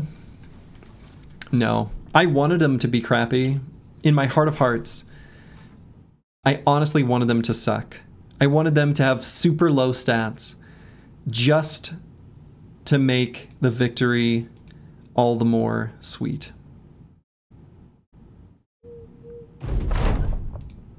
I don't think that counts as an event. These don't count, I'm pretty sure. You mentioned before that Steelbrow and Nimble don't really help each other. Can you explain that a bit? Yeah. I mean, Steelbrow helps forged brothers who are particularly vulnerable from getting like one-tapped or like taking injuries or things like that. Nimble already has that built-in protection, and so it just doesn't need it. So even though I hate the term EHP because it doesn't really work with Battle Brothers because your hits to kill vary so much based on the type of weapon that's attacking you, and there's all sorts of other things you need to consider, like injuries, did you take enough damage to inflict a poison or bleed, etc., etc., etc. The amount of like protection provided by Steelbrow on a Nimble Brother is just mathematically low. That's it. And so unfortunately, this is our event. Curse Word, because he's clumsy, has this entry in the event pool where he accidentally sticks himself in the foot. So there's our event. Okay. I think I'm probably kind of ready to leave the desert behind and travel north. Sorry. Yeah, you know, sometimes it happens. Sometimes you're just practicing with your new magnificent shooter and you accidentally, you know, do a little friendly fire. And the friendly fire is self-inflicted. It happens. It happens. Time to go for the Kingsguard. Yeah, so we do have a spot on the map where we could get it, but that's not going to be possible until Tangval is non-hostile. So after the Holy War, sure, we can go here. Unfortunately, until then, we can't farm that brother quite yet. Cave time? We don't know where the cave is, but I think it's a good time to go look for the cave. I think this is a nice time for us to go north and fight some barbarians. I'm totally keen to do that. Why that specific spot? Well, because you need to be on a snowy road, and that's the only patch of snowy road we've got. That's just where the event procs.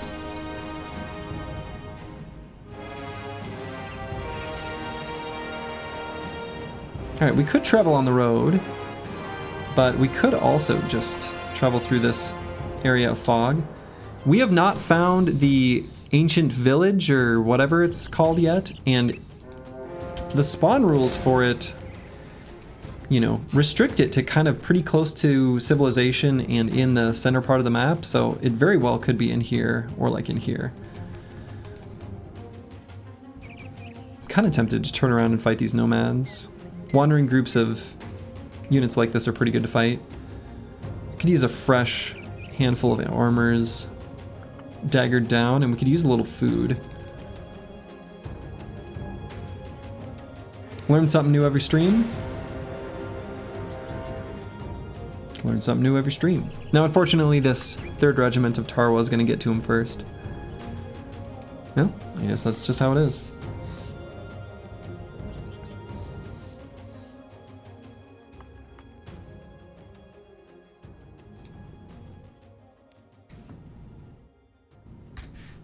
I think all our armors are fully fixed up now.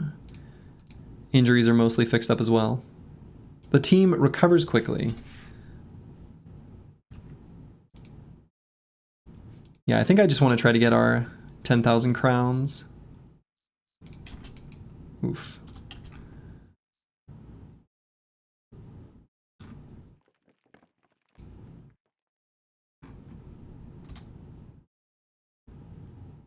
Huge mountain range we're traveling over. Sort of sucks. And you know, I say sucks like I didn't do this to myself, but I didn't know for sure if this mountain range went this whole span.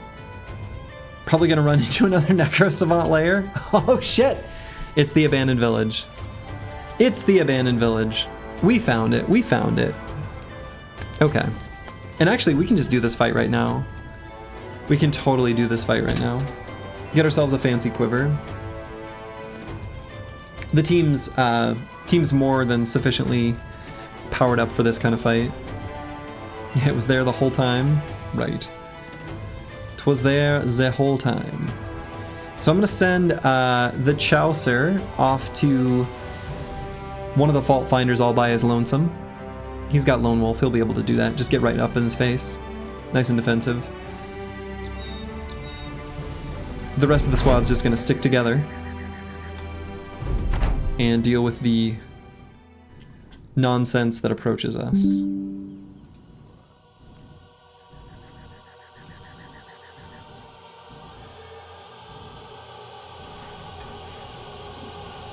Okay.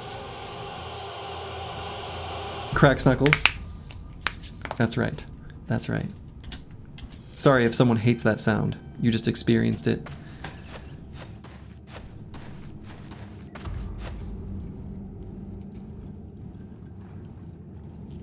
Okay, let's see if the Fault Finders reveal themselves with some pulling. They did not. And I have no idea what the best way to do this fight is. I don't know if splitting up into groups might kind of make sense. I hate splitting up into groups just in general, but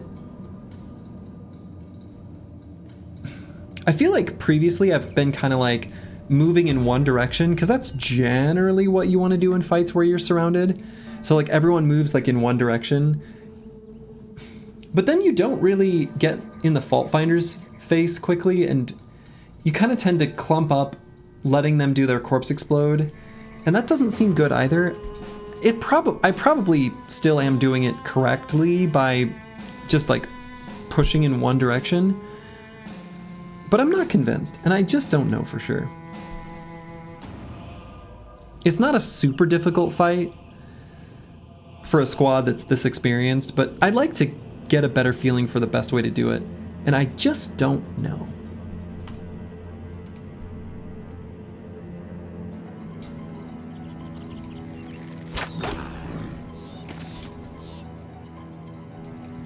You also push in one direction, but you also have doubts about it every time you do it? Okay, well, at least I'm, you know, at least I'm in good company, I suppose. Because I also feel like when you push in one direction, you kind of let them clump together, and it's almost better if they remain a little bit spread out. I'm going to try just sort of staying mostly stationary, except for the Chaucer running up this way, some direction. We're just going to put like our bros with shields on the edges otherwise. We'll try it.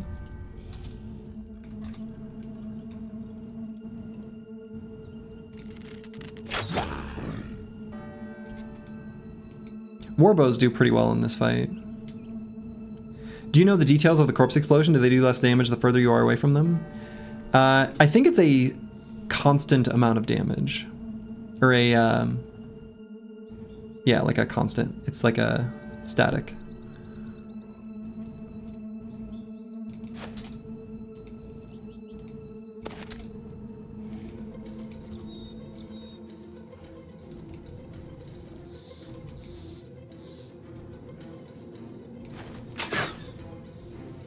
Oh, well, there's one of the fault finders. See, now I think I should just run this way.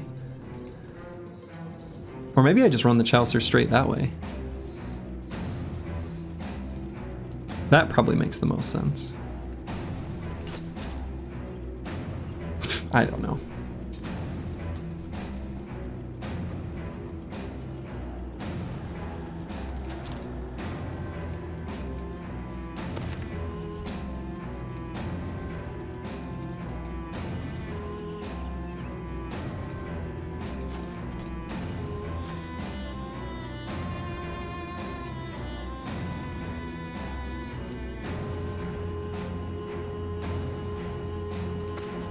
We found it? We did.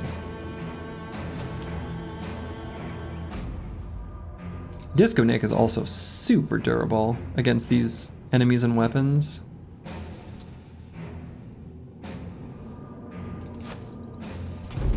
But...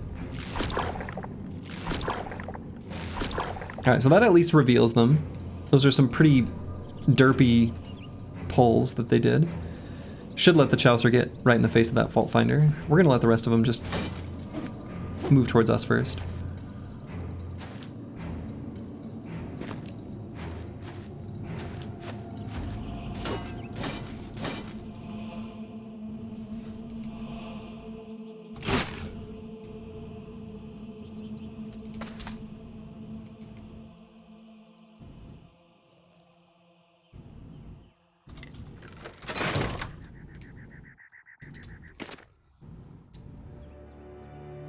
They ended their turn after each pull. Does it take all their AP? Yeah, I mean, it must.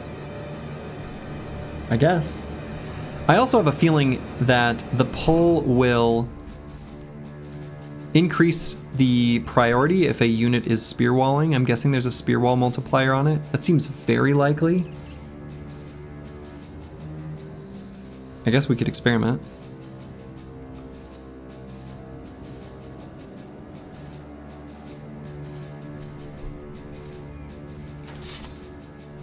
We can learn something.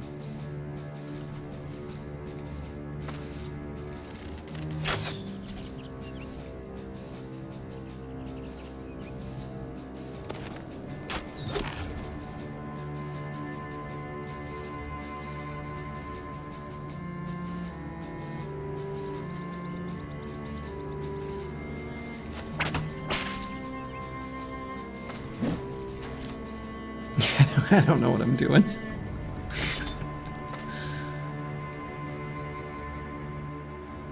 They can't spear wall, or they can't pull everyone. So do I think it's... And do they get 2 opportunity attacks?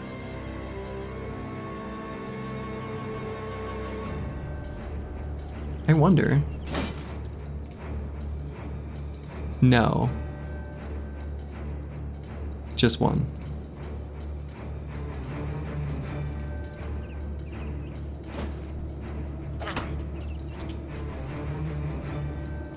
Slurgy when he's not allowed to spear wall. Yeah, I shut down. I simply can't accept it.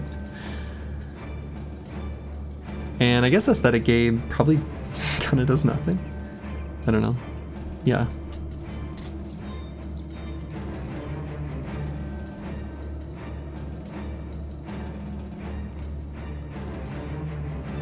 Battle Poshy will chill back here. Everyone else just gonna chill.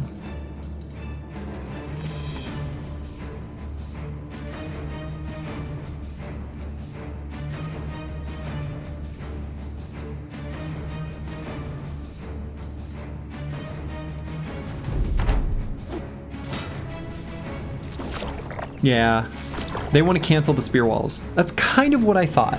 That's kind of what I thought.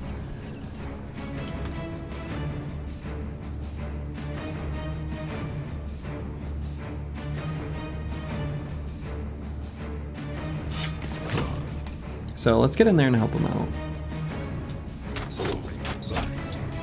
Oh, I should have done an attack there. Yeah, well. But we are able to spear wall on at least one brother since one of them is in melee. You wonder what the bigger threat is, the living golems or the explosions plus fart gas? I think, yeah, that's a good question. Maybe it's like nachos where you want to be careful when you kill him. Yeah, I mean, it definitely is at least partially like that, for sure.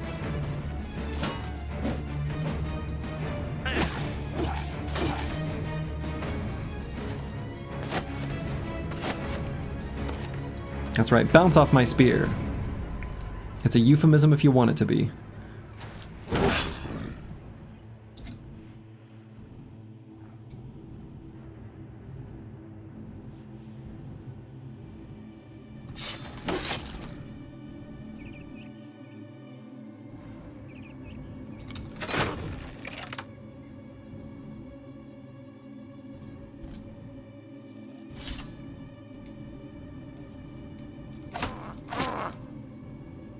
It's not about want, it's about need. Need it to be.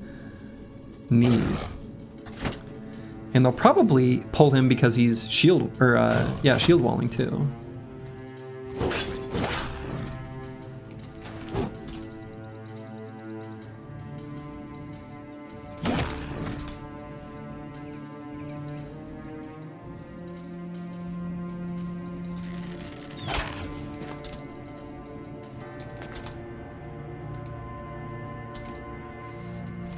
So they'll probably pull Disco Nick? No. Pull? So one of them did an explosion, the other did a pull. Interesting.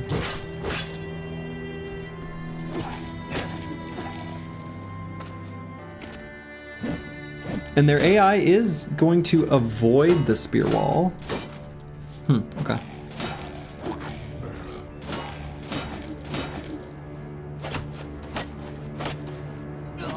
At least somewhat. Oh my god!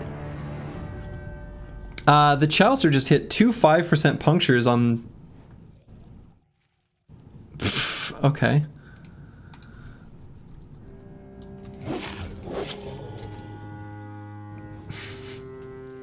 Okay, that's kind of bullshit. Mr. Fault Finder, that was rude. Only happens when you crack your knuckles? Yeah, so we're gonna have to move the Chaucer out of the miasma. That suddenly matters.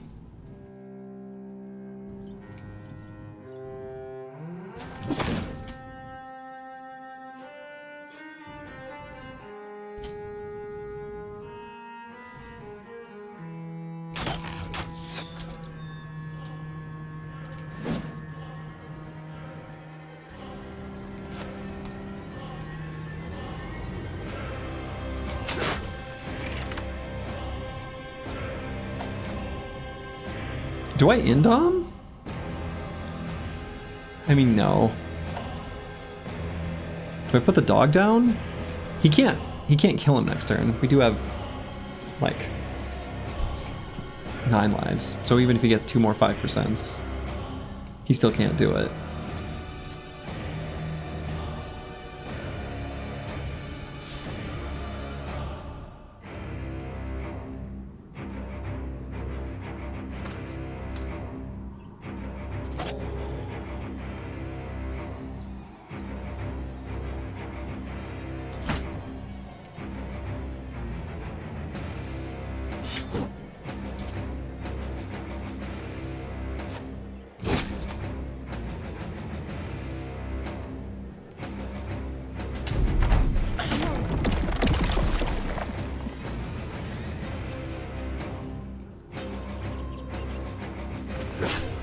Yeah, no, it's a 1 in 400. It's not way less.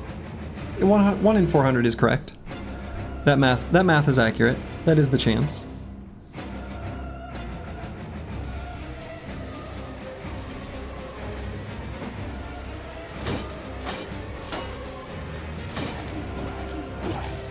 Yeah, it doesn't have the fatigue to keep puncturing too. Yeah, that's true.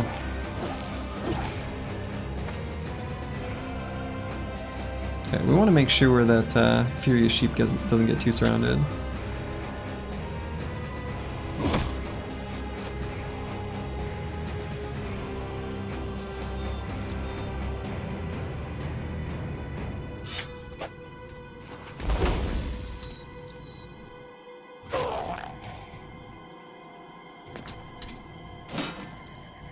No, he went for one of them though. All right, eliminated.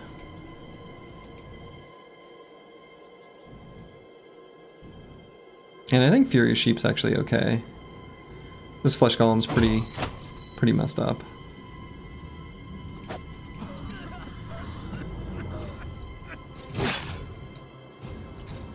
And he's still full health. Actually, reasonably adept in melee.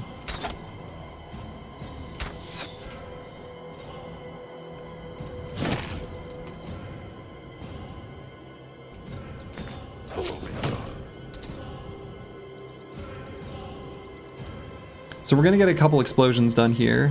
I think it's just how it is. I mean, Squigs is getting hit.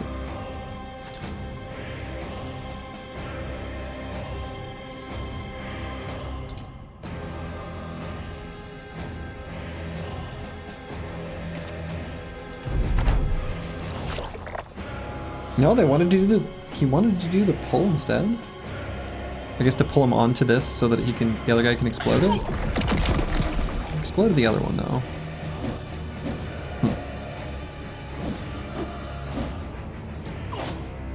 It's a 10% chance for hitting both attacks. 5% plus 5%.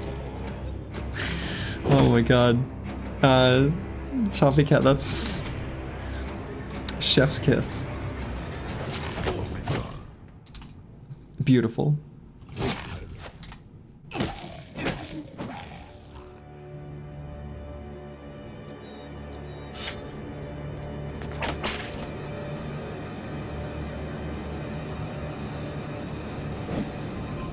And I realize we're moving towards another corpse, but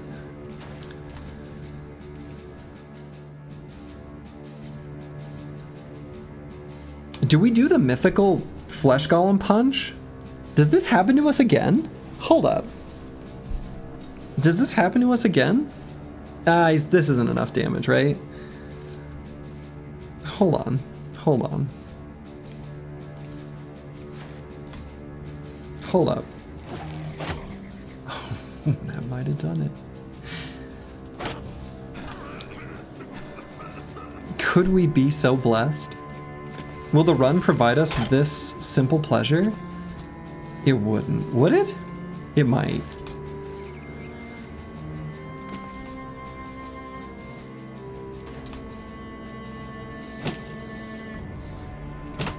Oh, so close.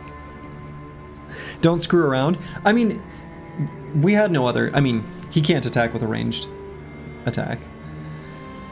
So, it was the correct thing to do.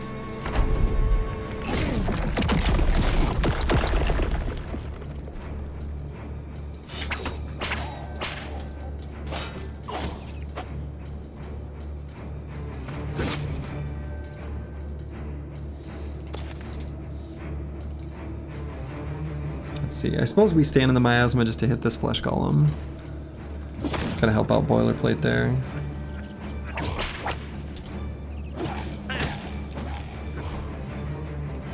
And Battle Pashi's gonna do the same.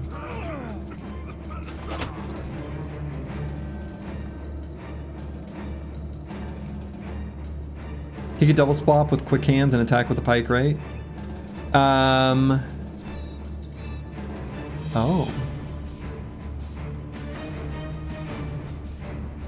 Yes. Actually. Apples and fruits is correct. That line did exist. He could have double swapped weapons. That's true. Yeah. No, you're right. Yeah. That line did exist.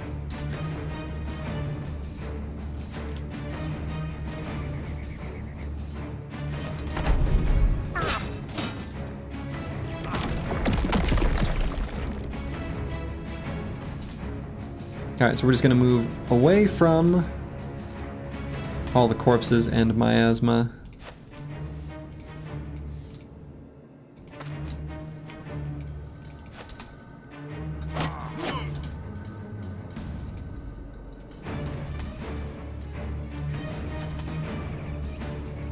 So yeah, I feel like this fight is never bad, but it's never clean. And maybe that's somewhat inevitable.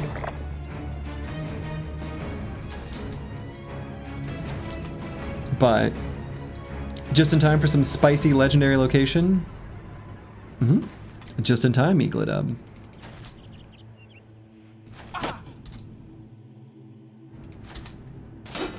Weirdly enough, the biggest threat was those punctures.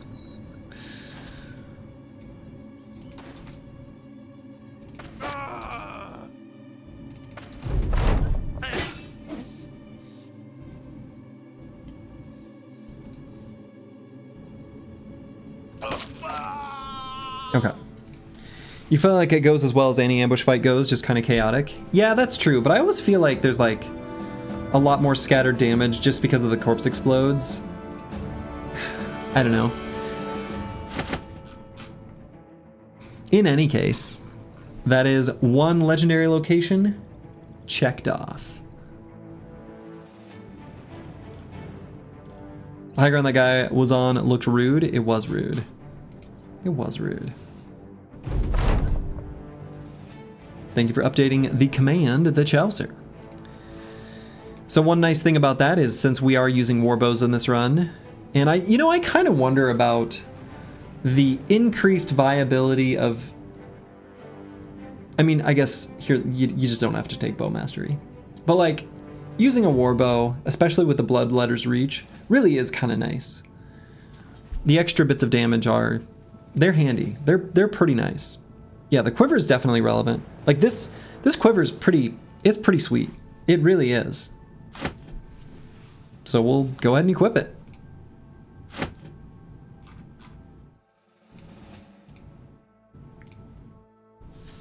Yeah, an extra 20 damage. I mean, especially against nimble enemies. So if there are enemy, like conscripts, for example, from southern armies, the sergeants from noble armies, that's pretty serious damage. So. Cool. And so where was, I wasn't even paying attention. Okay. Artifact Reliquary is up here, which we will do in due time. Didn't we find the witch hut, or are you thinking of something else? We found the stone circle. Stone pillars. We have not found the witch hut, I do not believe.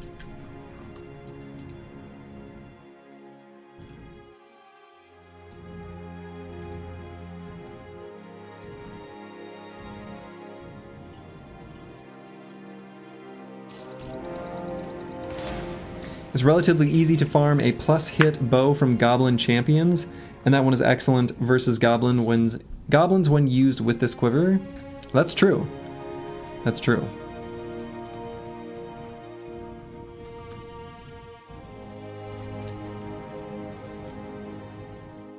All right, the Ruins of Borgen. I do want to take this fight. It's in the swamp. I've got a few Borgdarmers.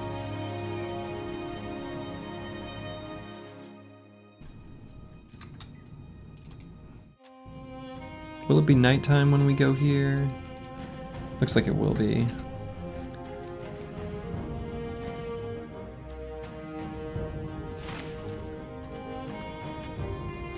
So we're gonna equip some lesser armors, while we mark some other ones for repair.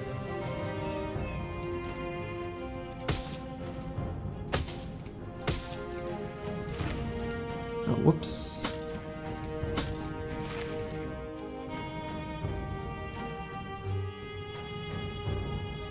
Actually, let's do this. We can still leave these armors here. You've been experimenting with the quiver and the bow a bit. Throwing weapons still feels so much better. Yeah. Yeah, I'm not surprised. And I think the thing about bleed too is that the damage being on a delay, like sometimes that doesn't matter, but most of the time it does.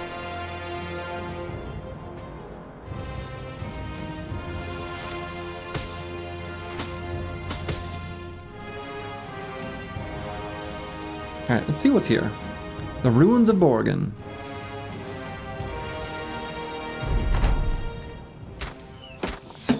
Goblins. Okay.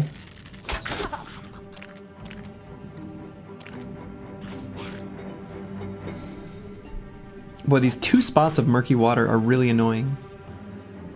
Huh.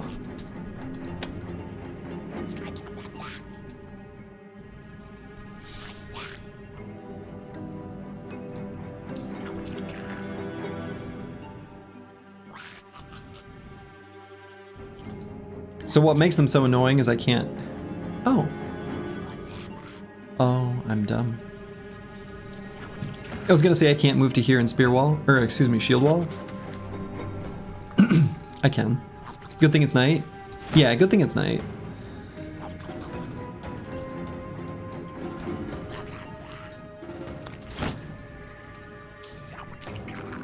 And so the Chaucer does have some lowered hit points. So we need to be mindful of punctures against him. If he moves engage, like in range of a goblin, he's gonna have to... In Dom, if he goes engaged by more than just one.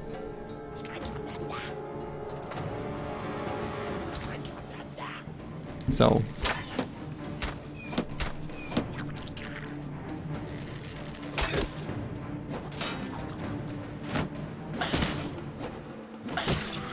But like these bolas, those like don't matter really at all.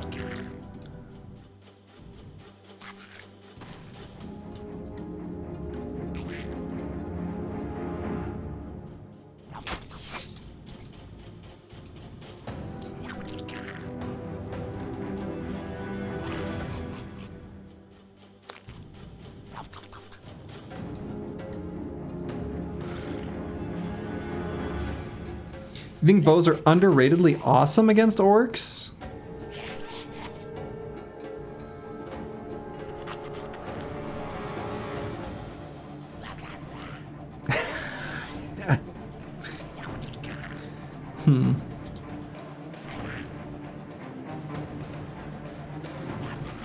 Berserkers with their crazy wide flanks often even go out of throwing range. Bows do really good against them. I mean, that's true, but maybe I'm just... My opinion of that is colored because I use,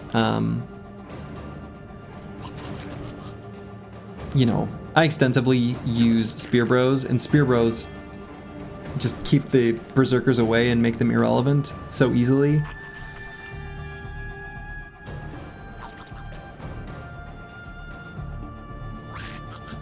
I'm talking about Legends bows.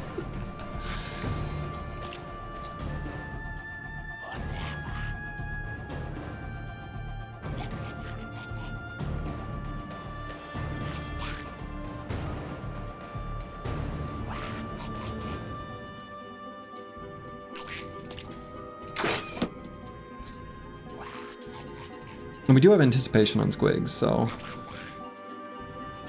let's make use of it.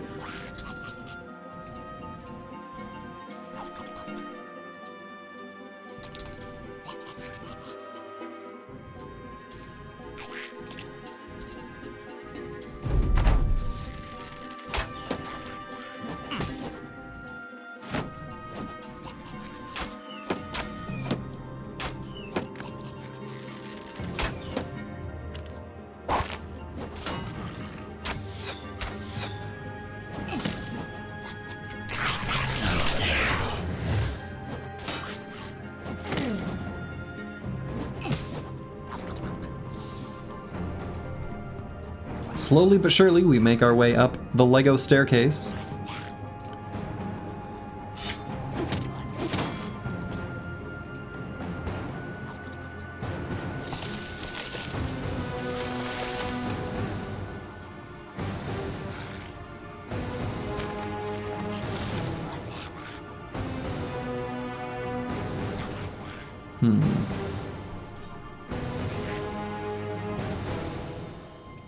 You honestly think Berserkers are overrated mostly because of their name? Everyone assumes they're scary and stronger than warriors, but they seem to be a side grade to Ork Young, if anything, just rarer. I kind of agree with that. They are kind of just a side grade to Ork Young.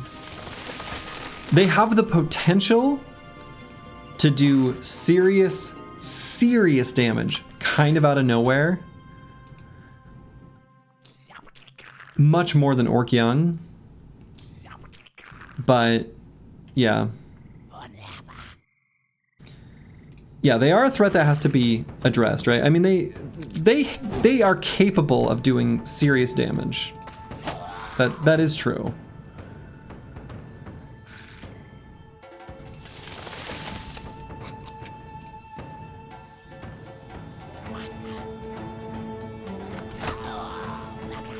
Weirdly enough, I think I want to give Battle Pasha this hex.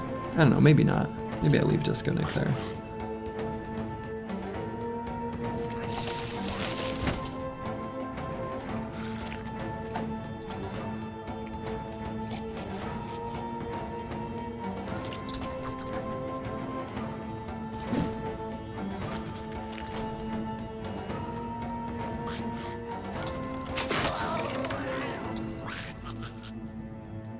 Zerk chain one-shots to 400. I mean, yeah.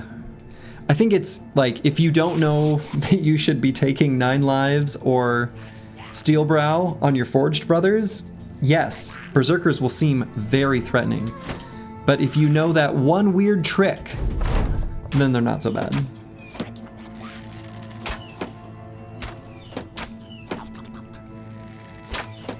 Berserkers hate this one weird trick. 9 out of 10 Berserkers agree. They hate Steelbrow and 9 lives.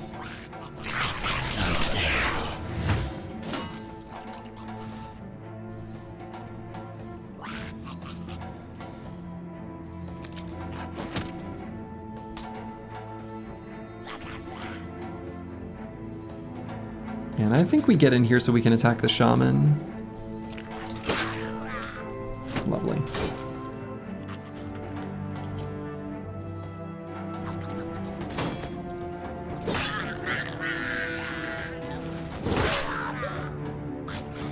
Missed the Shaman, but got some good attacks in.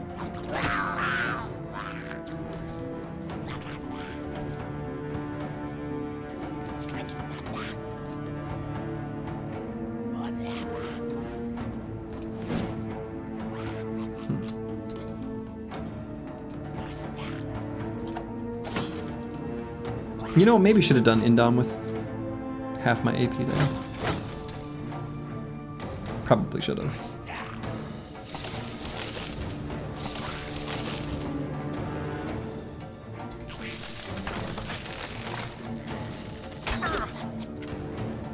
What a jerk.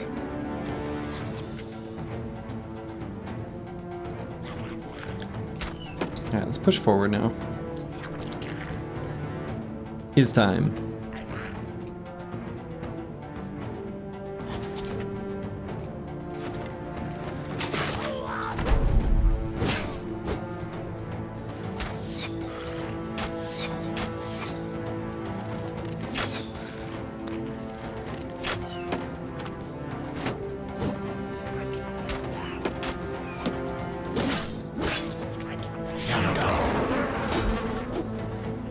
He's going for those punctures, though.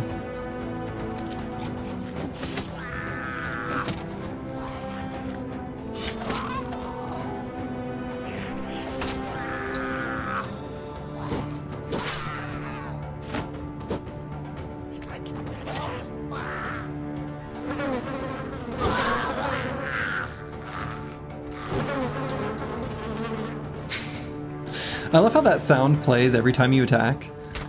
It's like reminding you, hey, These insects suck, and they make you miss.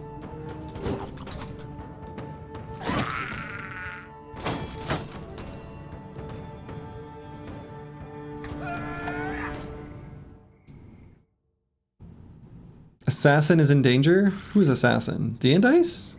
No, he's fine.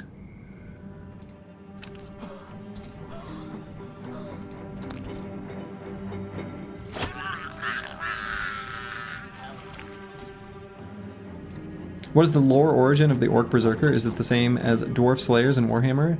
Actually, there is a... I think you can download it through Steam. I don't think it has to do with the supporter bundle that I got, but there's like a... What's the word? Not like a reference guide, it's like a... There's a document that talks about some of the lore.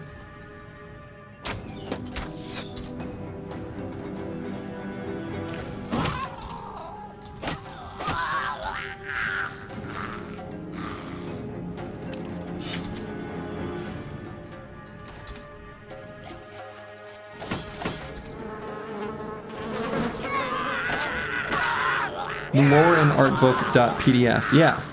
Is that what it's called? Lore and artbook? Okay. That's the one.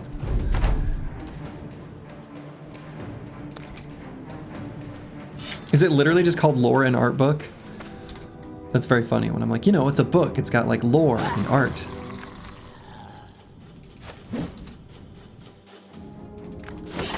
It's in the extras folder? Yeah. Anyway, it talks about the... some of that stuff.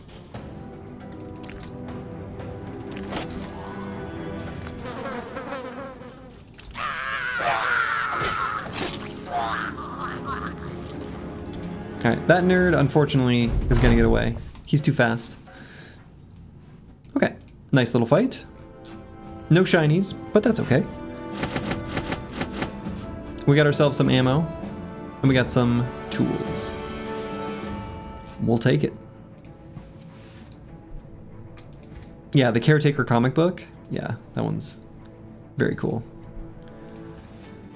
Alright, so this armor got chonked, which is fine because we were kind of looking to replace it anyway. So let's...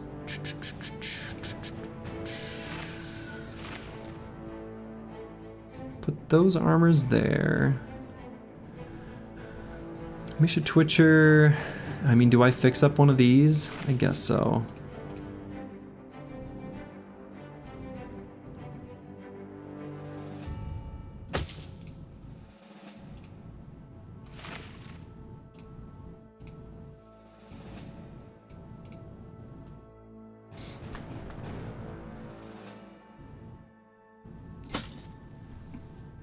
How's the retinue feeling compared to Run 28? Thinking it's a better way to go? Yes. Yeah, and I'm keen to get the cook as our 4th spot.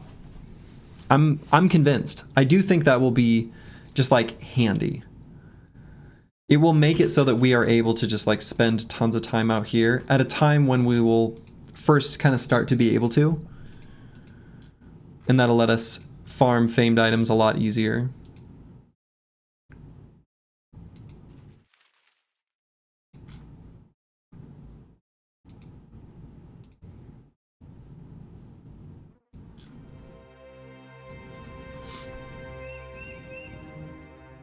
Otherwise, it's just a little too risky to kind of run low on food.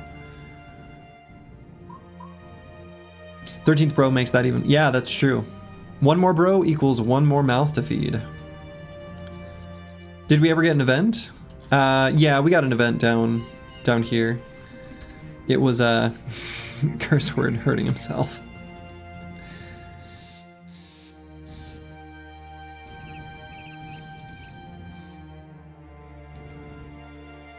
One more bro equals more bush needed in the Kraken fight. That's true, actually. All right, the Unearthed Tomb. This is a good fight for us. We are definitely keen to take these necro fights.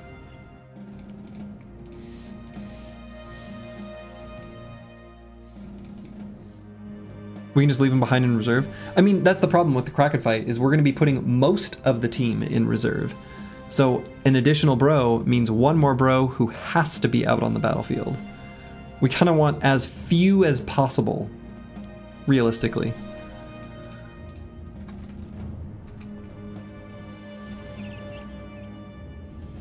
You might sound crazy here. What if we beat the Kraken the honest way? What is the honest way? If the honest way is fighting the tentacles and loosening your bros from getting trapped, yeah. That's based on melee skill. That's a melee skill roll. Like, that's just not happening with this squad. That's like a huge, like, there's no way. We would die for sure. Like, we would 100% lose a bro if we fought the Kraken by trying to kill the tentacles. There's just no way. Just absolutely no way.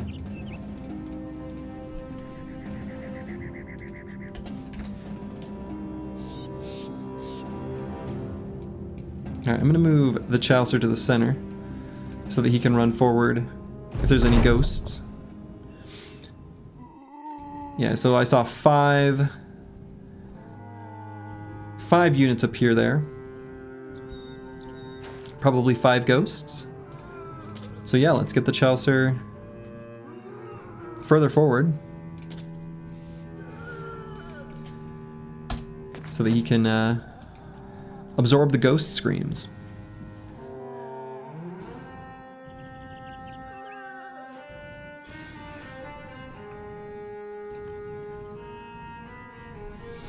So we can put Disco Nick here.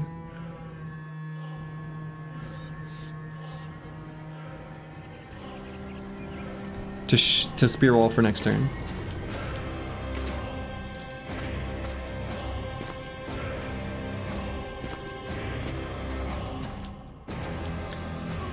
And based on what I'm seeing, I think we'll just put Boilerplate like here and then Lost Guardian there.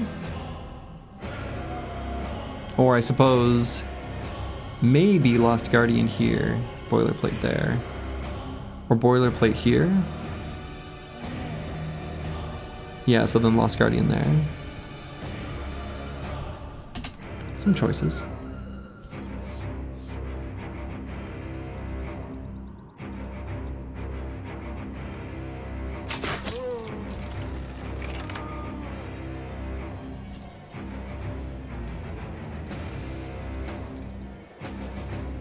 And I don't think I should need to... I think he's fast enough. Is he? 62 initiative after waiting? Yeah, maybe he's going to be slower than some of the faster zombies. He might actually struggle with that. Great X Fallen Hero. Yeah, we don't really care about the Great X that much. It's still... we'll still take it. It's not super high value though.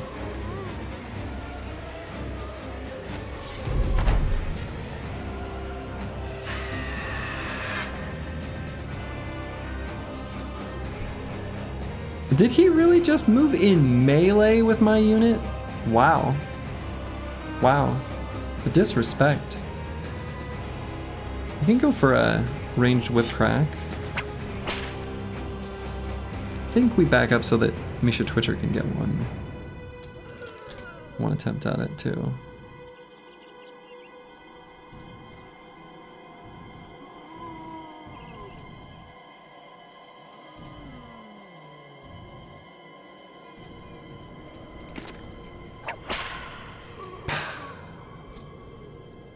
It's not like he's afraid of dying. True.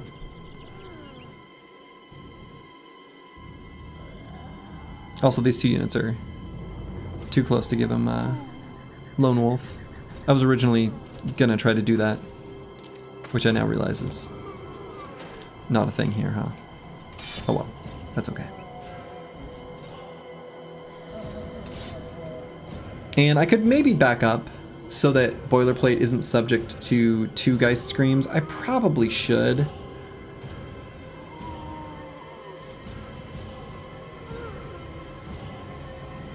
So then that means I have to move him here, which I think is fine.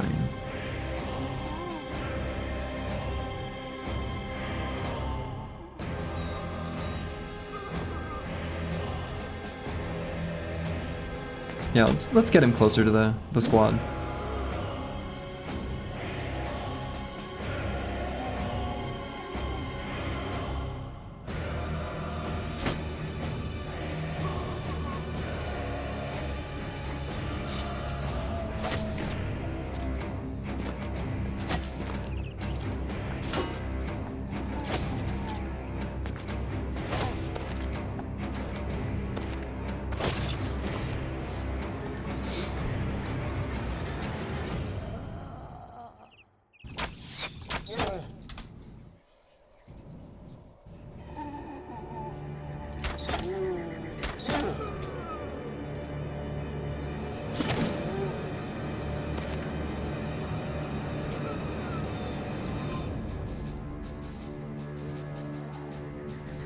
And let's make sure, let's see, what's the Chaucer's resolve at?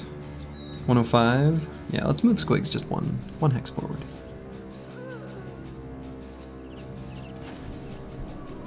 And now it is 120.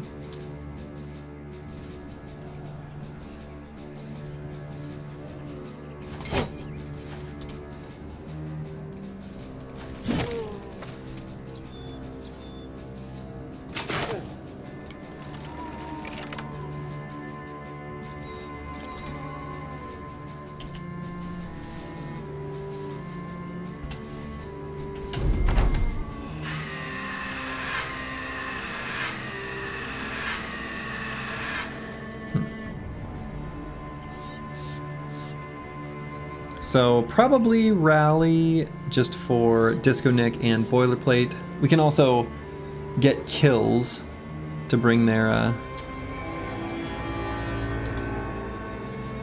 resolve back up. That's the best way. We'll probably have Disco Nick kind of retreat back a little bit, assuming no one gets into melee with him. So we can try to get a kill nearby him as well. That can help.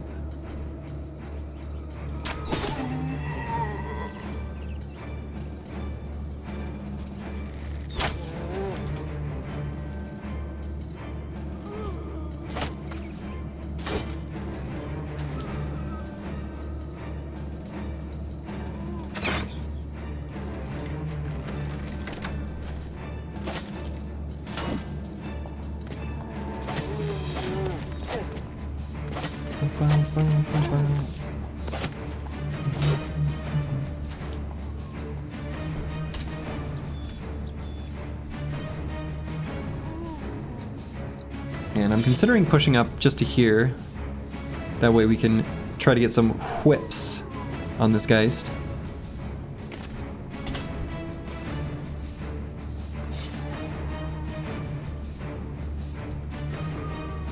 And Lost Guardian. Leave here.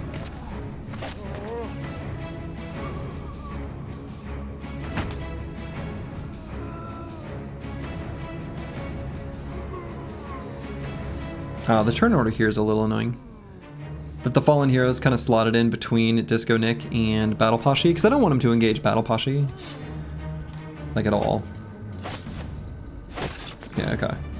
So he's being engaged, and that's just how it is.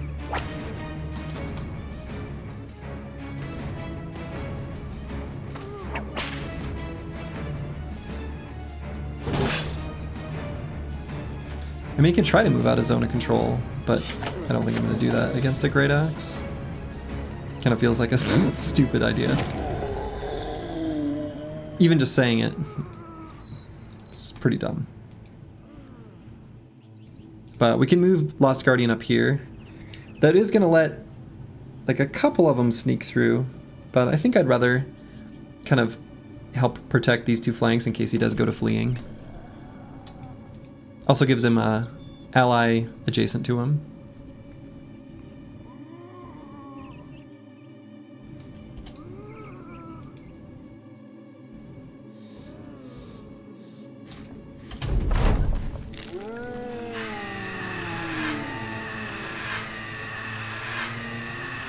Yeah.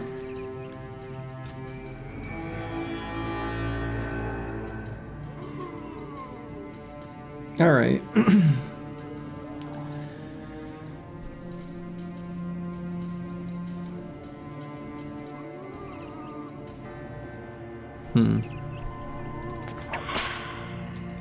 It's kind of annoying. So we can move Battle Pashi to...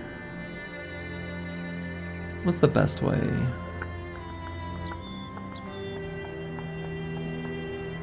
Wish it weren't the Great Axe one that made it through.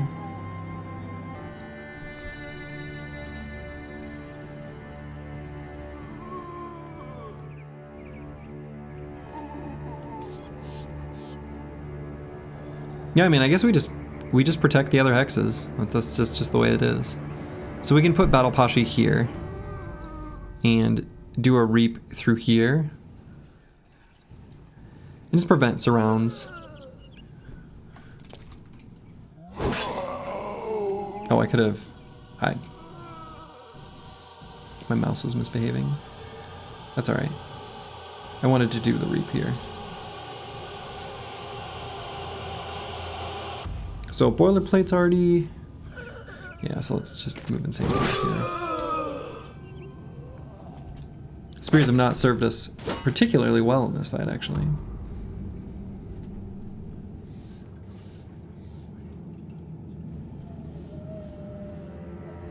Let's put curse word here.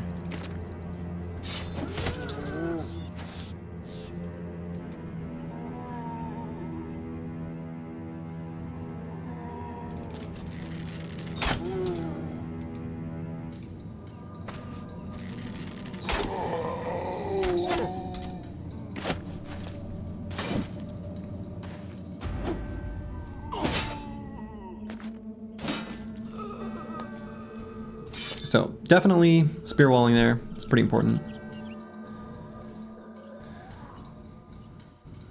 And just gonna keep shield walling there.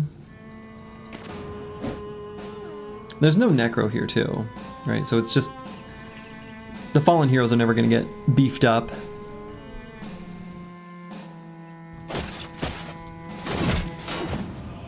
Yeah, so we got chonked once by the Great Axe. Honestly, that's fine.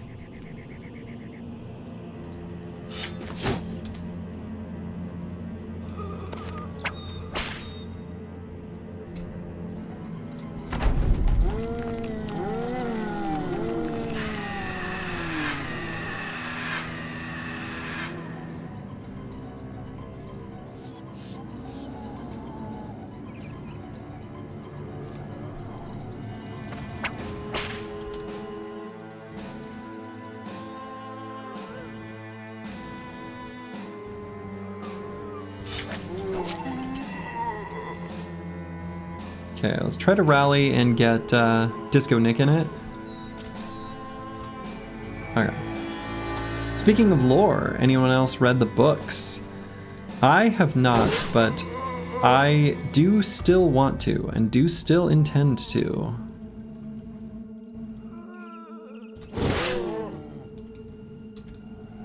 You're in the middle of the second right now. What do you think of it, Apples and Fruits? Think it's good? Would you recommend it?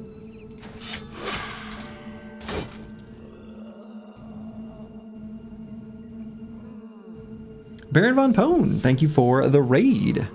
Hope you were having a good stream.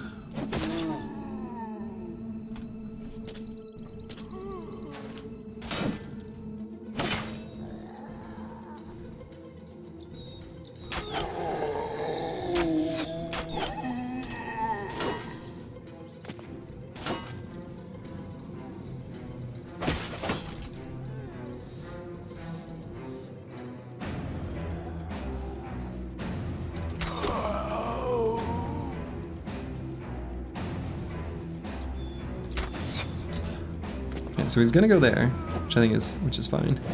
Mostly just didn't want him to engage Battle Pashi. Battle Pashi's the one I'm most concerned with on that part of the battlefield.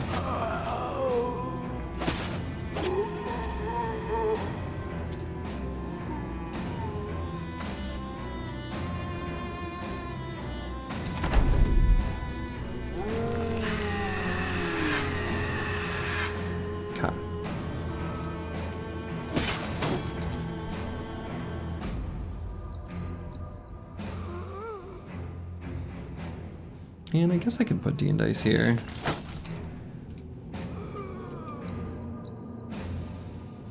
Highly recommend. All right. I mean, I like the writing in the game, so that makes sense.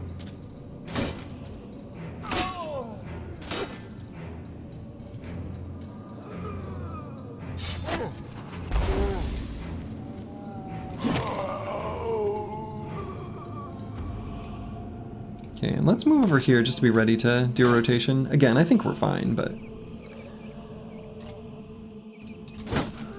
no reason not to kind of overdo it. Same writer for the game. Yeah, Casey Hollingshead. Yeah, and he's good. I like his writing quite a lot.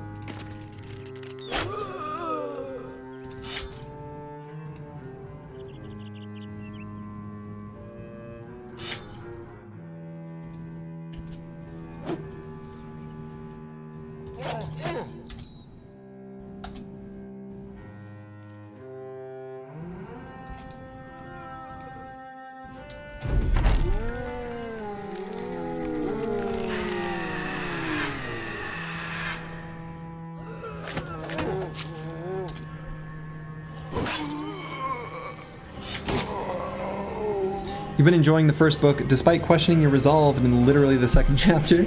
Would recommend to anyone here. Wouldn't recommend to your wife. Ah, I see.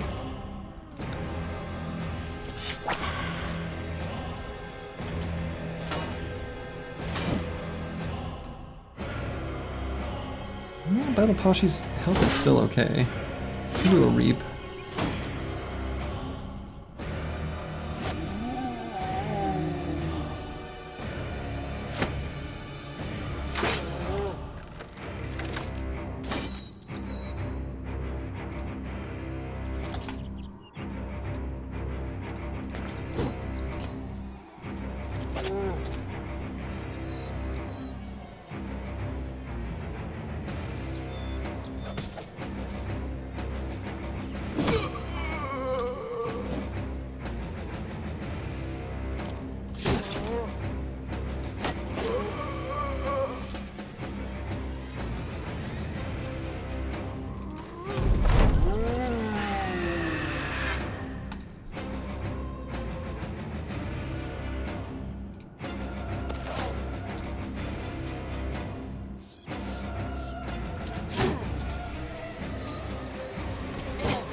Okay, not too many enemies left now.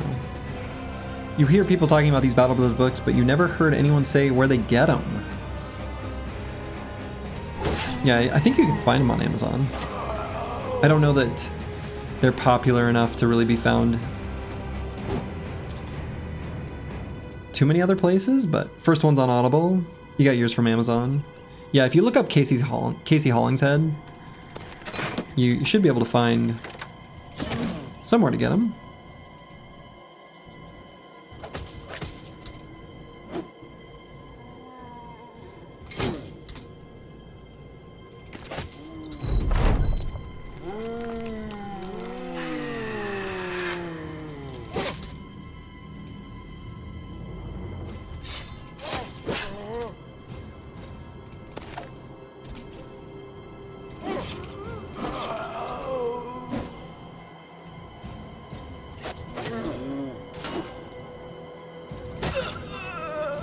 So yeah, this fight was not that clean. Just wasn't.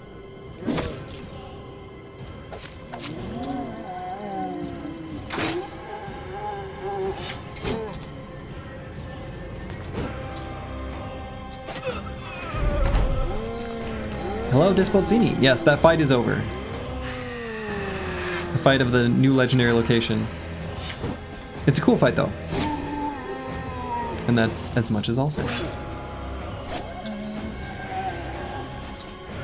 As you can see, we survived.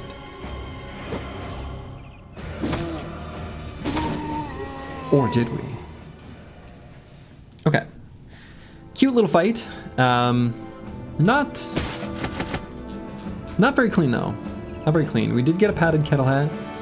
Do I want the regular kettle hat? Sometimes the -6 slots in just right.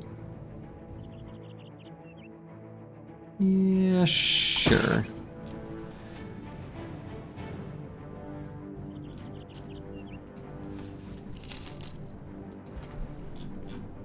Good pile of crowns too. Helps us get some progress towards our ambition.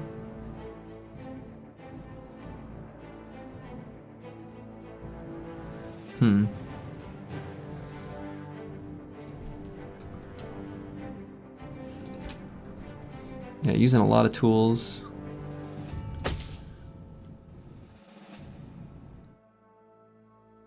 See how the rest of the armors are.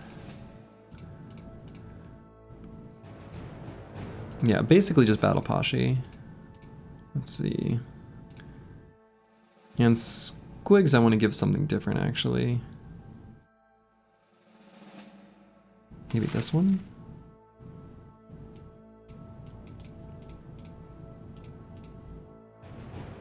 So yeah, let's put... I don't know, maybe just a padded surcoat on while we fix something up? Which I guess is just still this armor.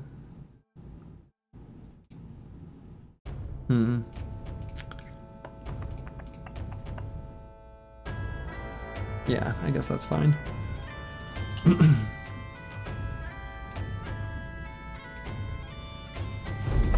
So let's soldier on. Oh my god, I can't believe it. Lost Guardian. Found a loot? I'm sorry. What? The power of music. We now have 2 loots.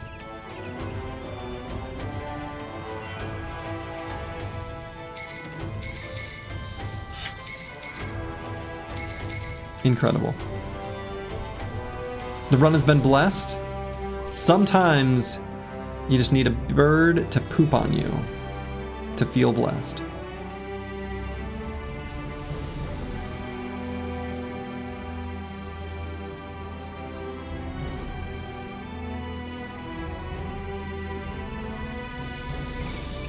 Can start a band soon? Oh man. Let's go north, find ourselves a barbarian drummer. Just need a bongo? Exactly, that's what I'm saying. Get ourselves a barbarian drummer, and we got ourselves a little minstrel group. A band of brothers? Oh my god. Incredible, incredible. You love to see it. You love to see it. Shame the barb drummers don't drop them. Well, in Legends.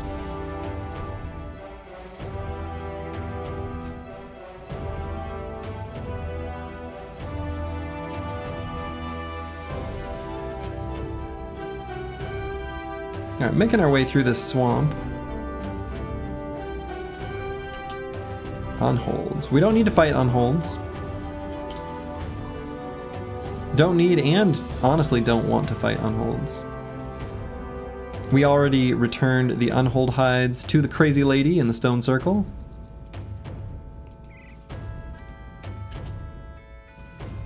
Shrats? We also don't want to fight Shrats. Orks. Now we're talking. Don't really want to fight him in the forest, but we will. I mean, it's fine.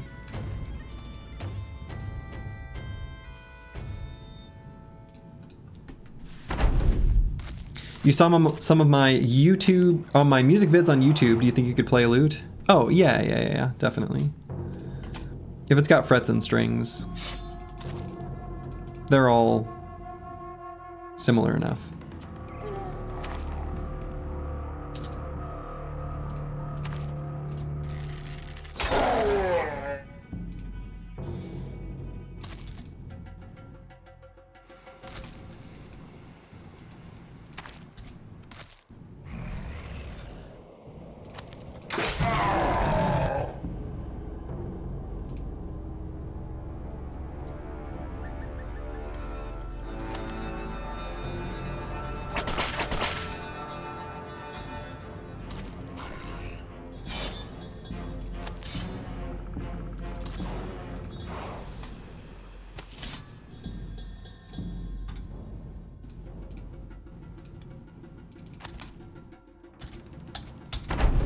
Okay, this is kind of annoying. We don't really have a good spot to like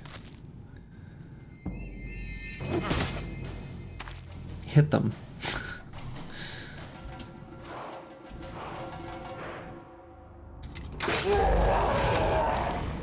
Oh, don't go that way. Mr. Ork Berserker, get back here. Get back here.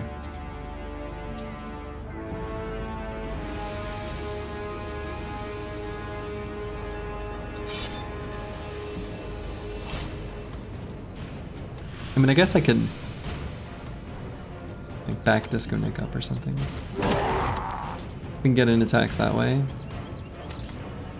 It's a little slow.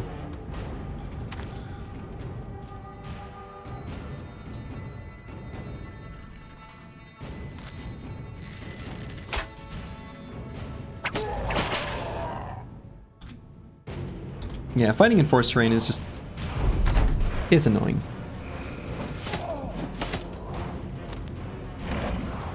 Nice concave. Honestly, I hate this terrain. It just lets them get attacks in that they otherwise wouldn't be able to.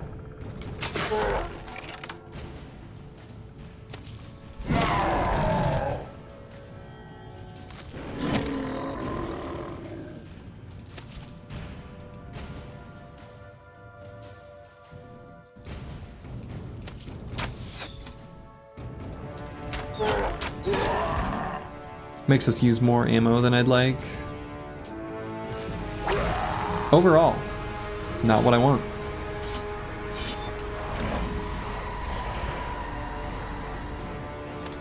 Yeah, that's right. It convinces him to throw crap at us. You don't want any of that.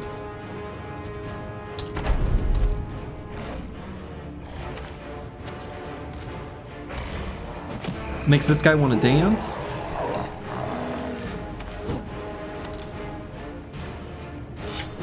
Feels the power of music.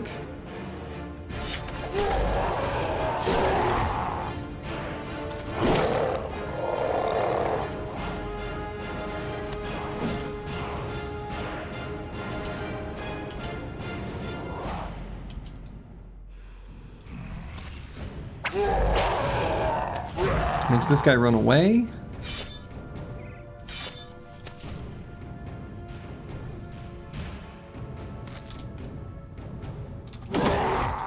They're a bunch of meanies.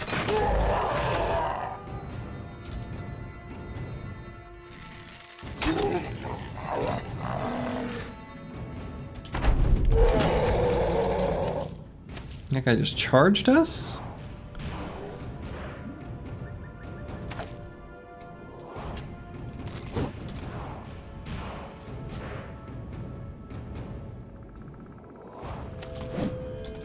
Oh, come on. I know the team's got low melee skill. Just hit him. Just hit him.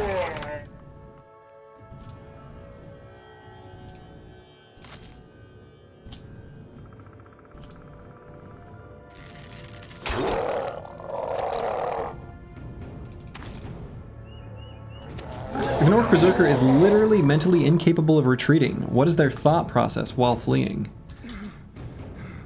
I think that's the real trick. What are they thinking about? They're not. They're not thinking at all.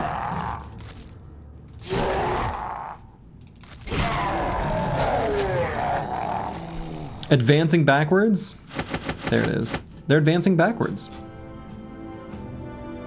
Well, not much for rewards there.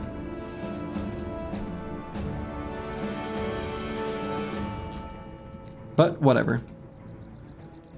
Let's see if we can find where they came from. 17 Ork Young? Yeah, see, that's the kind of fight that, like, in the forest is so annoying.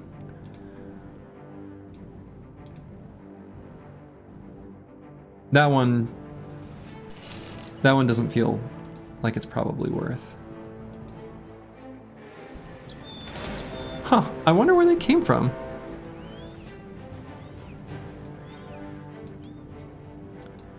They just run from you? Your team must be strong? Yeah, team is strong. Alright,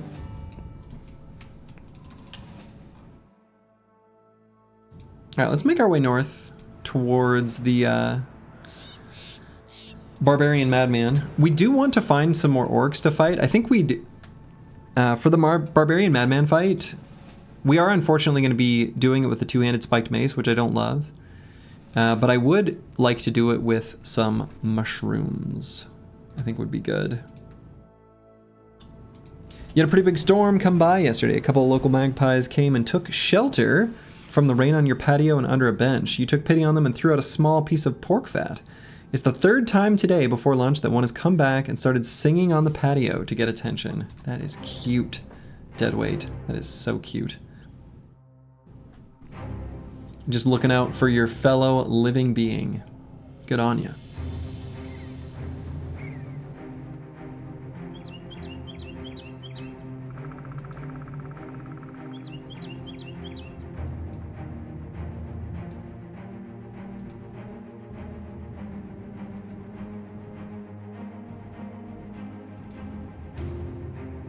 Alright, let's make our way north. We do want to find the Barbarian Madman. I don't know if we'll fight him right away when we see him. This map is really bad, huh? 100 days in and still suffering from no tools and no ammo? Oh no, this map is fine. The nature of the challenge is suffering from no tools and no ammo.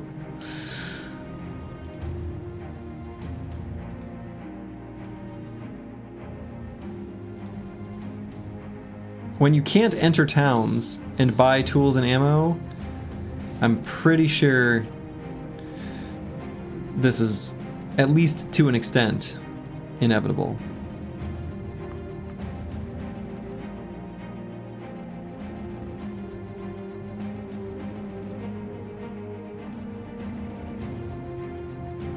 Tool Ridge had us swimming in tools. Yeah, but that was, I mean, that was... I mean, it did. I mean, that's true. All right, I hope that the icy cave doesn't end up being in one of these like big forested areas. That'll be really annoying.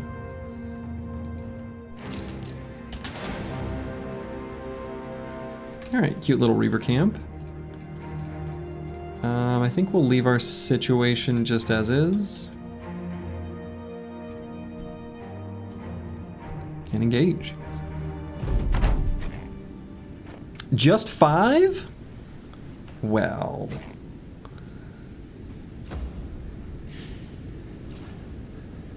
Didn't this map have one Home Depot? That yeah, we've got one. We've got just one.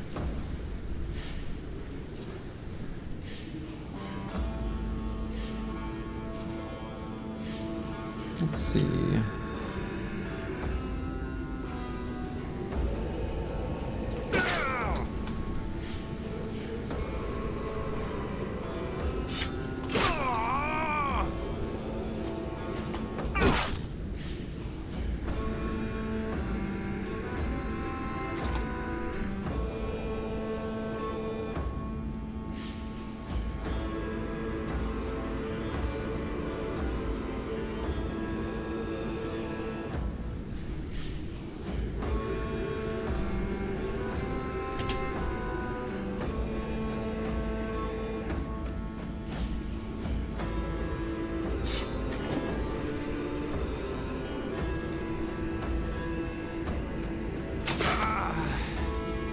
Nice.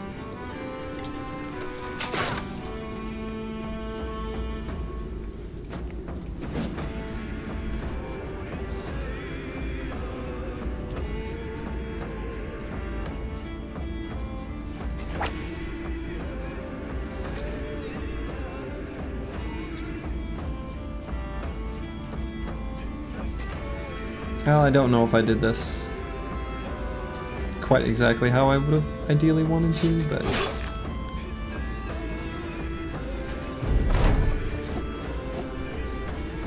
Especially considering this guy's gonna get an attack in. Okay, they all missed. Great.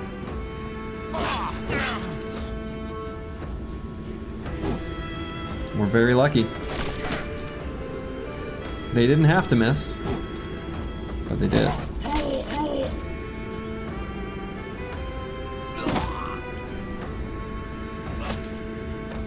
It's the wood's fault? Could be.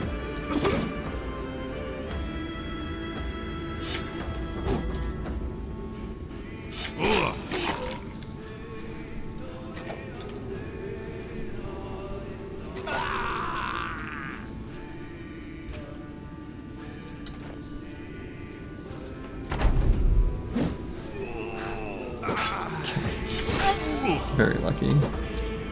Like, not huge consequences, of course, but not the fight where we want to use up our luck, because as we all know, it is a consumable resource. Okay, I don't think we actually even really need anything else. I don't think we need any more two-handed spike maces. Pretty happy to potentially make use of this throwing spear.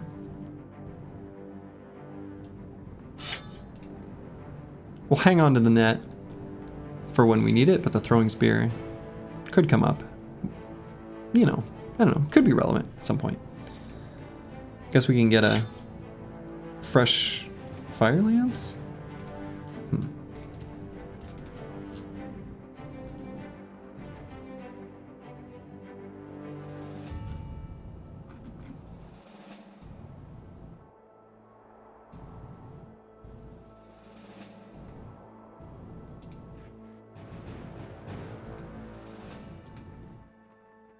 And let's see, I guess we can go into mountains at night, especially in the north, not feel too bad about it. Though it looks to me like we can skirt around the side. Kind of want to step on that mountain, but it's not going to give us enough vision radius at the moment.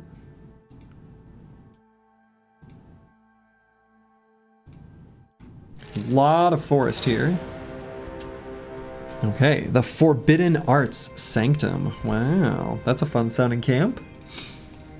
And we can go ahead and do that.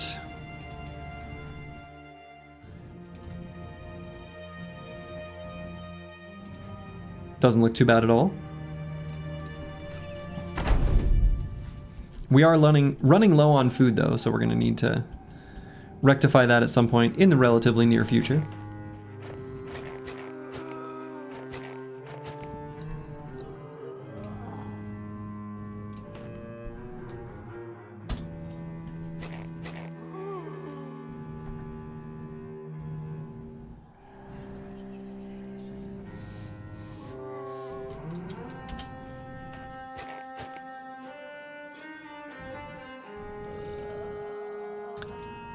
Kind of want to try to conserve ammo. So I think the plan's going to be to just not use any ammo. I guess that's it. That's the whole thing. We're going to hold off on using any of it.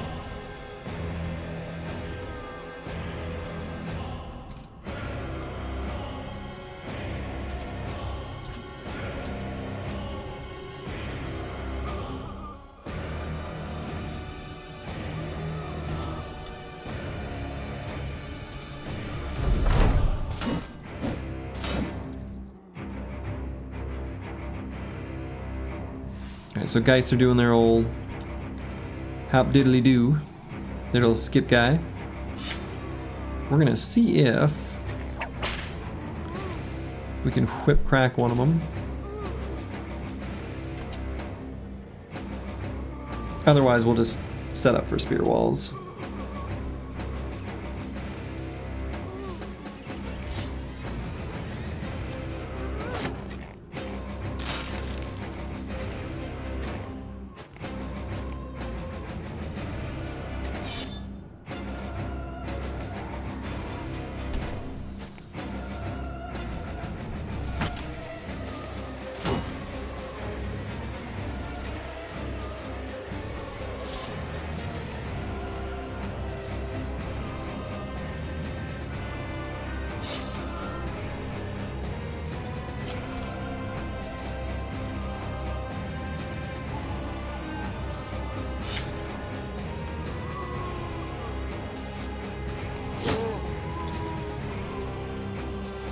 This first crossbow bolt is free.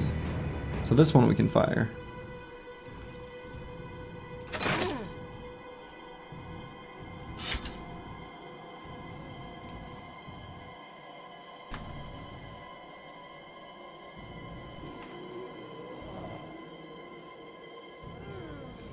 Actually, is that where we want this guy to be?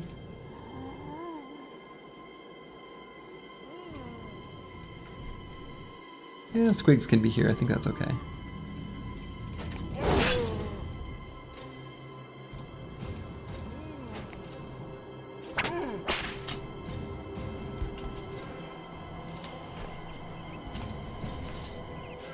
So there will be one scream here that is going to be able to affect our spear bows on bottom.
And where do I want Squigs positioned?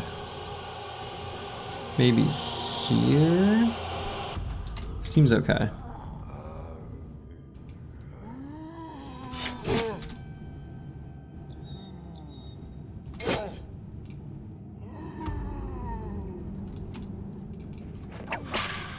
There we go. Just gotta whip crack those geists. Take them out.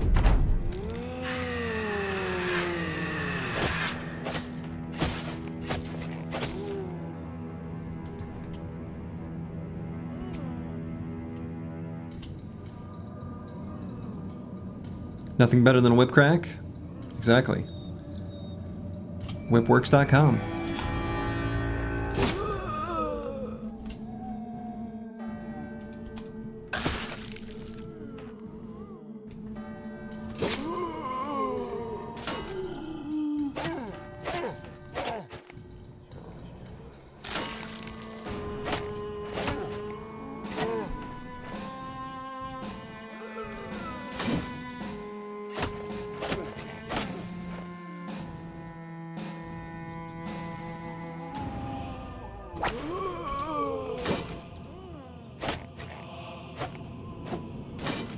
Rude?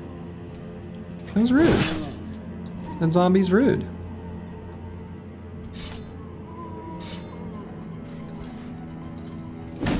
Get off me, buddy.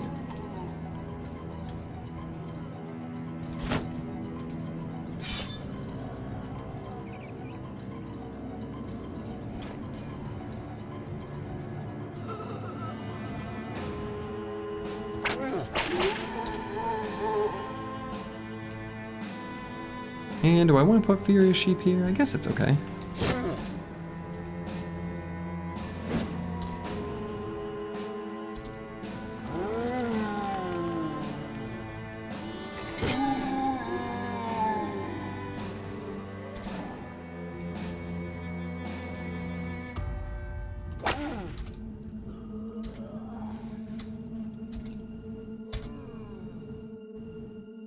I'm almost tempted to back Disco Nick up. That way this guy jumps over and just doesn't get a scream at all. Yeah, let's do that.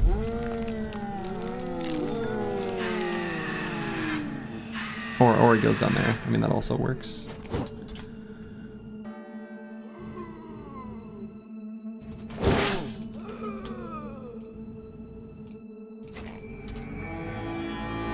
nice.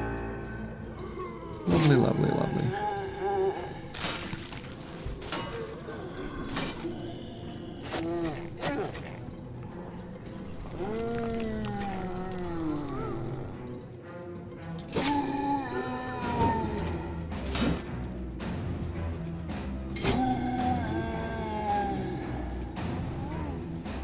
Do I try to push this guy? Maybe not. Maybe I just go like to here. Disarmed him though.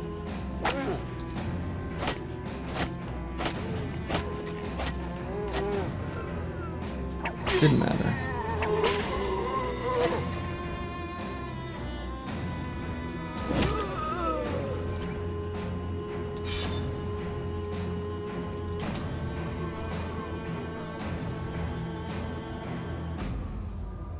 All right, I think it's time to push forward.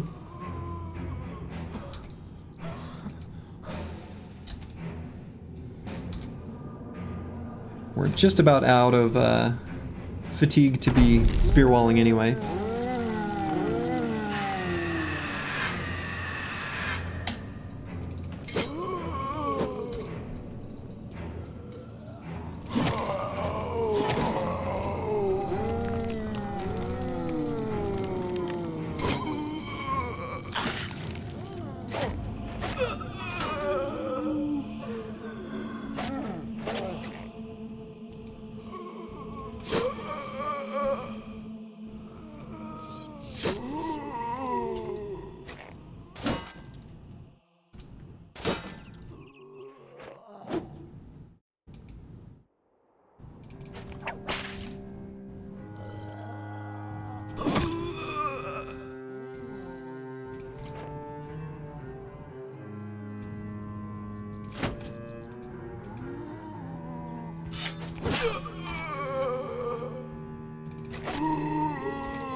Geist eliminated. Only one more Geist. Most of the zombies have been taken care of as well.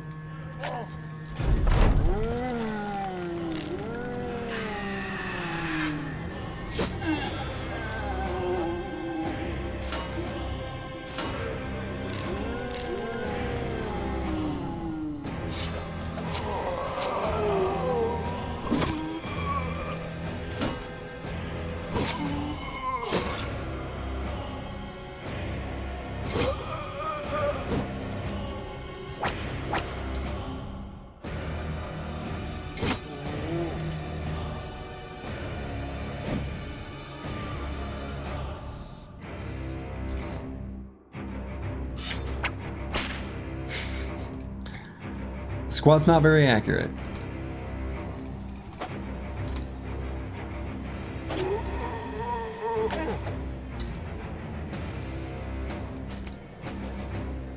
Necromancer is fleeing. What a coward. What a coward.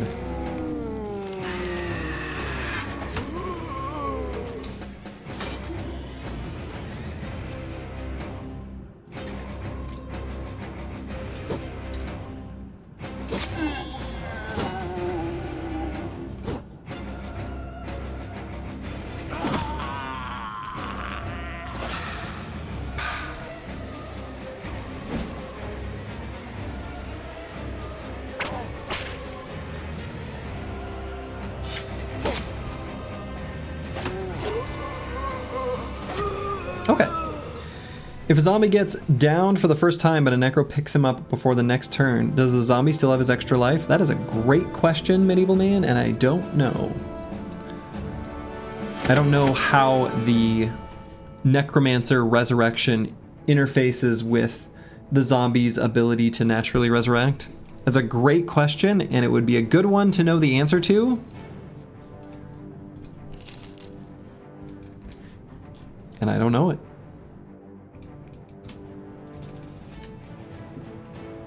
But, I mean, seems like good information to know.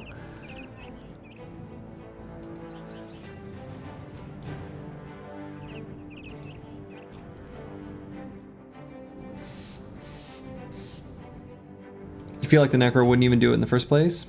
I don't know. I think if they've got the AP to do it, they will.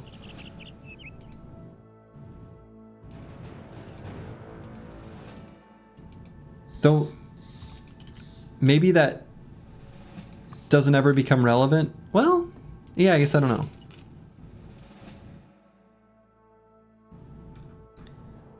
From what you notice just playing it takes away the extra life if the Necro pulls him up first. Ooh, Darkso. I'm sure Darkso knows. Well, he's 95%, which is the only confidence interval we can really hope to get to. 95% sure that the Necromancer can only resurrect someone who is resurrectable, which is a property of corpses. Zombies that are about to resurrect have their corpse flagged as not resurrectable, so they won't be resurrected. Okay. Interesting. Speaking of zombies, we got a cute little zombie fight here. Not much of one, but it's something. Enough of a fight that we're gonna take it. And we're gonna save ammo in this fight as well. So no shots will be fired here. We're just gonna let them have their first turn running towards us. And then we'll get set up with our spear walls.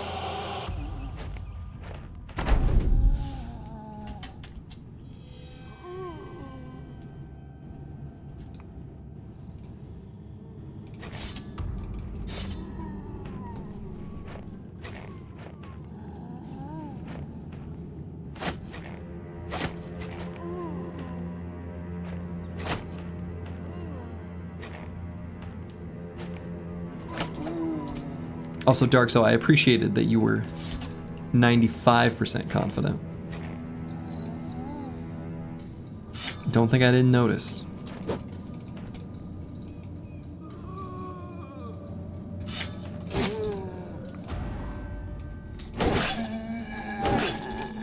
It's as confident as any of us could ever hope to get.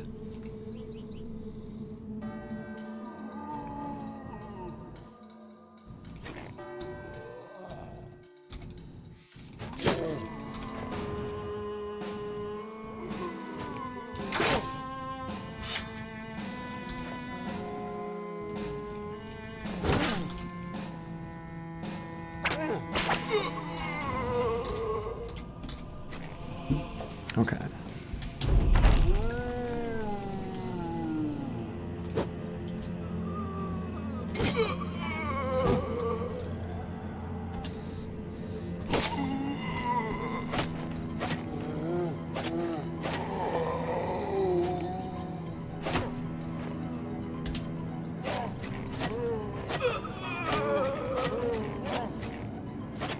Really shouldn't lose much durability on our spears.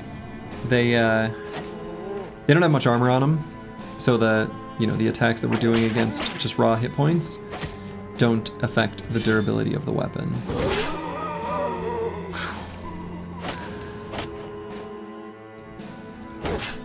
So our spears should come out in pretty good shape after this fight.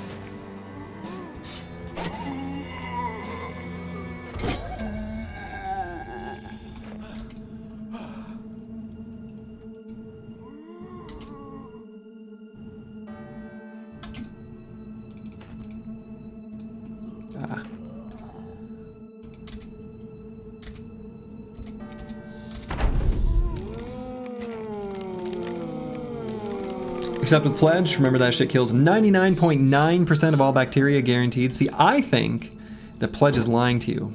It can really only take out 95%. It's all we can ever really count on.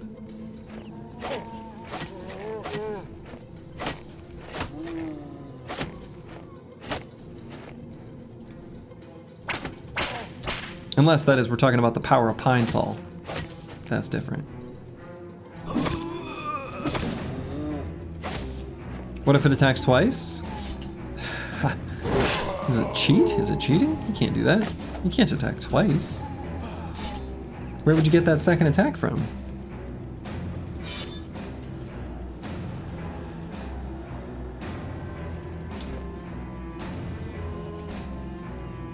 by the power of Pledge Soul. See, that might do it. Oh, whoa. Sorry, just bumped my microphone there. Going to hitch my shoulder. From your two-headed flail. Two heads is better than one.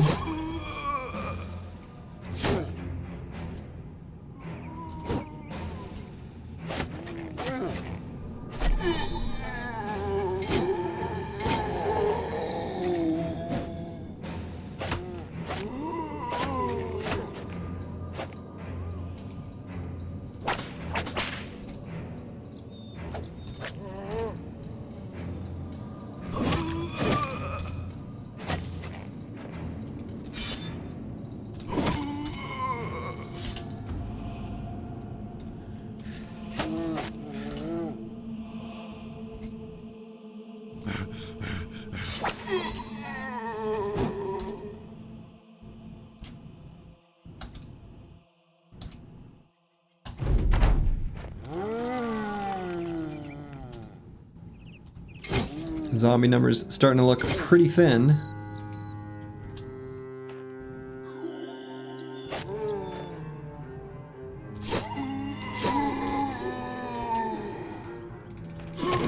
Now extra thin.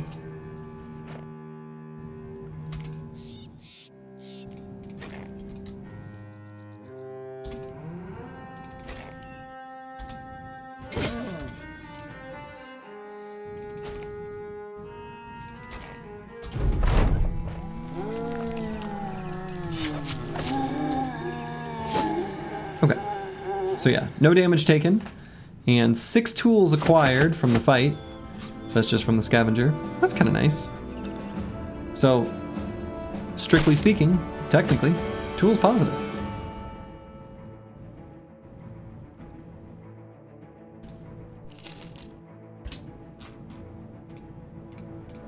Insane Killer 013, gain a level. Some much needed melee skill.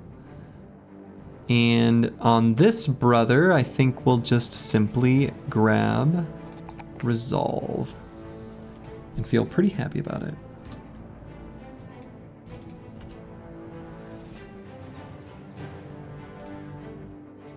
So let's make our way back towards the road. We're gonna have to do some caravan raiding to get our food back up to an acceptable level.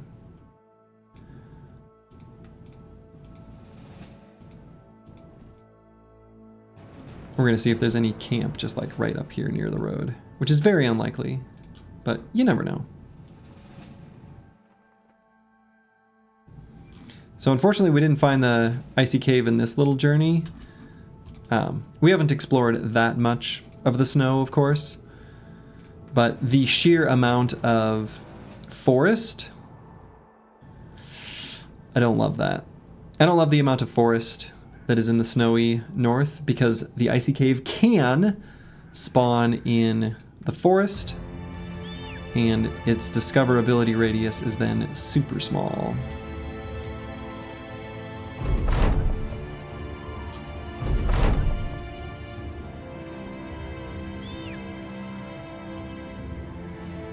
So, yeah, let's stick to the road here. Looks like this army is afraid of us. That one's not gonna be, though. Yeah, all these northern armies moving around. It does kind of get in our way.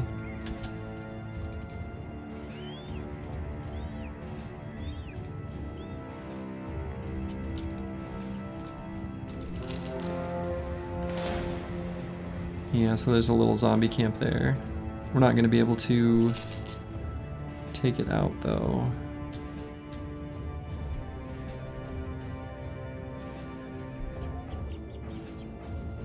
Orks and Barbarians.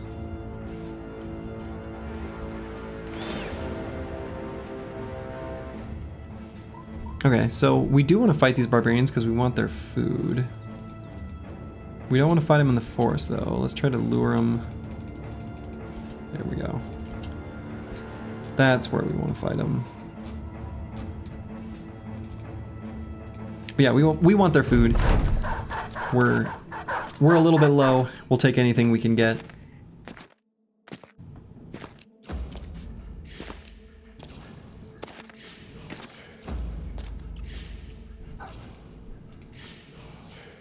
I think we use a little ammo here, and that's okay.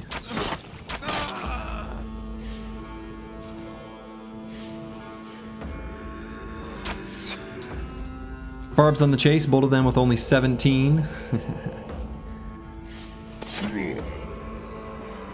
It's true. Not enough.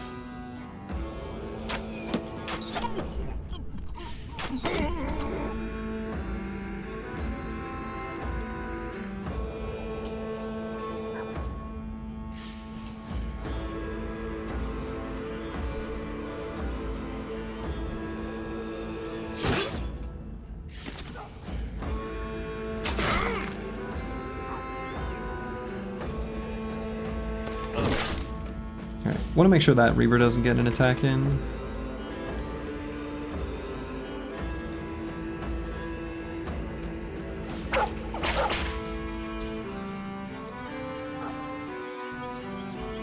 I guess I could just spear wall right here though. That kind of prevents some damage.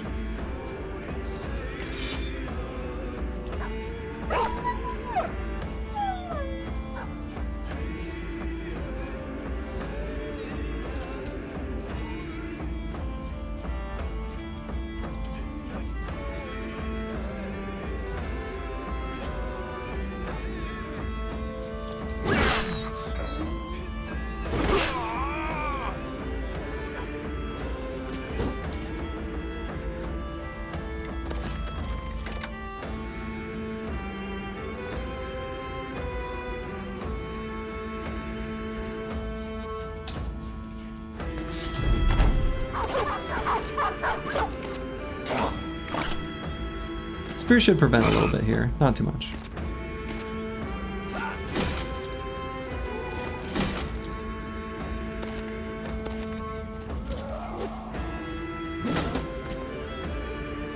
Okay. These guys we just keep holding off with the spear.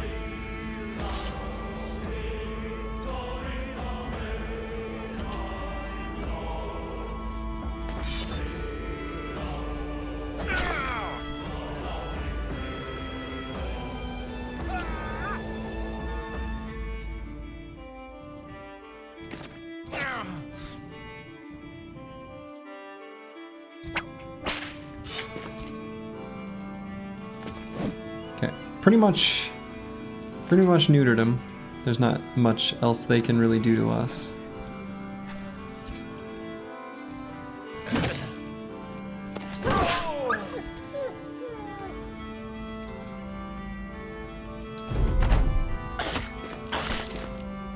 I guess they're not quite to the threshold of running away yet.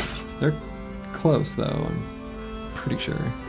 Can't remember their starting, I suppose 17? Nah, I guess they're not quite there yet.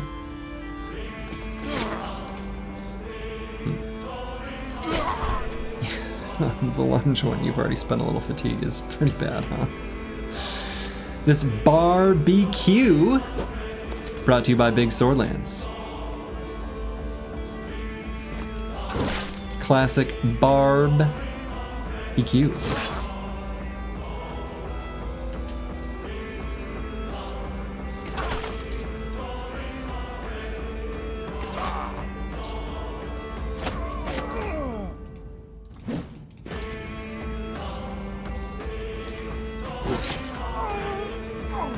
Then, yeah, there he is. There's that cowardly drummer.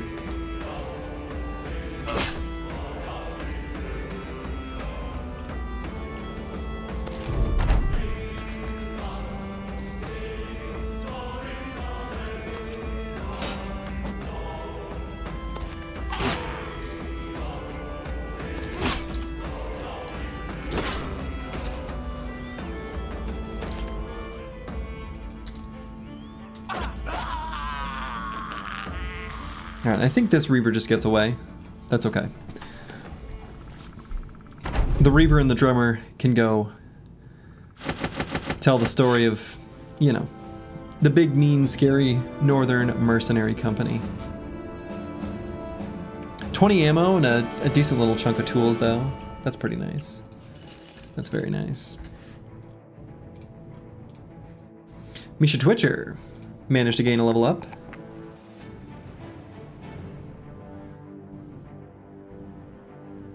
I suppose we'll grab Resolve? Or maybe this brother wants a little more fatigue. Probably Resolve.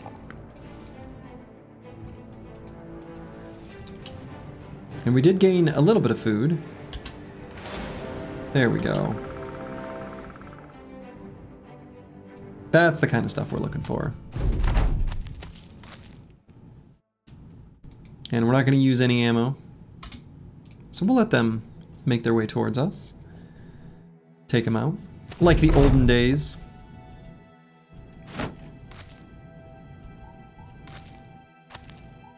A classic fight.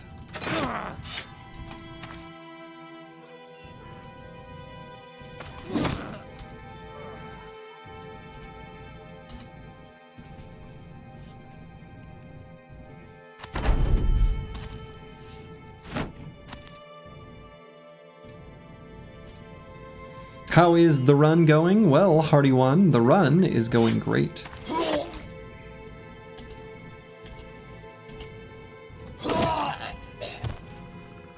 The one true run continues to provide the team with sustenance, joy, elation, success, happiness, joy, all of the things that we would hope to get from the run.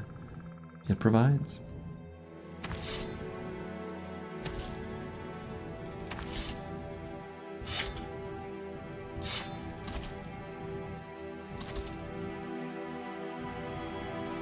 Donkey's back on the menu. Donkey is finally back on the menu.